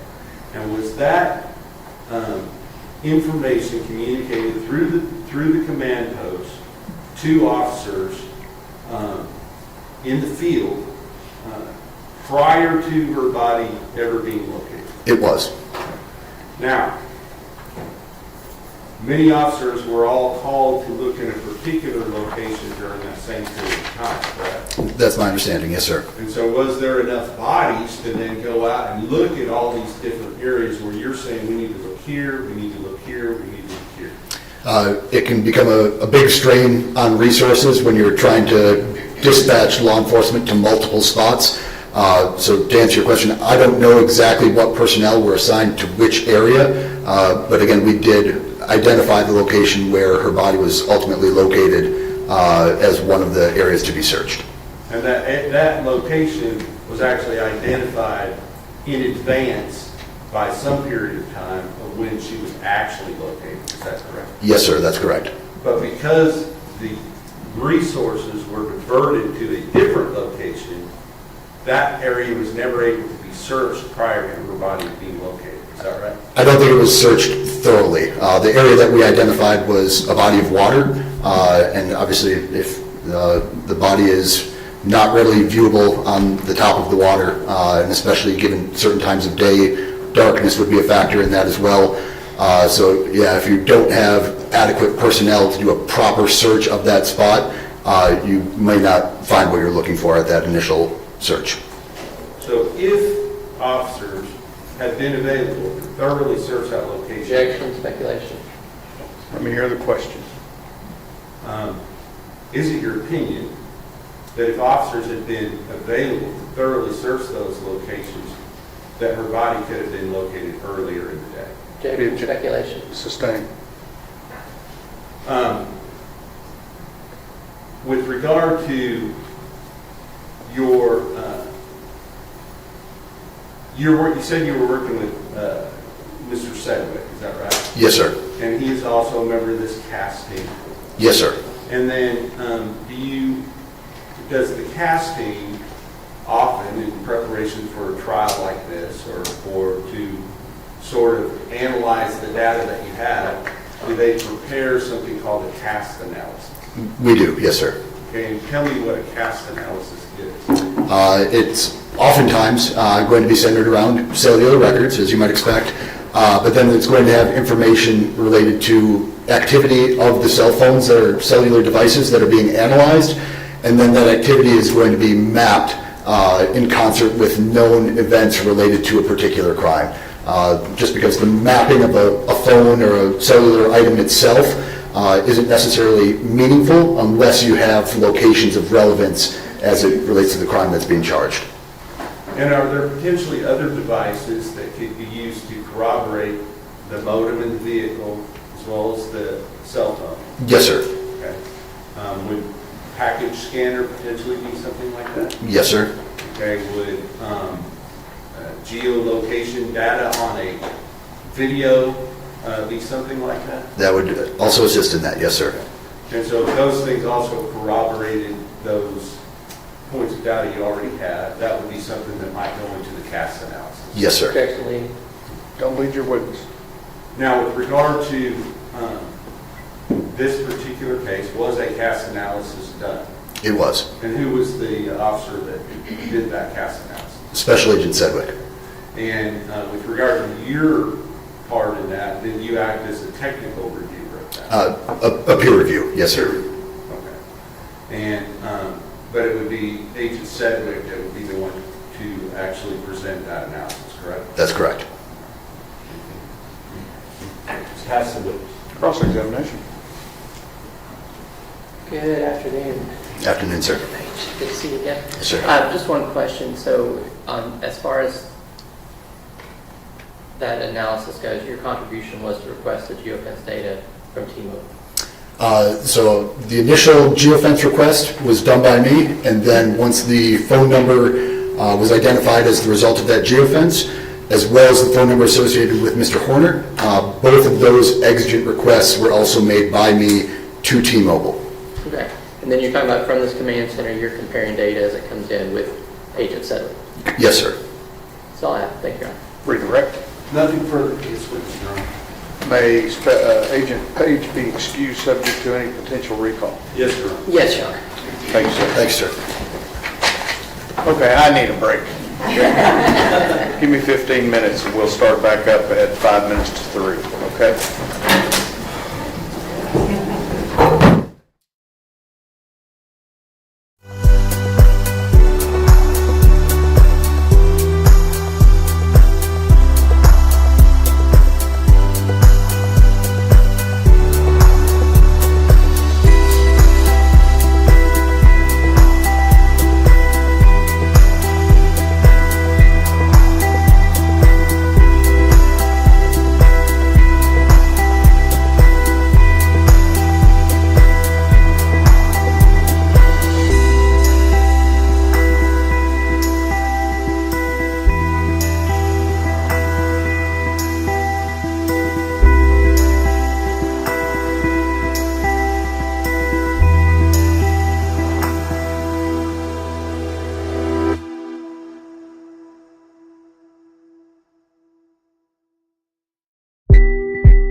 Stories at different times from Horner about what happened and where Strand was located. Espinoza also testified that Horner wanted to make a deal to wear an ankle monitor and spend Christmas with his family in exchange for more information about Strand. We also heard more disturbing details about the state of Strand's body when it was found, a topic the prosecution has touched on in the past but has not gone into detail yet. Espinoza said she was naked, even though he said Horner told him at times she was clothed. When asked why he took her clothes off, what did he say? It was about humiliation. Prosecutors say Tanner Horner abducted and killed Athena Strand after making a FedEx delivery at her home in Wise County back in 2022. Horner told investigators he hit Strand with his truck as he backed out of the driveway. Police say he told them she wasn't seriously injured, but he panicked and took her. An arrest affidavit says Horner strangled the girl. Her body was later found 9 miles from her home. The Wise County District Attorney is pushing for the death penalty, but Tanner Horner's defense team is arguing for life in prison without parole. And right now the jury is in the middle of watching a 2-hour-long video of one of those jail interviews in which Horner asked to speak with Espinoza. We'll bring you more details on that interview and all the rest of the trial later today. Live in Fort Worth, Trevor Sahaki, CBS News, Texas. Thank you for that update, Trevor. We appreciate it. Now, we are streaming every moment of the punishment phase of this trial live on CBSNewsTexas.com, on our YouTube page, and on the CBS News app. All you have to do is tap the Texas section. Now to a developing story out of Fort Worth, where 3 men were shot after police say an argument turned violent. It happened last night on Persimmon Court in North Fort Worth, which is a cul-de-sac near Keller. Police tell us a woman and her boyfriend got into an argument outside the house. When neighbors heard the noise, they came over, and police say that's when the woman shot them and her boyfriend. Police say all 3 men were taken to the hospital. The woman was arrested. We spoke with a woman who told us that she is the suspect's mother. She says her daughter lives there with her 4 children, and her name is Deshane Ballard. Police tell us Ballard could be facing charges of aggravated assault with a deadly weapon, among other charges. If you have any information or footage of what happened, you are asked to call police. Happening now, security and safety are top of mind as the 5A District 11 track meet kicks off in Little Elm. It's been just over a year since a Frisco teenager was stabbed and killed, allegedly by another teen at the same event. Carmelo Anthony was 17 years old when he was taken into police custody and charged with murder. He's accused of stabbing and killing Austin Metcalf. Authorities say an altercation between the two led to Metcalf's death during a district track meet held at Kirkendall Stadium in Frisco. Anthony was indicted for murder by a Collin County grand jury last June. Today's track meet is happening at Lobo Stadium in Little Elm. Frisco also shared a statement with us about security. It said, quote, Frisco ISD is committed to providing a safe and welcoming environment for all students, athletes, families, and spectators attending the district track meet. District administrators will be on site, and appropriate security measures will be in place to support a safe and enjoyable experience for everyone. Now, Anthony, who is now 18, faces a first-degree murder charge. He's been on house arrest since being released on a reduced bond. If convicted, he could face a possible sentence of 5 to 99 years or life in prison. His trial is scheduled for June 1st. Now, we want you to get outside and enjoy the weather today, because it could be our last rain-free day for a week. First Alert meteorologist Nelly Carreño joins us now to talk about that. Very important. Now, tomorrow we'll have some isolated showers and storms. I don't expect anything severe, but we do have a First Alert weather day for Sunday due to the possibility of some severe thunderstorms. So we have to start planning ahead. The weekend will not be a washout. That's very important. Saturday looks okay. The chance of storms a little bit more to the west. And today, as Karen mentioned, will be a fairly pleasant day. Now, it is mostly cloudy. It's not as sunny as it was yesterday afternoon. And you can see here the cloud cover. Temperature-wise, we are at 68 degrees. Now, taking a look at what we can expect, the radar, it's fairly clean right now, but over to the west, we've been watching the swirl over in the Pacific Northwest, and that is one of the systems that will start to track towards us. We will get that southerly flow, but the most important part for us in the next few days is watching this dry line, because this is where the storms will start. Right now, they're still way to our west. So for today, we'll call it partly sunny, 81. Tomorrow, 80 with a few scattered showers and thunderstorms, and Saturday, 81 also with some activity. All right, Nellie, thank you. Now to the fragile 2-week ceasefire between the U.S. and Iran. A disagreement over Israeli attacks in Lebanon is putting it in jeopardy. Iran has stopped shipping in the Strait of Hormuz, saying the attacks are a violation of that ceasefire agreement. This weekend, more negotiations are expected to take place in Pakistan, with Vice President J.D. Vance leading the delegation. CBS's Natalie Brand has the story from the White House. Crews sifted through the rubble in Beirut Thursday following Israeli airstrikes on Hezbollah targets in Lebanon. It's a very emotional morning, actually. I mean, I was raised in this neighborhood. The Israeli strikes on Iran's proxy in Lebanon have led to a serious crack in the fragile 2-week ceasefire deal announced Tuesday. Iran, as well as Pakistan, which helped broker the deal, insisted it included Lebanon. Israel and the White House disagree. I think the Iranians thought that the ceasefire included Lebanon, and it just didn't. We never made that promise. In response, Iran is restricting the passage of oil tankers through the Strait of Hormuz. They have said that they're going to start letting many more ships through. We'll watch as the day progresses whether that's true or not. President Trump said all U.S. ships, aircraft, and military personnel will remain in place in and around Iran during the ongoing ceasefire and negotiations.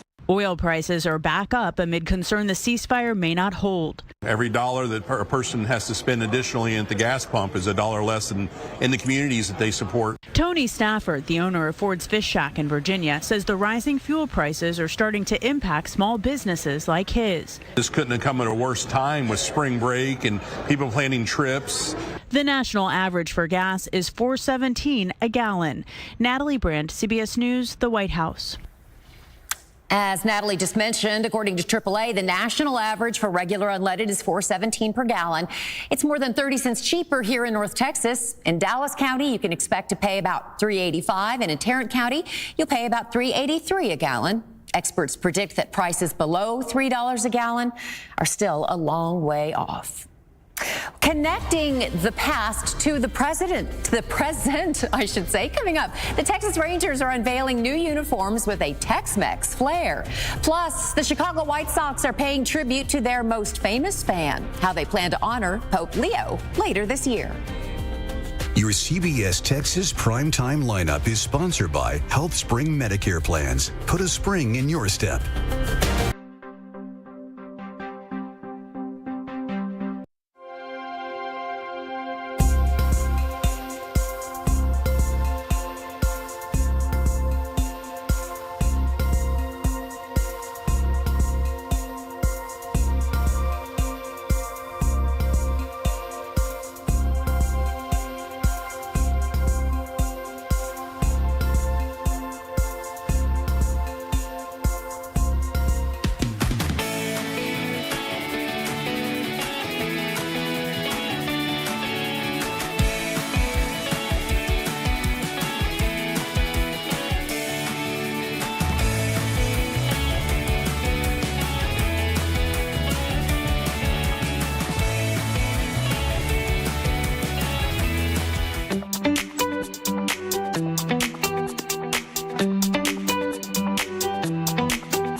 Happening today, the debate over data centers heads to the state capitol. This morning, lawmakers will discuss the pros and cons of data center development, including economic growth, education and training opportunities, and labor demands, as well as whether the tax incentives being offered are worth it.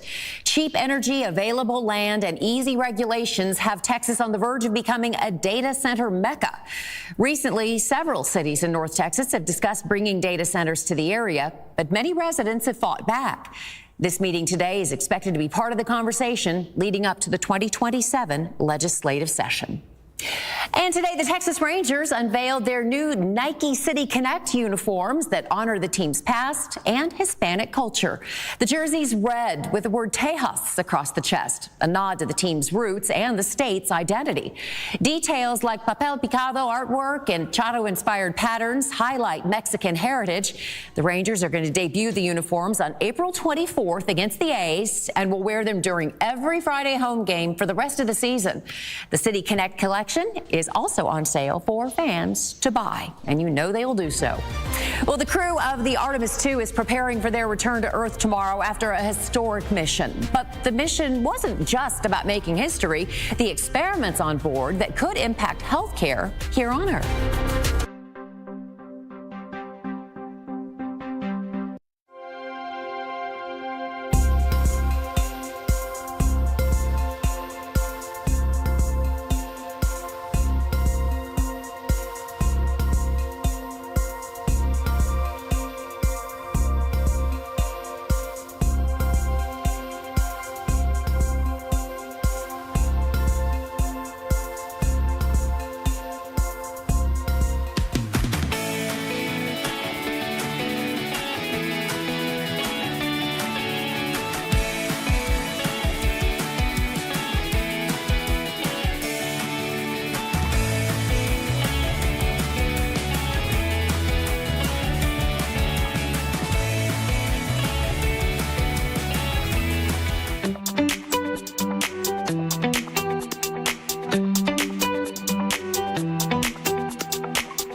The crew of Artemis II is homeward bound following their record-breaking journey around the moon.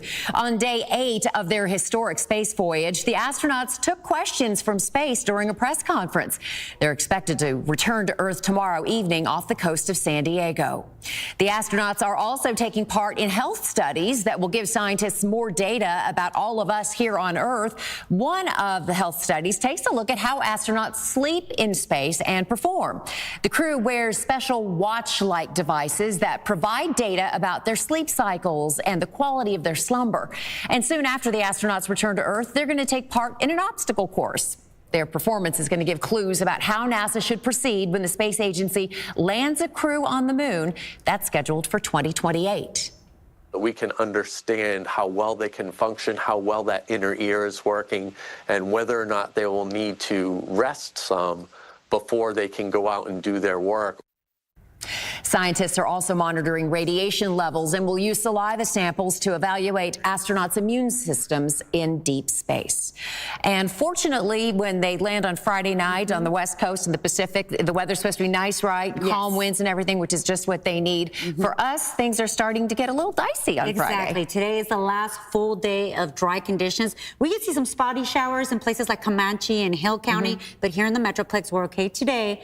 Tomorrow we'll start to see some activity, but the severe threat comes in on Sunday, and that's why we have called a first alert weather day for Sunday. So be aware that we do have that possibility of severe weather, especially on Sunday afternoon, Sunday evening, Monday evening, and also Tuesday evening. We are starting this unsettled pattern, and that's exactly what we're starting with. Our main headlines: an isolated shower or two, or even a thunderstorm tomorrow, Friday.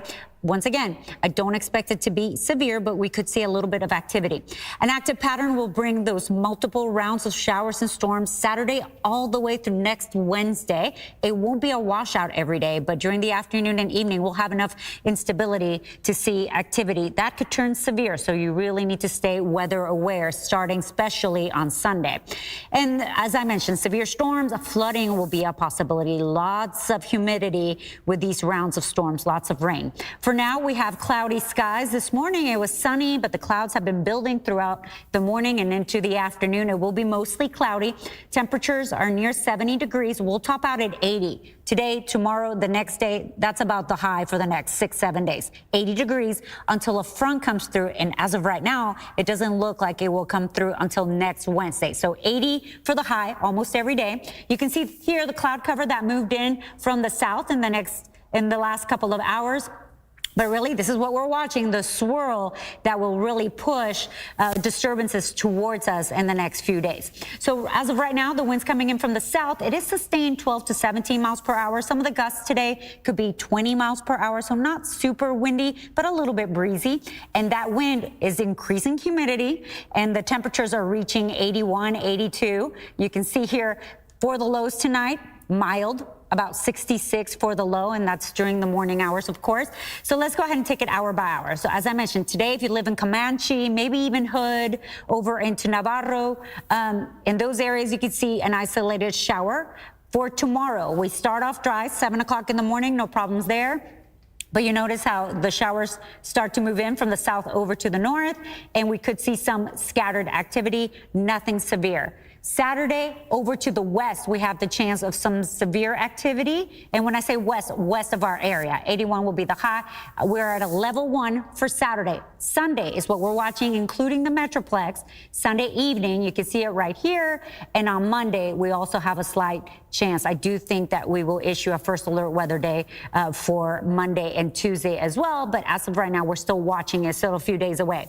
So you notice here for Saturday at 5:30, we start to see that line of storms come in from the west. So this is Sunday, 5 o'clock in the morning. This is the dry line that will trigger every day around the storms. It's still far away, but on Sunday it's closer, and that's why during the afternoon and evening we're watching the possibility of those severe storms. But Monday and Tuesday, here's the Metroplex, here is the dry line. And so we will have enough lift to break the cap. Obviously, we're going to watch the cap every day. That's just stable air that holds down the severe possibility. Once it breaks, that's when we see gusty winds and the possibility of some hail. So Friday, 30% chance, mostly south of the Metroplex, some in the Metroplex. 30% Saturday, mostly west, 80% all of us getting to the showers and thunderstorms by Sunday. First alert weather day, especially during the afternoon and evening. 84 on Monday with showers and storms during the afternoon and evening. Monday is the drier day out of Monday, Tuesday, and Wednesday. But on Tuesday, 82 will be the temperature and 80 degrees on Wednesday. So I'm very excited. Yes. We finally...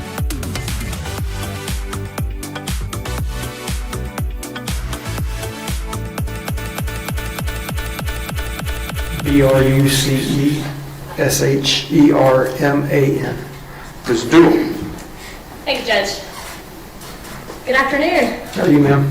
Do me a favor, push that mic back just a little towards the way. Yeah, there. Okay. Yes, sir. Can you go ahead and tell the jury how you are presently employed?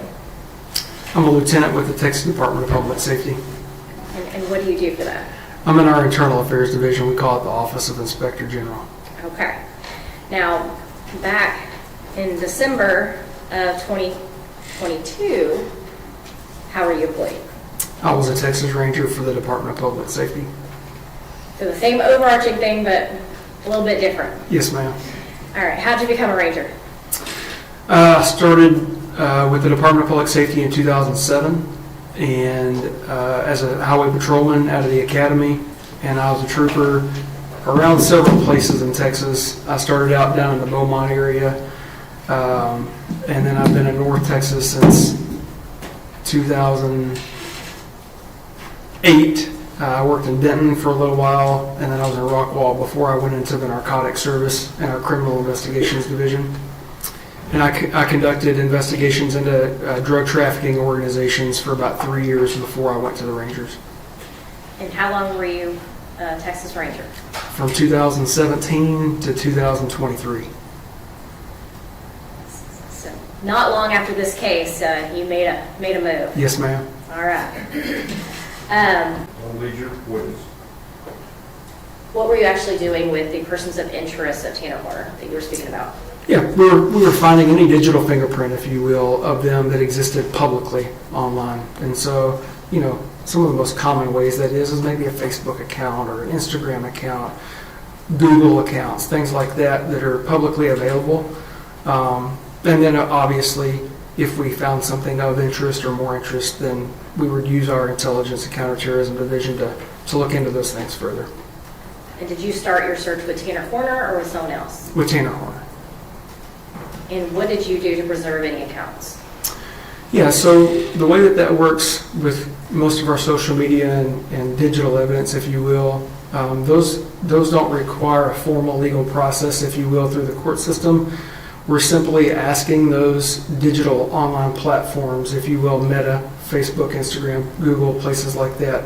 All we're asking them to do is say we've identified an account of a person that we believe is the owner or user of that account, and based on our criminal investigation, there could be evidence there, and we're just asking you to hold that or preserve it so that it can't be deleted or tampered with. And so as we would identify those counts for Mr. Horner, we would just ask those platforms to preserve it so it couldn't be deleted or tampered with. I want to dumb this down, but is this essentially a form that you fill out somewhere? Digitally, yes, ma'am. So what we do is there's what's called a law enforcement portal, and so once these platforms have confirmed and vetted us as law enforcement investigators, we have a portal we can go into, and we can use that portal to tell them what kind of crimes we may be investigating, but the accounts that could be associated with it at our request to preserve it. This puts a hold on the account to where it preserves the information. Is that what you're trying to tell us? It's just saying, rephrase your question. What is the actual, what is Facebook, Meta, Google, whomever you're sending these to, what are they actually doing to preserve anything? Yeah, so as far as we'll just use Mr. Horner, because that's the example we're using, he would never know, nothing changes for his account, doesn't freeze, it doesn't hold. It just means that if he goes in and tries to delete or tamper with some sort of potential evidence that's there, it can't disappear. It's there. And so if we followed up within a 90-day period with a legal process, which would require probable cause, then we would still be able to have that evidence that can't be tampered with. So with the preservation request, does that allow you to receive any information? No, ma'am. And what would you need to receive any information? A search warrant or an order from a judge, a district court. And you were not the person to get any search warrants in this case? Objection, Your Honor, leading. No, ma'am. At some point, you were asked to do something different, a different task, if you will. Can you tell the jury what you were asked to do next? Yes, ma'am. So at some point, as that information was coming in, the leads had evolved. I was asked to go to his residence, or the residence of his family. So we went out there, and I conducted surveillance, along with several other law enforcement, between DPS and I believe there were some other agencies as well. But we were in unmarked vehicles, wasn't a marked presence, and we just basically were there to ensure or keep an eye on the residents for anyone that came or went, if you will, while we were waiting for a response from our SWAT team, if you will. They call it a special response team. And you say our SWAT team or special response team. Who is the our? Texas Department of Public Safety. Now, is this a Texas Ranger SRT team or a DPS SRT team? Both. Okay. So the Ranger Division, it encompasses our SWAT and special response team, but both are under the DPS umbrella. Okay. And at some point, did they arrive on that scene? Yes, ma'am. And where were you at that time? I was within sight of the house, and just kind of kept a visual on the house when they went in the home to look for Athena. Was this Tanner Horner's house? Yes, ma'am. You said when they went into the house, was an exigency search performed? Yes, ma'am. Can you explain what an exigency search is? That means that there's, in this case, imminent threat to serious bodily injury or death. And so we're trying to locate a physical person to ensure their well-being and locate that person. And who was the physical person you were looking for in this case? Athena Strand. Was Athena Strand found in this home? No, ma'am. Were there any other people in this home when the search took place? Yes, ma'am. And who was in there? Mr. Horner's mom, his grandma, and his brother. And what did you and y'all's team do with those individuals? We had them basically walk outside. So they didn't stay in the home, they didn't come outside. And then I was one of the people that actually spoke with them and just did kind of an informal interview, if you will. It was a recorded interview, but it was an informal interview outside during the exigent search of the home. And why is it important to remove them from the home? Well, it kind of goes back to preservation of potential evidence. And so we had reason to believe Athena was in potential harm, serious bodily injury or death. And so that's the purpose in serving that exigency search for her. And because of that, we wanted to preserve the scene. If there was any potential evidence related to her being missing or her being hurt, or in this case, her death. And so having them come outside with us is just a way for that team to be able to execute a thorough exigent search, maintaining the integrity of a potential scene. And at that time, the exigent search was only looking for Athena. Is that what you said? Yes, ma'am. Okay. And you mentioned you were speaking to the family members. Did you do anything else with the family members regarding their phones? Later that afternoon, we did. And what did you do with those? I did a cellular extraction of each of their phones with each of their verbal and written consent. And after the exigent search, what was your kind of role at that point on the house? Yeah, so some time went by. We basically, again, it felt like, now that I'm talking about it, it was a night of preservation on my behalf, between potential digital evidence, cellular evidence, and then the home, the residence. And so, in talking to the occupants of the residence, we kind of learned a little bit about the structure of the residence, where folks lived, and the home, and a separate piece of the home, if you will. But basically, after that exigent search was conducted, we figured out that Athena wasn't there. We preserved it, and so we kept Mr. Horner's mama, grandma, and his brother outside with us. Of course, I was visiting with them for a long time, and we helped facilitate get their animals into a safe location so they'd be okay and not run off. And then we worked on, with another ranger, procuring a search warrant to be able to go back into that evidence, a residence, and process a potential crime scene. Why did y'all need a warrant? Because based on the information that Ranger Espinoza was receiving at an off-site location. So that's another kind of piece of this, if you will, is that while we're at the residence, Ranger Espinoza is nowhere close to us, to my knowledge. It certainly didn't feel that way. And so, we're getting bits and pieces of information from his end with Mr. Horner. And so as we're getting that information, one of our other rangers was having to procure a search warrant in order for us to go search that residence and process it. You mentioned Ranger Espinoza.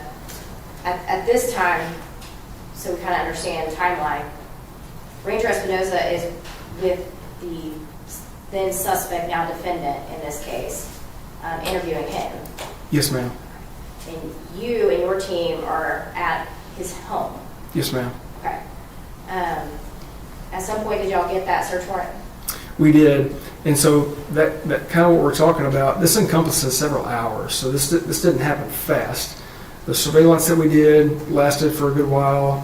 The search team was able to get together, respond, execute the search. These interviews were conducted. There's a lot of things that are transpiring at a pretty rapid pace, but it happens over several hours. And Your Honor, may I first witness? Yes, ma'am.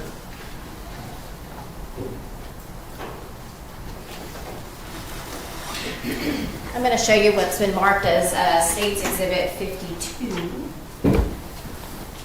Do you recognize this? Yes, ma'am. And was this photo taken by you? I think this picture was sent to me, but that. Do you recognize what's in that photo? Oh yeah, yes, ma'am. And is that how that looked on the day and night that you were there? Yes, ma'am. And so is it a fair and accurate depiction of what's in this photo? Yes, ma'am. As you saw it? Yes, ma'am. And Your Honor, at this time, the state offers into evidence State's Exhibit 52. No objections. State's Exhibit 52 is admitted. Yes, ma'am.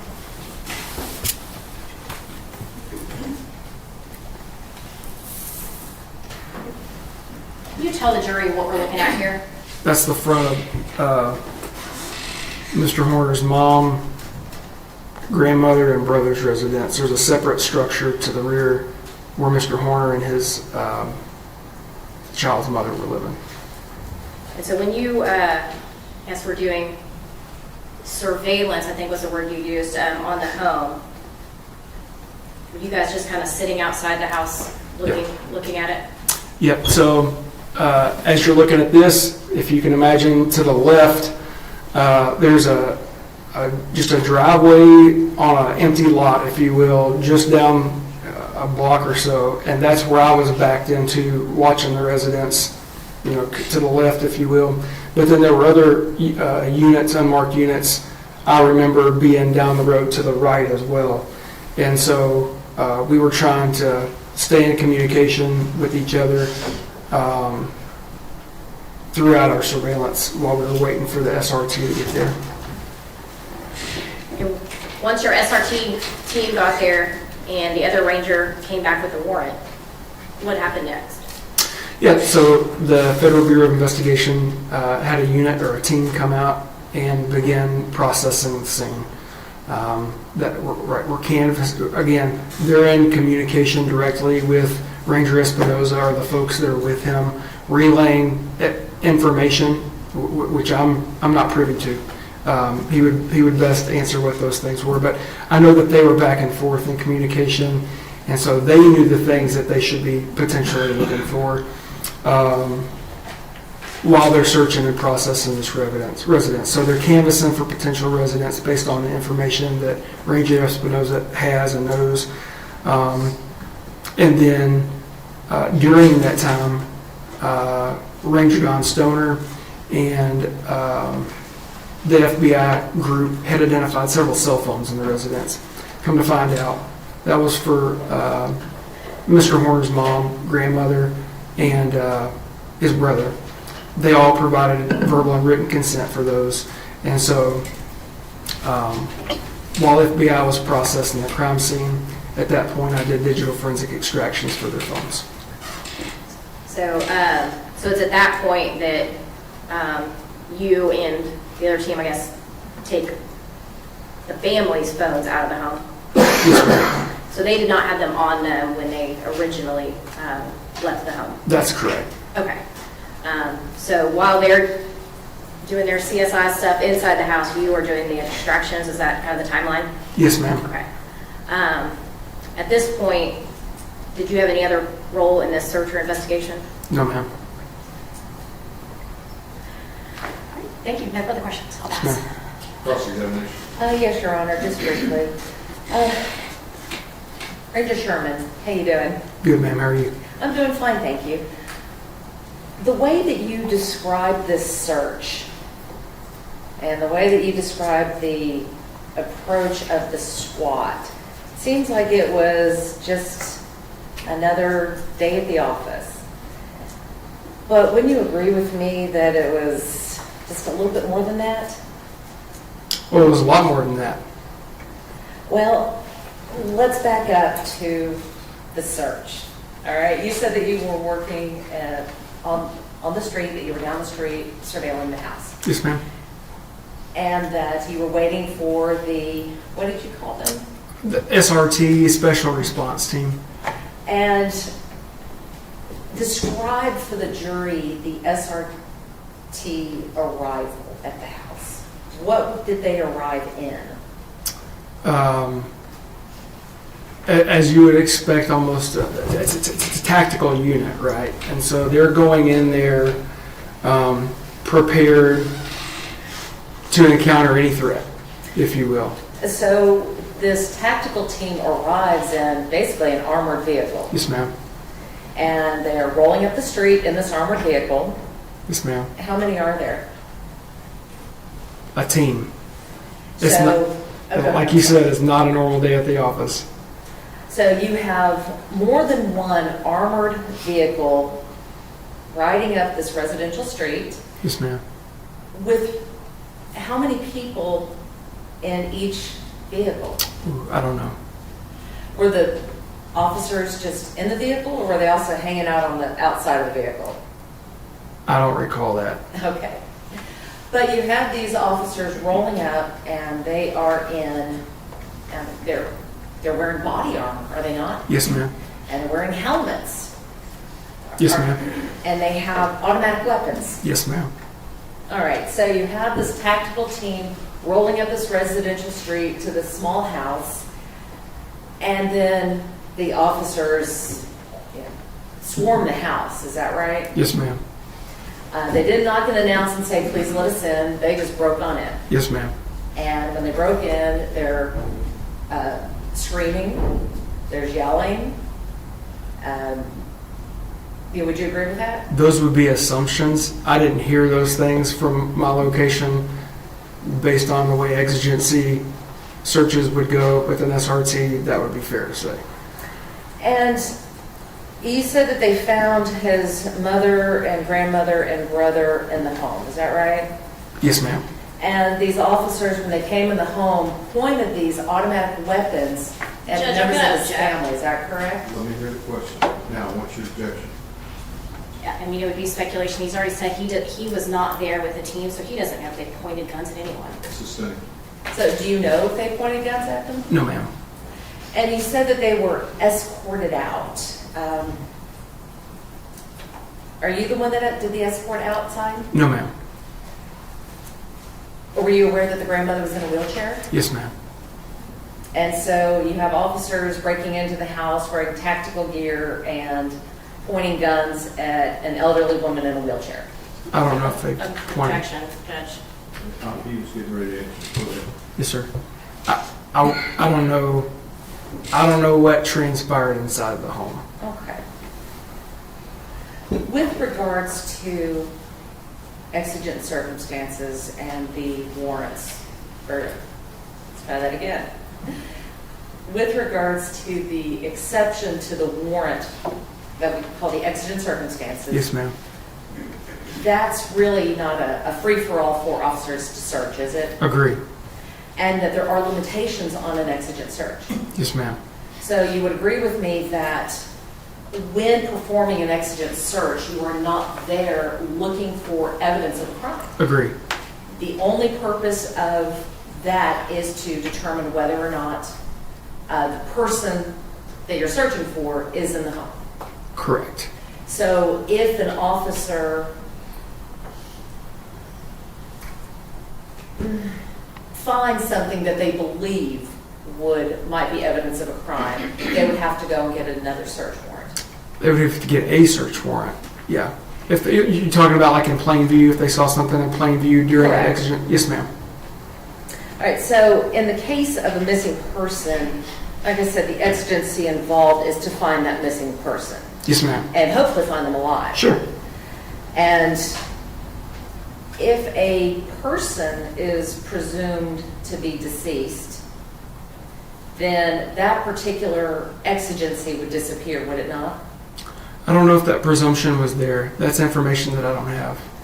But let's just go back to my question. Okay. That if a person is presumed to be deceased, then that exigency no longer exists, does it? I think that would be dependent on circumstances. That would be a case-by-case basis, I believe. Yes, ma'am.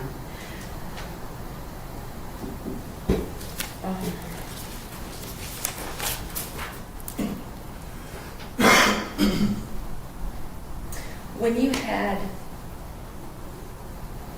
Tanner's grandmother and mother and brother outside, you know what, Judge? I've got nothing further. Thank you, Officer. Bruce. Bruce. Oh, Bruce. Thank yes, you, ma'am. Bruce. You bet. Yes, that's my dog's name. I'm flattered. Redirect. Nothing further, Judge. Mr. Sherman will be excused subject to any potential recall. And no objection. Thanks, sir. Thank you, Judge. Appreciate it.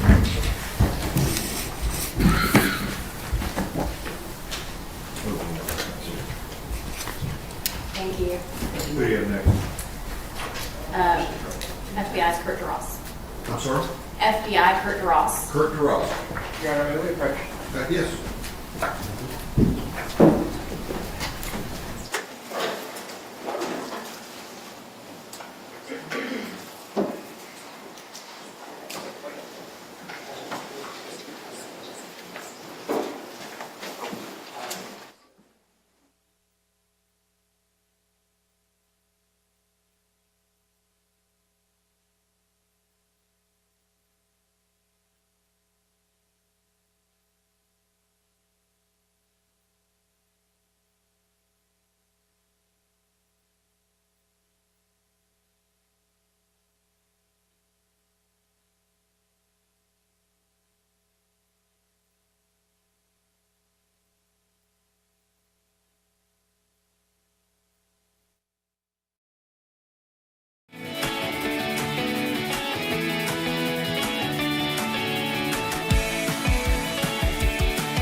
CBS News, Texas.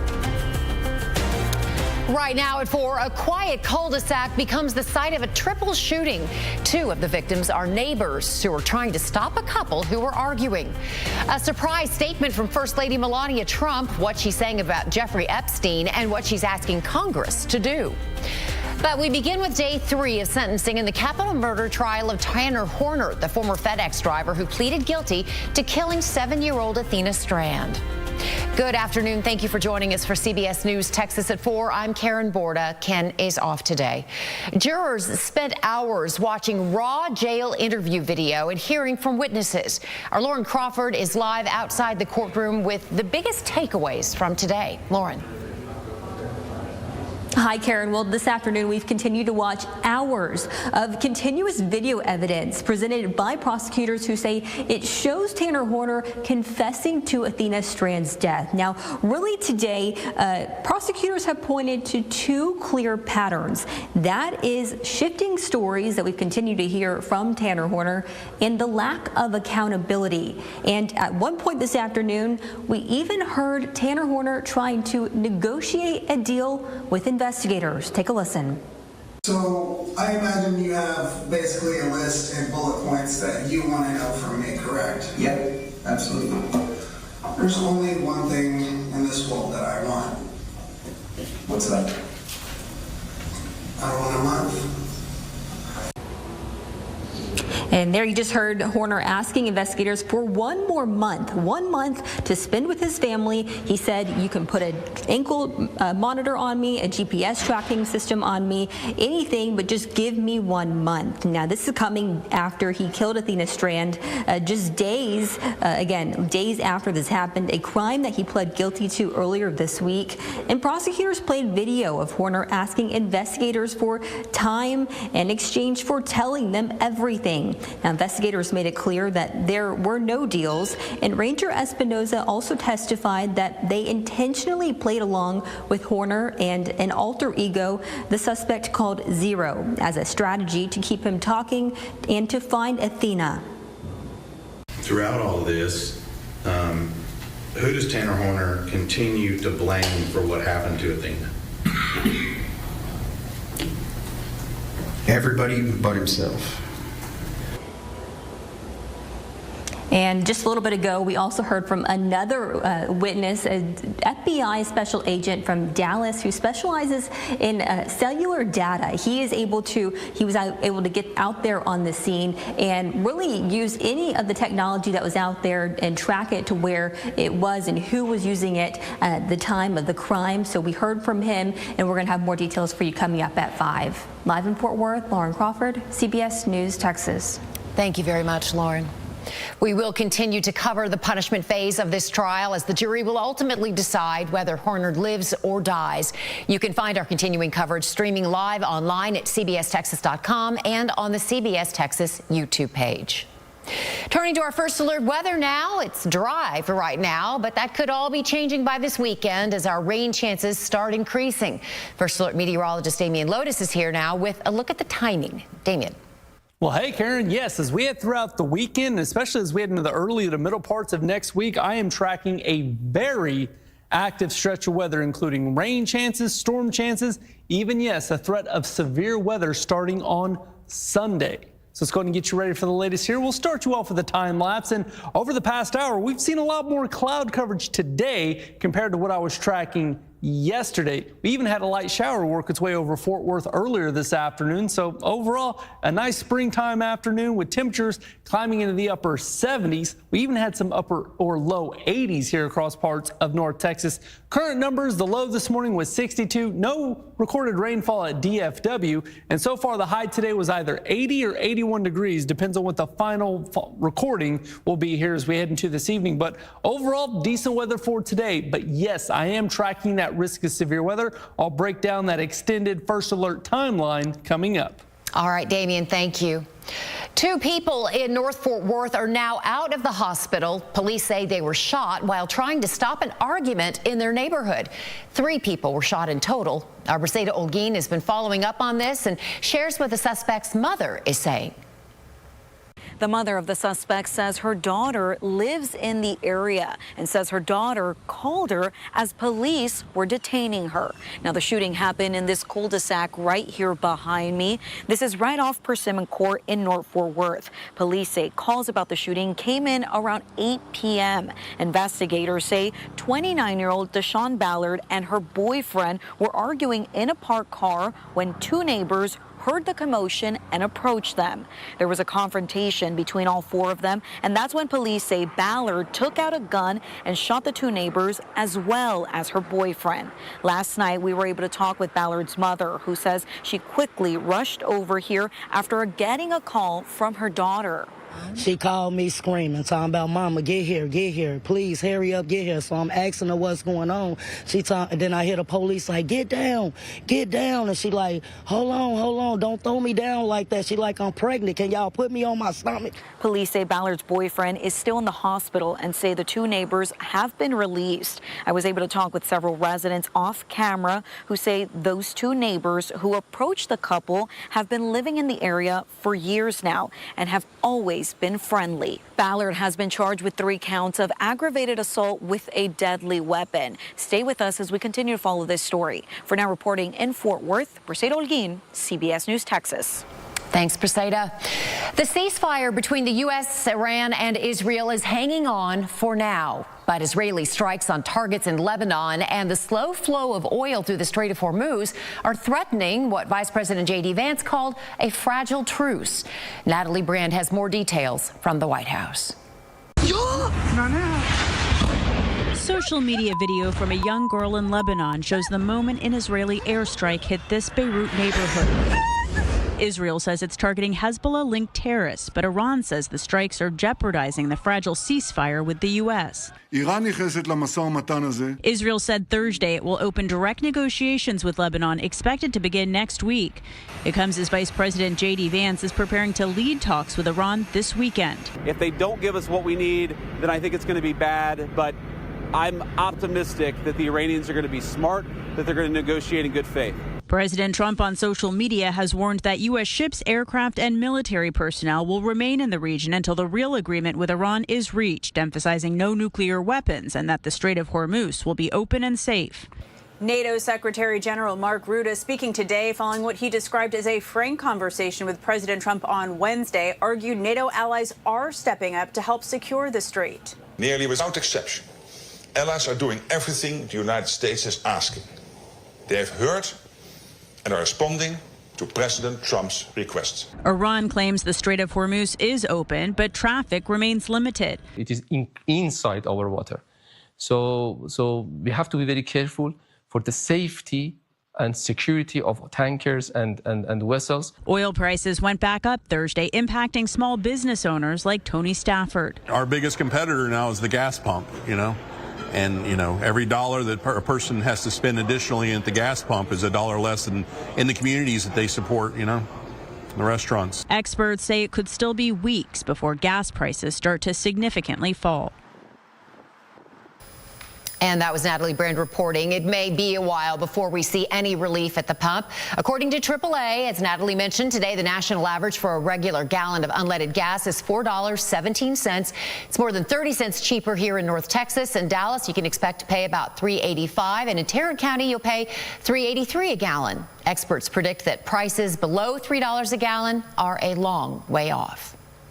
Security and safety are top of mind as the 5A District 11 track meet kicks off in Little Elm. It's been just over a year since a Frisco teenager was stabbed and killed, allegedly by another teen at the same event.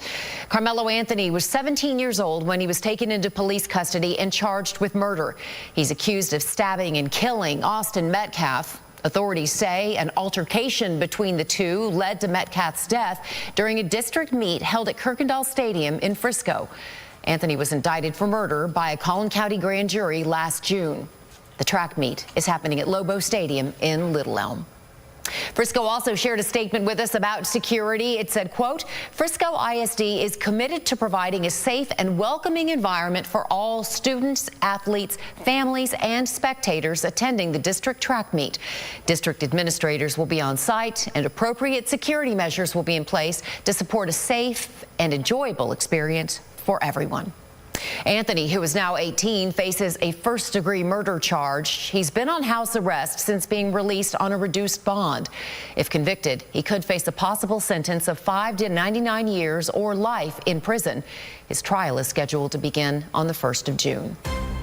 Still to come, an arrest in the case out of the Bahamas in which an American woman went missing at sea.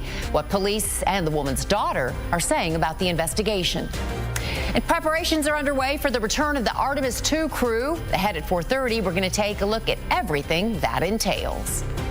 Your CBS Texas primetime lineup is sponsored by Health Spring Medicare Plans. Put a spring in your step.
New developments out of the Bahamas, where CBS News has confirmed police have arrested the husband of a Michigan woman who is missing at sea. Christian Benavidez is in Marsh Harbor with the latest information from authorities. Little dingy sunset. These are some of the videos that Lynette and Brian Hooker recently posted on social media of their boating adventures in the Bahamas. Whoa, that's a big one. Saturday, Brian told police Lynette fell overboard from their 8-foot dinghy during a nighttime ride. Now Bahamian police say he is a suspect in her disappearance, telling Reuters they took the 59-year-old into custody Wednesday night for, quote, questioning based on some probable cause. It's unclear what charges he could be facing. Hooker told police Lynette had the keys to the boat when she fell in the water, causing the engine to shut off. He said he paddled the dinghy back to shore to get help, arriving hours later at 4 a.m. In a statement posted on social media before his arrest, Hooker wrote, "I am heartbroken over the recent boat accident in unpredictable seas and high winds that caused my beloved Lynette to fall from our small dinghy." Despite desperate attempts to reach her, the wind and currents drove us further apart. Our cameras captured police near the site where his sailboat is docked Wednesday. They say it's a final chance to get your side of the story. We also tracked him down Tuesday, but he would not comment about the search for his wife. Does it add up? No, it does not. Why is she swimming away from the dinghy? Why isn't she coming back to be on it with him? Like, why didn't he stop and put the anchor out and look for her? Lynette's daughter Carly told CBS News she doesn't believe Brian's story. Their relationship has been a lot of fighting and drinking lately, so I'm just kind of questioning what actually went on in the dinghy. In a statement, Brian's attorney said that he didn't do anything wrong in regards to Lynette's disappearance. He also denied any allegations that his stepdaughter Carly has made against him and said that he is cooperating with U.S. authorities. Meantime, CBS News has learned that U.S. authorities are looking into this as a criminal investigation. Cristian Benavides, CBS News, Marsh Harbor, the Bahamas. A stunning end to a high-profile trial in Hawaii. A jury has found a doctor guilty of trying to kill his wife during a cliffside hike. Prosecutors claim that Gerhard Koenig learned his wife was having an affair, so he planned to kill her during a hike in Honolulu for her birthday. They say Koenig tried to push his wife off a cliff and stab her with a syringe. And when that didn't work, they say he struck her with a rock. Koenig's wife, Ariel, admitted to the affair on the stand, but the couple had wildly different accounts of the violent confrontation. My wrists and throws herself on the ground and pulls me down with her. And then she hits me with a rock on the side of the face. He said, "I'm so sick of this. Get back over there." And he starts pushing me back towards the cliff. The jury ultimately convicted Koenig of the lesser charge of attempted manslaughter based on what they describe as extreme mental or emotional distress. His sentencing is set for August. His lawyer says they do plan to appeal. First Lady Melania Trump is denying any ties to the late convicted sex offender Jeffrey Epstein. She made rare remarks from the White House this afternoon, distancing herself from Epstein. Trump says the two had never been friends, but acknowledged they were at the same parties. She says she did not know about his crimes. It comes as her husband, President Trump, has repeatedly tried to move on from the Epstein probe. False smears about me from mean-spirited and politically motivated individuals and entities looking to cause damage to my good name, to gain financially and climb politically, must stop. The First Lady called on Congress to hold a public hearing so that victims could testify under oath. Democratic Congressman Robert Garcia, the ranking member of the House Oversight Committee, released a statement agreeing with her call for a public hearing. All right, turning our attention now to the weather and First Alert meteorologist Damian Lotus. And Damian, so we've been saying all day today, enjoy today while you can, because things are going to be changing by tomorrow. That's right, Karen. We will see some rain chances here sporadically throughout today, tomorrow, and Saturday. But the main action moves into the forecast here as we head into Sunday. So let's go and get right into the latest. And overall, it's a pretty nice afternoon. We did have some showers worked away, especially over downtown Fort Worth, but still right now, partly cloudy skies, temperatures in the 70s. We've seen a mix of 70s and 80s here across North Texas today. But yes, starting Sunday, we have a first alert weather day for isolated severe storms. We're also going to see some heavy rainfall chances with flooding potentially here as we head into Sunday afternoon. Here's the overall risk zone, storm zone that we're tracking for Sunday. You can see it's pretty much along the entire I-35 corridor and points off to the west. But as a matter of fact, we have storm chances in effect, or the storm zone chances for Sunday, Monday, Tuesday, and Wednesday. So we are tracking 4 consecutive days of storm chances here across parts of North Texas. As a matter of fact, this zone right here that I have highlighted on the map, this is where this zone right here has a threat of severe weather every single day starting Sunday heading into Wednesday. So for 4 consecutive days, if you live inside this highlighted region, you're going to see a threat of severe weather. And once again, this includes the entire Metroplex and up I-35 in the southern parts of Oklahoma. So large hail, damaging winds, flooding rainfall, and yes, even an elevated non-zero tornado threat will be possible in that zone. Currently, I'm just tracking partly cloudy skies. A few isolated showers from time to time. We had some light showers worked away through Tarrant County earlier, but overall you can see those aren't really amounting to much. Temperature-wise, we have a mix of 70s and low 80s outside. Pretty nice weather temperature-wise, a little bit muggy for some areas, but overall as we head into this evening, 10 o'clock temperatures, upper 60s, low 70s, about 10 degrees cooler right now than what we're seeing currently, but overall it's going to be a pretty nice evening here for tonight. And as we head into the overnight hours, your early finally Friday morning, overnight lows mid-60s, which I do want to point out, the average low for this time of year is supposed to be mid-50s, so we will be comfortably above that here as we head into tonight. And then as we head throughout the day tomorrow, tracking temperatures starting off in the 60s, 70s by midday, highs tomorrow climbing into the 80s once again. So for your finally Friday afternoon, low 80s with a couple isolated shower and thunderstorm chances in the forecast that I'll be tracking as we head into the late afternoon hours. But overall here, once again, as Karen was saying earlier, for today, for tomorrow, even as we head into Saturday, that'll be the nice stretch of weather, because as we head into Sunday, that's when the conditions start to change. We'll be watching out for a threat of severe weather there on Sunday. Some storm chances possible on Monday, but then Tuesday, Wednesday, tracking another threat of severe weather. And you're up to date with the latest First Alert forecast. Yeah, spring is definitely here. Damian, thank you. Coming up, the Texas Rangers unveil new uniforms with a Tex-Mex flair. Then American Airlines becomes the latest carrier to hike bag fees, and that's not the only change it's making. What you need to know about basic economy fares next.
Yes, ma'am. Okay. And how long have you worked for the FBI? 21 years. And what's your educational background before or during the FBI? So before the FBI, I graduated from Texas A&M, class of 99. I was an environmental science major and did environmental consulting for 4 years before joining the FBI in 2004.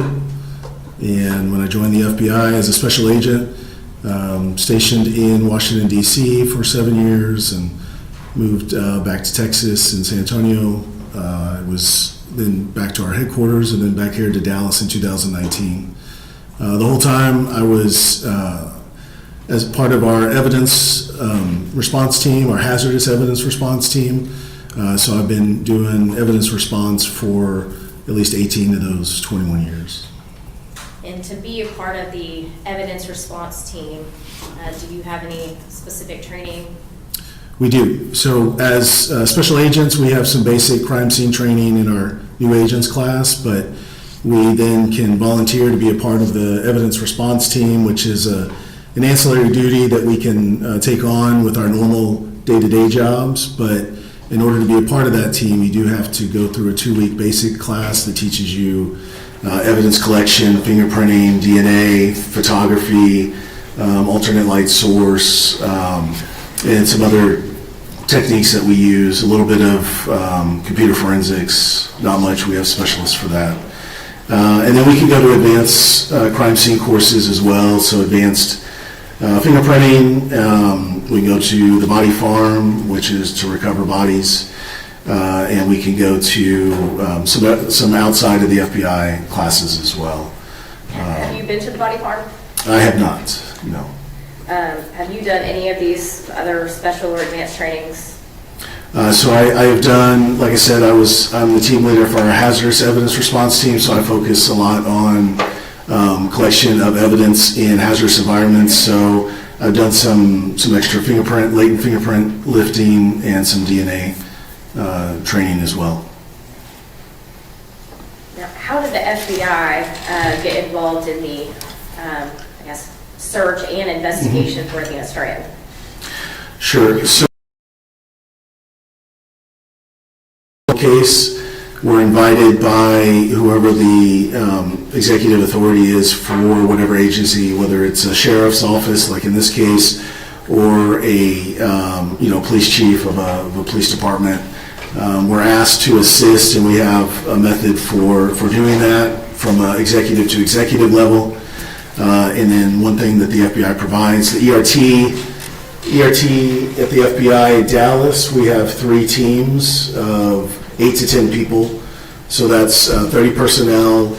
Some of them are still in the process of training, but I would say probably at least at the time of this, especially over half of them were fully certified with advanced training.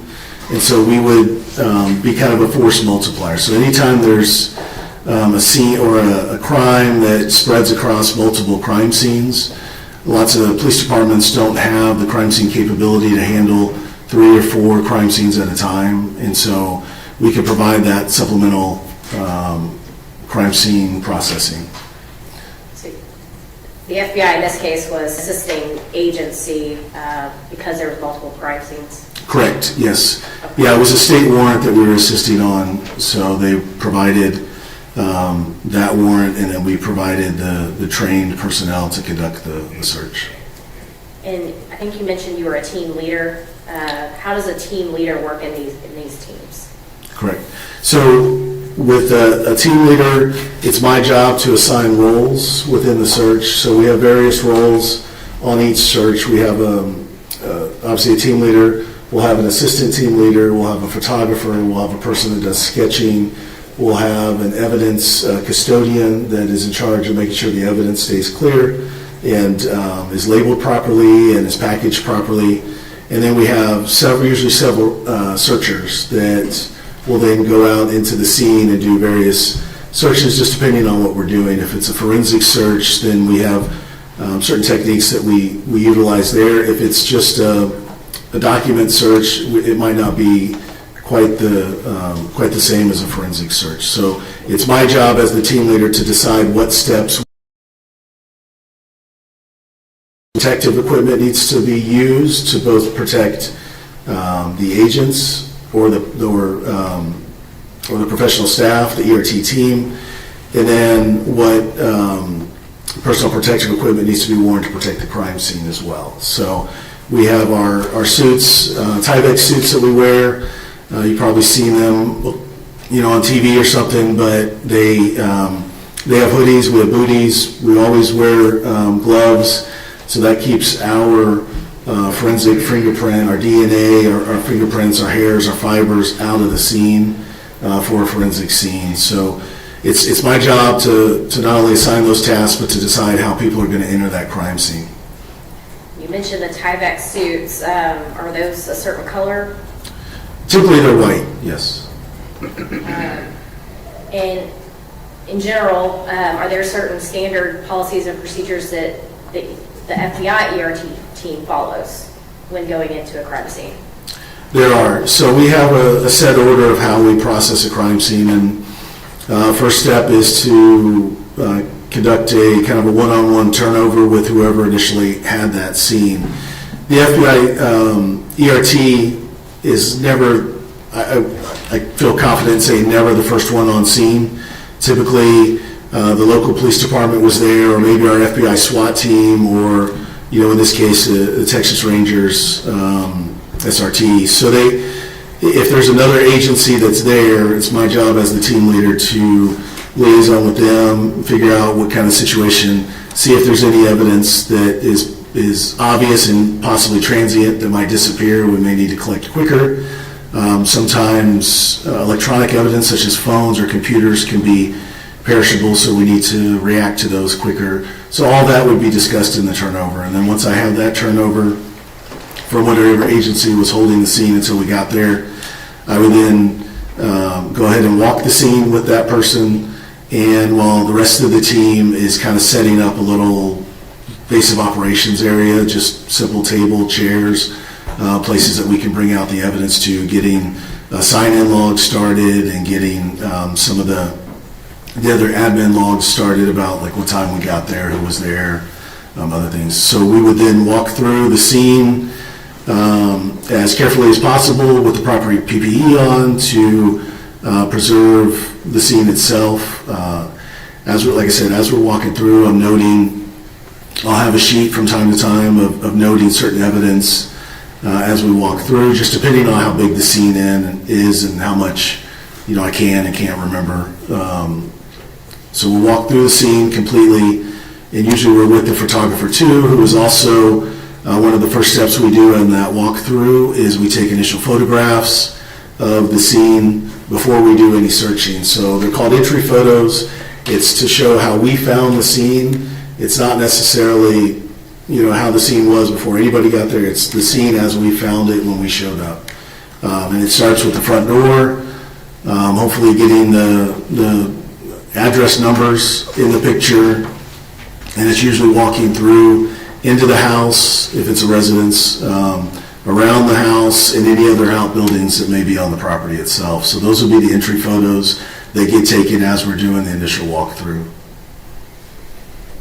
And at some point, your ERT team was called out. Where were you guys called out first to? We were called out directly to the residence.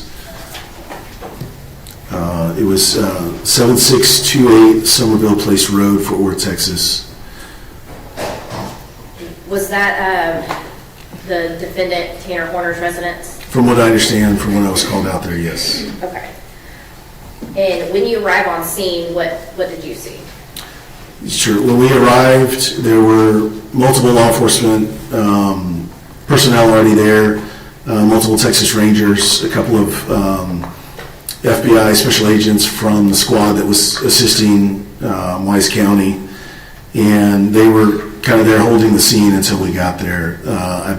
At that point, the Rangers had already secured the scene from any kind of a threat, like a person threat at the house, so they cleared it, and they were just kind of waiting for us to show up. And so I got there, and the rest of the team got there a few minutes later, and we started to do all the things that I just described, kind of set up a little base area and start with our entry photos. And so I think you said when you got there, the Rangers had already secured the house. Correct, yes. Did you receive a warrant, like a search warrant for the home when you arrived on scene? Yes, we did, from the Rangers. Okay. And earlier you said part of your procedure is to do a walkthrough. Did you do a walkthrough with the Rangers in this case? I did, yes. And after you did that walkthrough, what did you do next? So after that walkthrough, we identified a couple of things that looked like they were possible items of evidence outside of the residence, around behind the shed, which was later identified as the defendant's quote-unquote bedroom or place where he stayed. And then we were able to see in there, and I could see that the area inside that shed where the defendant stayed was very messy, very much in a disarray. There's lots of trash, so I knew from there that the search was going to be a little bit more difficult because of the nature of that residence. It was separate than the main house. The main house was a little bit more orderly, and I kind of divided up. So from that walkthrough, I decided we're probably going to tackle this in kind of almost like two teams, one in the main house and then one focus. It just wasn't big enough. The shed wasn't big enough for multiple people to be in there. It's really big enough. We search in teams of two, just for checks and balances to make sure we always have two of our ERT folks together. So I saw, after that walkthrough, I saw what was identified as children's clothes back behind the shed in the grass. Typically, and in this case it was no different, When I see evidence like that could have trace DNA on it outside at night, I tend to collect that as quickly as possible, but still following procedures. I don't want the weather, the wind, or somebody else trampling through there to mess it up as we see it. So we started moving forward. Once the entry photos were done, I would have instructed the photographer to go place pictures of those items, and then we would label them with our evidence tents and then go ahead and collect them so that they were out of the elements and we could secure those as quickly as possible. And so you noticed these items yourself on your initial walkthrough? I did, yes, ma'am. Okay. Were there any other items, I guess I'll call it evidentiary value that you saw that were ultimately collected? There were in his bedroom, I believe, I believe on his bed there was a FedEx shirt and a hoodie that during this whole search we've been talking to the Rangers, and that turnover, like I mentioned, they were telling us kind of what kind of clothes we might be looking for, what they were interested in. I believe they were interviewing him at the time of our search, and so little tidbits of things would come out from that interview, and so one of those was a FedEx shirt, and so we collected that FedEx shirt, and then a hoodie that was also found on his bed. So during this search, you were getting information that was being provided by the suspect, and were you also providing information back to others for the interview with the suspect? Yes, yeah. So as we located items that appeared to be, as we started photographing them, they fit the description of the victim's clothing that she was wearing that day. We told the Rangers, and they were able to phone that back to the interview team. So that's so Ranger Espinoza would have updated information while he was interviewing the suspect? Correct, yes. And Your Honor, may I approach? Yes.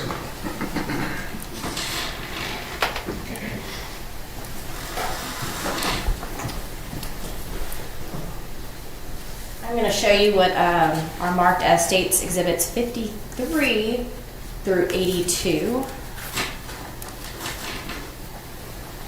And prior to you sitting here, have you gone through all of these photos? I have, yes. And can you tell me what those are? So these are crime scene photos from the residence that night, starting with our entry photos, and then there are some photos of the actual evidence taken both in place and when we process forensic items of evidence. We usually have to stretch them out to get a good idea of what they are. We don't want to leave them balled up. We do that on a clean sheet of brown kind of butcher paper that we just unrolled and cut, and we do two sheets, one on the ground, and we do another sheet, and we place the items on top of that sheet. We take photos of both sides of the item, and then from there we wrap that sheet, that brown sheet, over the items and package that so that if anything had fallen off while we were moving the items, it still gets collected within the bag and can be processed by the lab. You can take a look if you don't recall what are tall in those pictures, but if you do they all fairly and accurately depict the actual resident and all the evidence collected as you personally saw it that night? They do. Your Honor, at this time, the state offers into evidence States Exhibit 52, 53 through 82. Any objections other than in addition to those previously given to the court?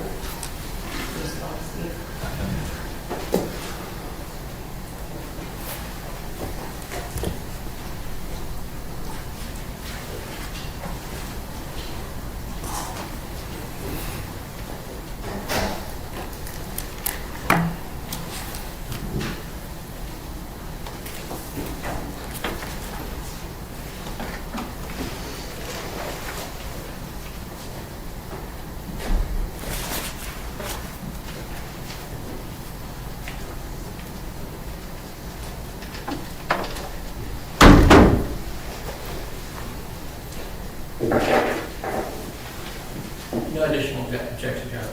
Then your previous objections remain overruled, and States Exhibits 53 through 82 are admitted. Okay. Thank you, Judge. And may we publish? Yes.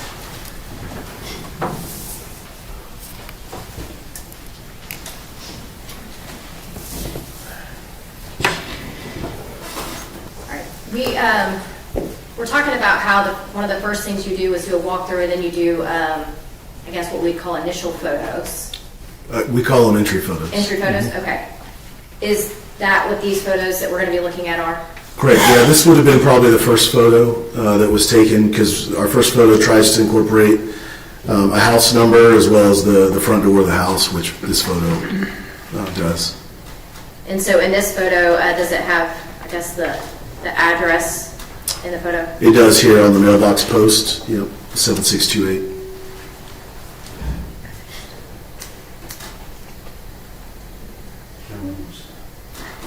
So this next photo, what are we looking at here? What exhibit number are we looking at? This is... Be sure to identify them by exhibit number. So this would be 54. Okay. I'm showing you what is marked as States Exhibit 54. So that's the front of the residence. Now I'm showing you what is marked as States Exhibit 55. Is that just kind of a slightly different angle of the residence? Yes, yeah, we try to take all sides of the residence before we enter. Okay. And this is States Exhibit 56. What am I looking at now? So this is, if you were looking at the house, the right side of the house, and then the shed over to the right side of the photograph is the shed where the defendant was, I assume, living. There's a bed in there, and that's where his clothes were. Okay. And States Exhibit 57, what do we see in this? So now on the left side of that photograph is the same shed where the defendant was living. And then the building on the right was just kind of like a storage building.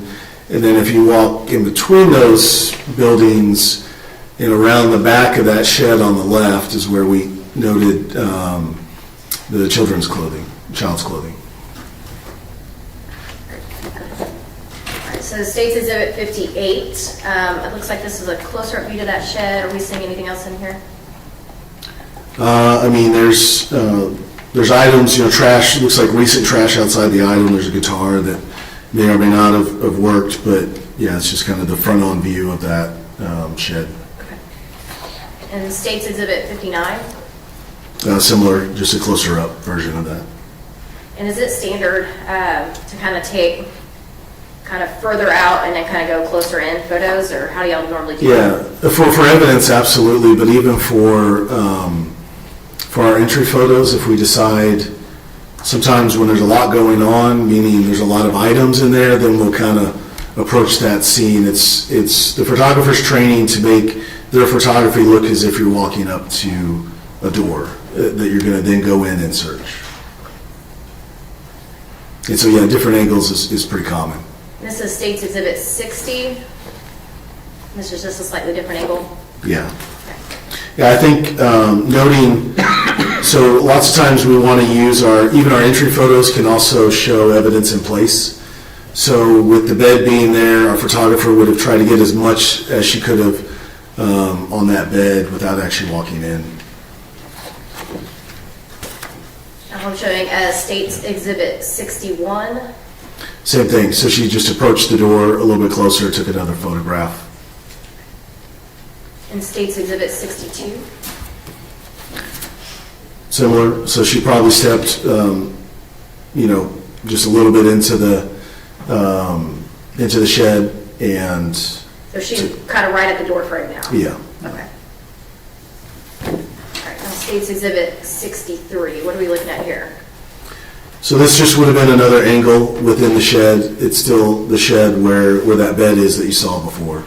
Is this kind of more the left side of the shed compared Correct. to the... Yeah, as you walk in the door to the left. And as I said, these are entry photos, so this is the condition of it as we found it. And just by looking at it, you know, it was already in that kind of disarray when we found it. So this disarray was not done by your search? No, this is before we've done any searching. Okay. And State's Exhibit 64? Same, just getting our training for entry photos typically teaches us to take a photo from each corner of the room. Because of the amount of stuff that was in here, we couldn't do that without completely moving everything, which we weren't prepared to do at that time. We needed to get our in-place photos. So I remember having this conversation with the photographer that let's just get, from the center of the room, let's just get pictures panning around. Okay. And State's Exhibit 65? So similar, now she's looking back at that front door.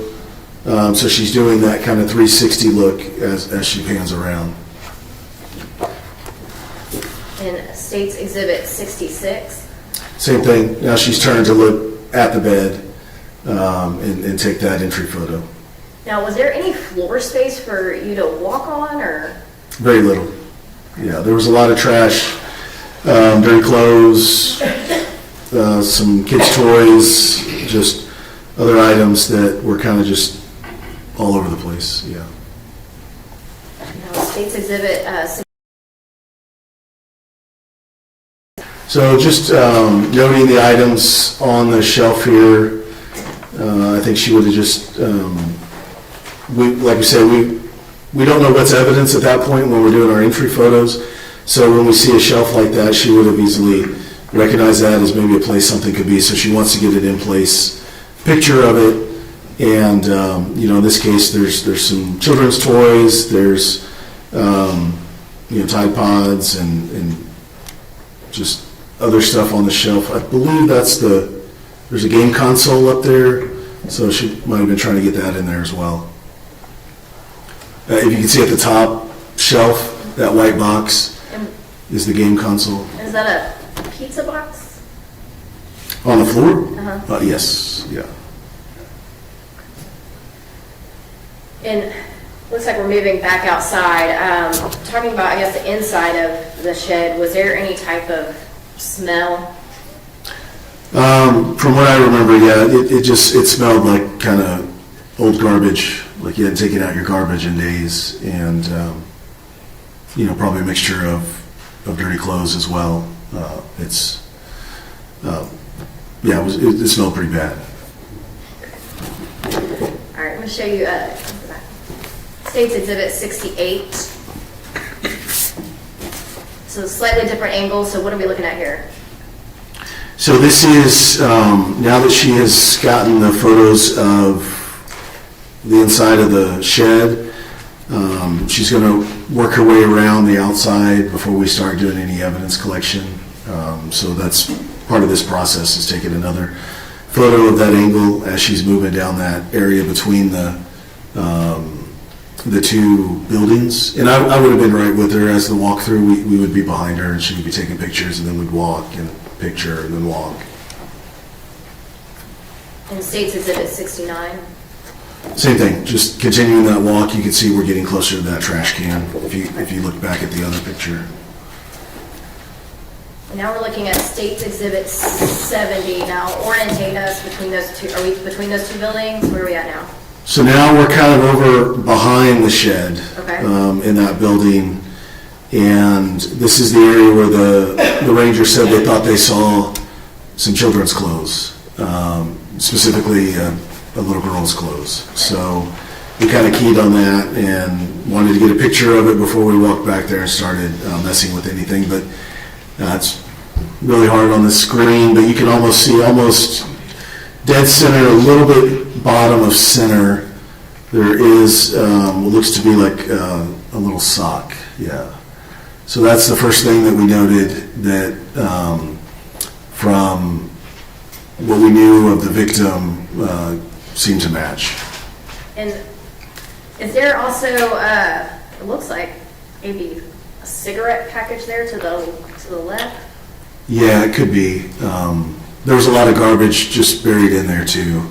I think at one point they were it seemed like whoever whether it was the defendant or other people who lived on the property, were just kind of dumping trash there. All right, and this is State's Exhibit 71. And what am I looking at here? So kind of that, you can see down in the bottom of this picture, what's labeled number 1 from our evidence tent is that sock that I initially mentioned. And then as you got closer to that sock, you kind of looked around that other building. You could see, if you move up to number 2, it's looks to be child's underwear, from that distance. And then if you move on to where number 3 is, over there, just to the right of the number 3 are small in size, looks like little girls' blue jeans. And so kind of for orientation purposes, can you see that count? So where we originally saw the sock, kind of the front part of that trash pile, now we're seeing those clothes are kind of just all in line, the 1, 2, 3? Yeah, kind of around that other outbuilding that's next to the shed. Okay.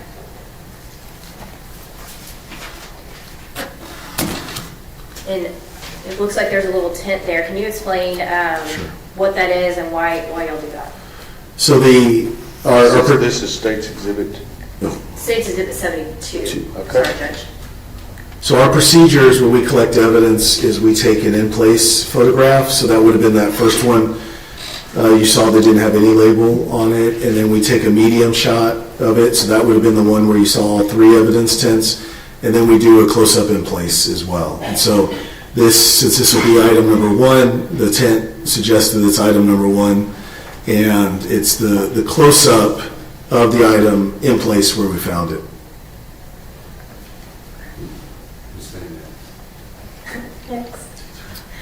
State's Exhibit 73. And so what are we looking at here? So that's that sock, item number 1. You can see it written there on the butcher paper. This is that brown paper that I was referring to earlier. So we always take a close-up with scale as our next photo. So we have the scale there, and then we have the photograph to show size. And then this item after this picture would have been packaged up with that brown paper into a paper evidence bag. Okay. And so what is the sock is laying on that butcher paper you spoke about earlier? Correct. Okay. And go next. Yeah, once we identify it and take our pictures close up, we can then move it from that location. Okay. Yeah. So once y'all do that, you scale it, you put, I think it's that number 1. Why do you write that number 1 on there? Just so in the photograph we can remember which one it is, in case there's multiple items that are similar in style or nature. Yeah. Is that number 1 also how y'all label your evidence log? Yes, in this case it is, yeah. And you're on the average? Yes.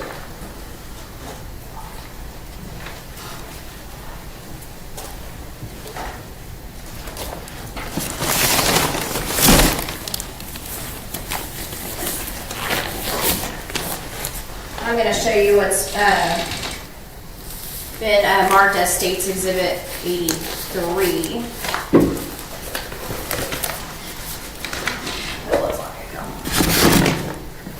And do you recognize this item? I do, yeah. This is our packaging and our labeling style. And this would have been one of our evidence items, number 1. And what is in evidence item number 1? It's listed here, child's light blue multicolored sock found behind shed on ground. And is that the same piece of evidence that we're looking at here on State's Exhibit 73? It appears to be, yes. And are there any other identifying marks on this bag? Yeah, we have 7 items that we put on all of our evidence bags. So we have the item number, we have the date, we have a case number, an FBI case number. We put the address, and then we have 2 initials. The initials are the collector and the assistant. And is that bag still sealed? It is sealed with evidence tape, yes. And are there any marks on this bag that are not yours? So the Wise County Sheriff's Office sticker, that would have been possibly for their evidence folks. And then these two labels might be, lots of times the lab that it's taken to will put their own markings on it, so it could be from that. We don't, with the FBI ERT, we don't process any evidence. We're collectors, and it goes to the official either FBI lab or state crime lab for processing. So you collected this item, but then it will go off to a lab to be processed for Examine, yeah. DNA or anything else that Sure. needs to be looked at. Yeah, in this case, it would most likely be DNA. Sometimes it's fingerprints. Sometimes it's computer forensics. Hopefully not computer forensics on us. No. And Your Honor, at this time, the state offers into evidence State's Exhibit 83.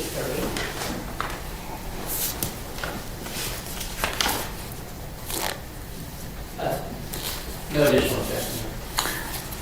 All right. State's Exhibit 83, they are overruled, and State's Exhibit 83 is admitted. Thank you, Judge.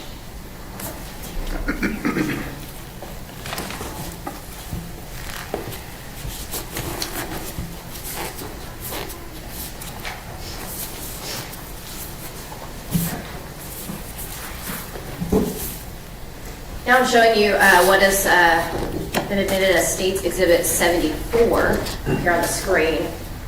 And what are we looking at here? So in the previous picture where you saw all 1, 2, 3 items, this would be the second item in that row, which appears to be a child's underwear. Looks to be female underwear. Now I'm showing you what has been admitted as State's Exhibit 75. And what are we looking at here?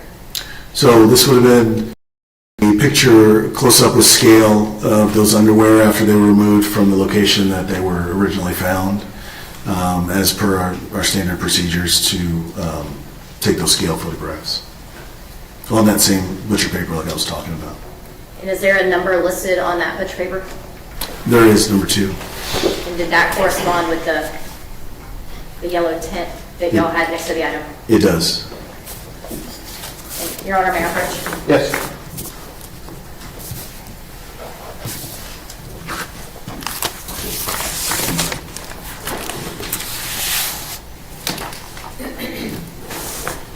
I am showing you what has been marked as State's Exhibit 84. And do you recognize this item? I do. Yeah, this is our, once again, our packaging, our labeling system, and it says item 2, and it's child's white Hanes underwear found behind shed on ground. So it would have matched the description of what we're seeing in the photograph. And other than the lab processing, is there appear to be, is it sealed? Is there any? So once again, there's a Wise County Sheriff's Office sticker on there. We wouldn't have put that. That would be Wise County that would put that. And then a couple other markers that look like could have been from a state lab or something that would be used for their processing. Other than that, has it been altered in any way to your knowledge? No, it looks like it might have been opened and resealed by the lab. Other than that, no. Your Honor, at this time, the state offers into evidence State's Exhibit 84. Same objections to Mr. Gold? Yes, Your Honor. All right, those are overruled. State's 84 is admitted. Thank you, Judge.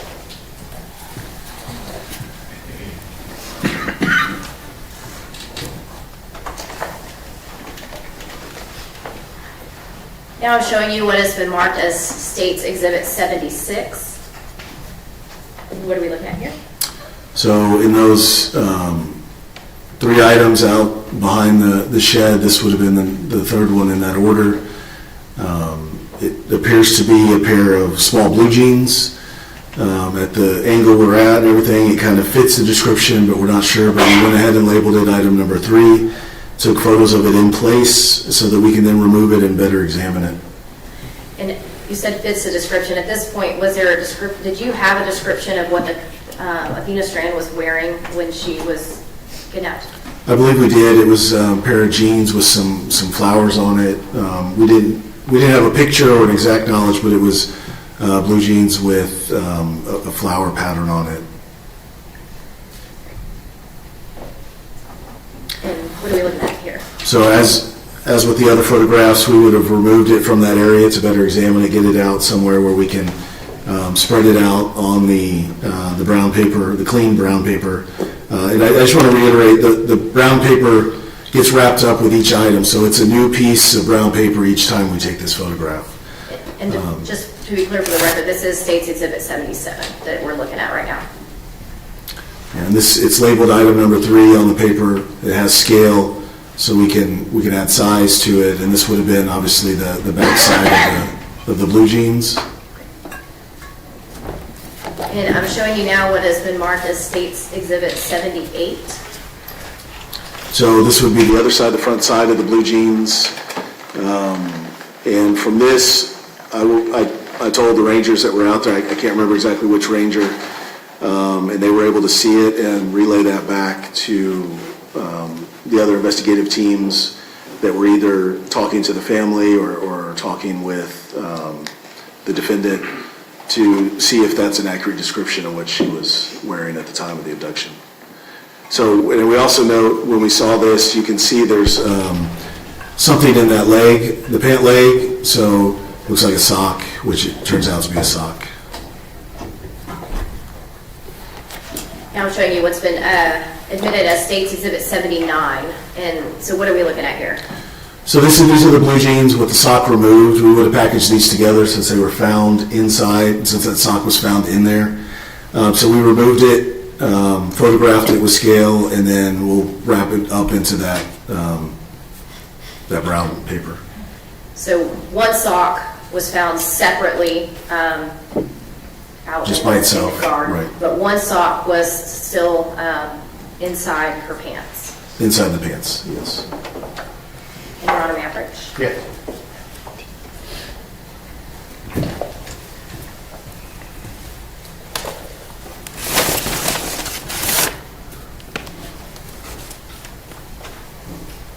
I'm showing you what has been marked as State's Exhibit 85. Do you recognize this one? I do. It's our packaging, our labeling system, our item number, and the description of the item is youth denim jeans with flowers on pocket and one light blue multicolored sock and pant leg found behind shed on ground. Does that also show that it's item number 3? It does, yes.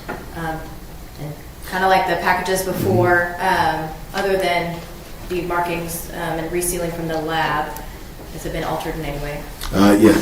Nope, just the additional markings from the lab and the Wise County Sheriff's Office sticker label. Yeah. Your Honor, at this time, the state offers into evidence State's Exhibit, can't read, 85. Same objections, Mr. Gold? Yes, sir.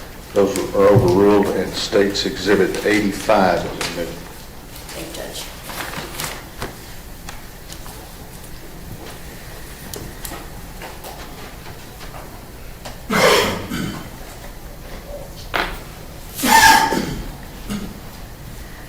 We're now showing on the screen what's been admitted as State's Exhibit 80.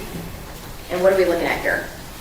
So this was a FedEx shirt that was found in the shed on the bed. That we did our same procedures of collecting it with scale and identifying the number. So it'll be item number 4. And it looks like State's Exhibit 81. Is this just the front side of the shirt? Correct, yes. And were you given information of why to take this specific item, or? We were, because at that point we had determined that she was taken in the FedEx van from the defendant wearing his FedEx uniform or clothing. Your Honor, may I approach? Yes, ma'am.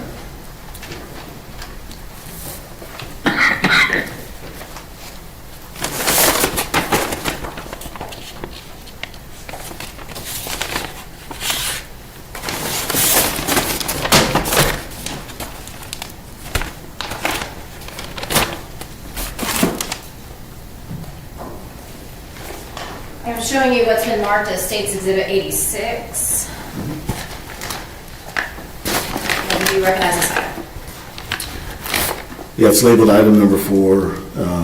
Same labeling system that we use, and recognize the initials.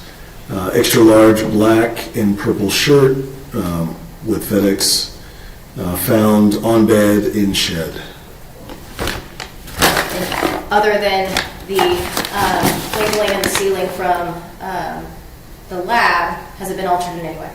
Nope, just the Wise County label and the marks from the lab.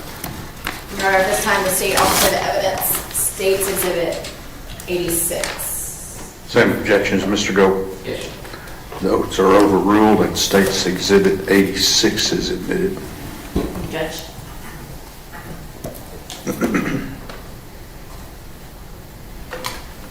Now showing you what has been admitted as State's Exhibit 82.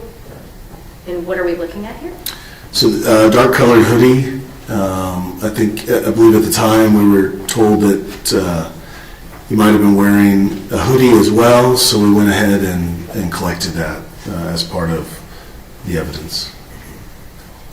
And does this also have the number on it? It does, number 5. Your Honor, may I approach? Yes.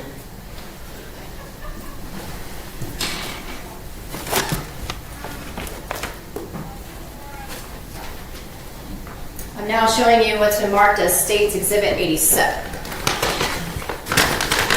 Do you recognize this item? I do. It's our labeling process, and it's item number 5. Large tech gear, gray and navy hoodie, found on bed in shed, with those additional Wise County labeling and lab. I'm going to have Mr. Berry here. Can you zoom in on what's been admitted as State's Exhibit 82? And does that read large tech gear sweatshirt? Yes, So does that match the item that's listed in that bag? it does. And other than the any type of resealing or labels from the lab, is it been altered in any way? No. Your Honor, at this time, the State offers into evidence State's Exhibit 87. Same objections, Mr. Gold? Yes, Your Honor. Okay, those are overruled. State's Exhibit 87 is admitted. Thank you, Judge.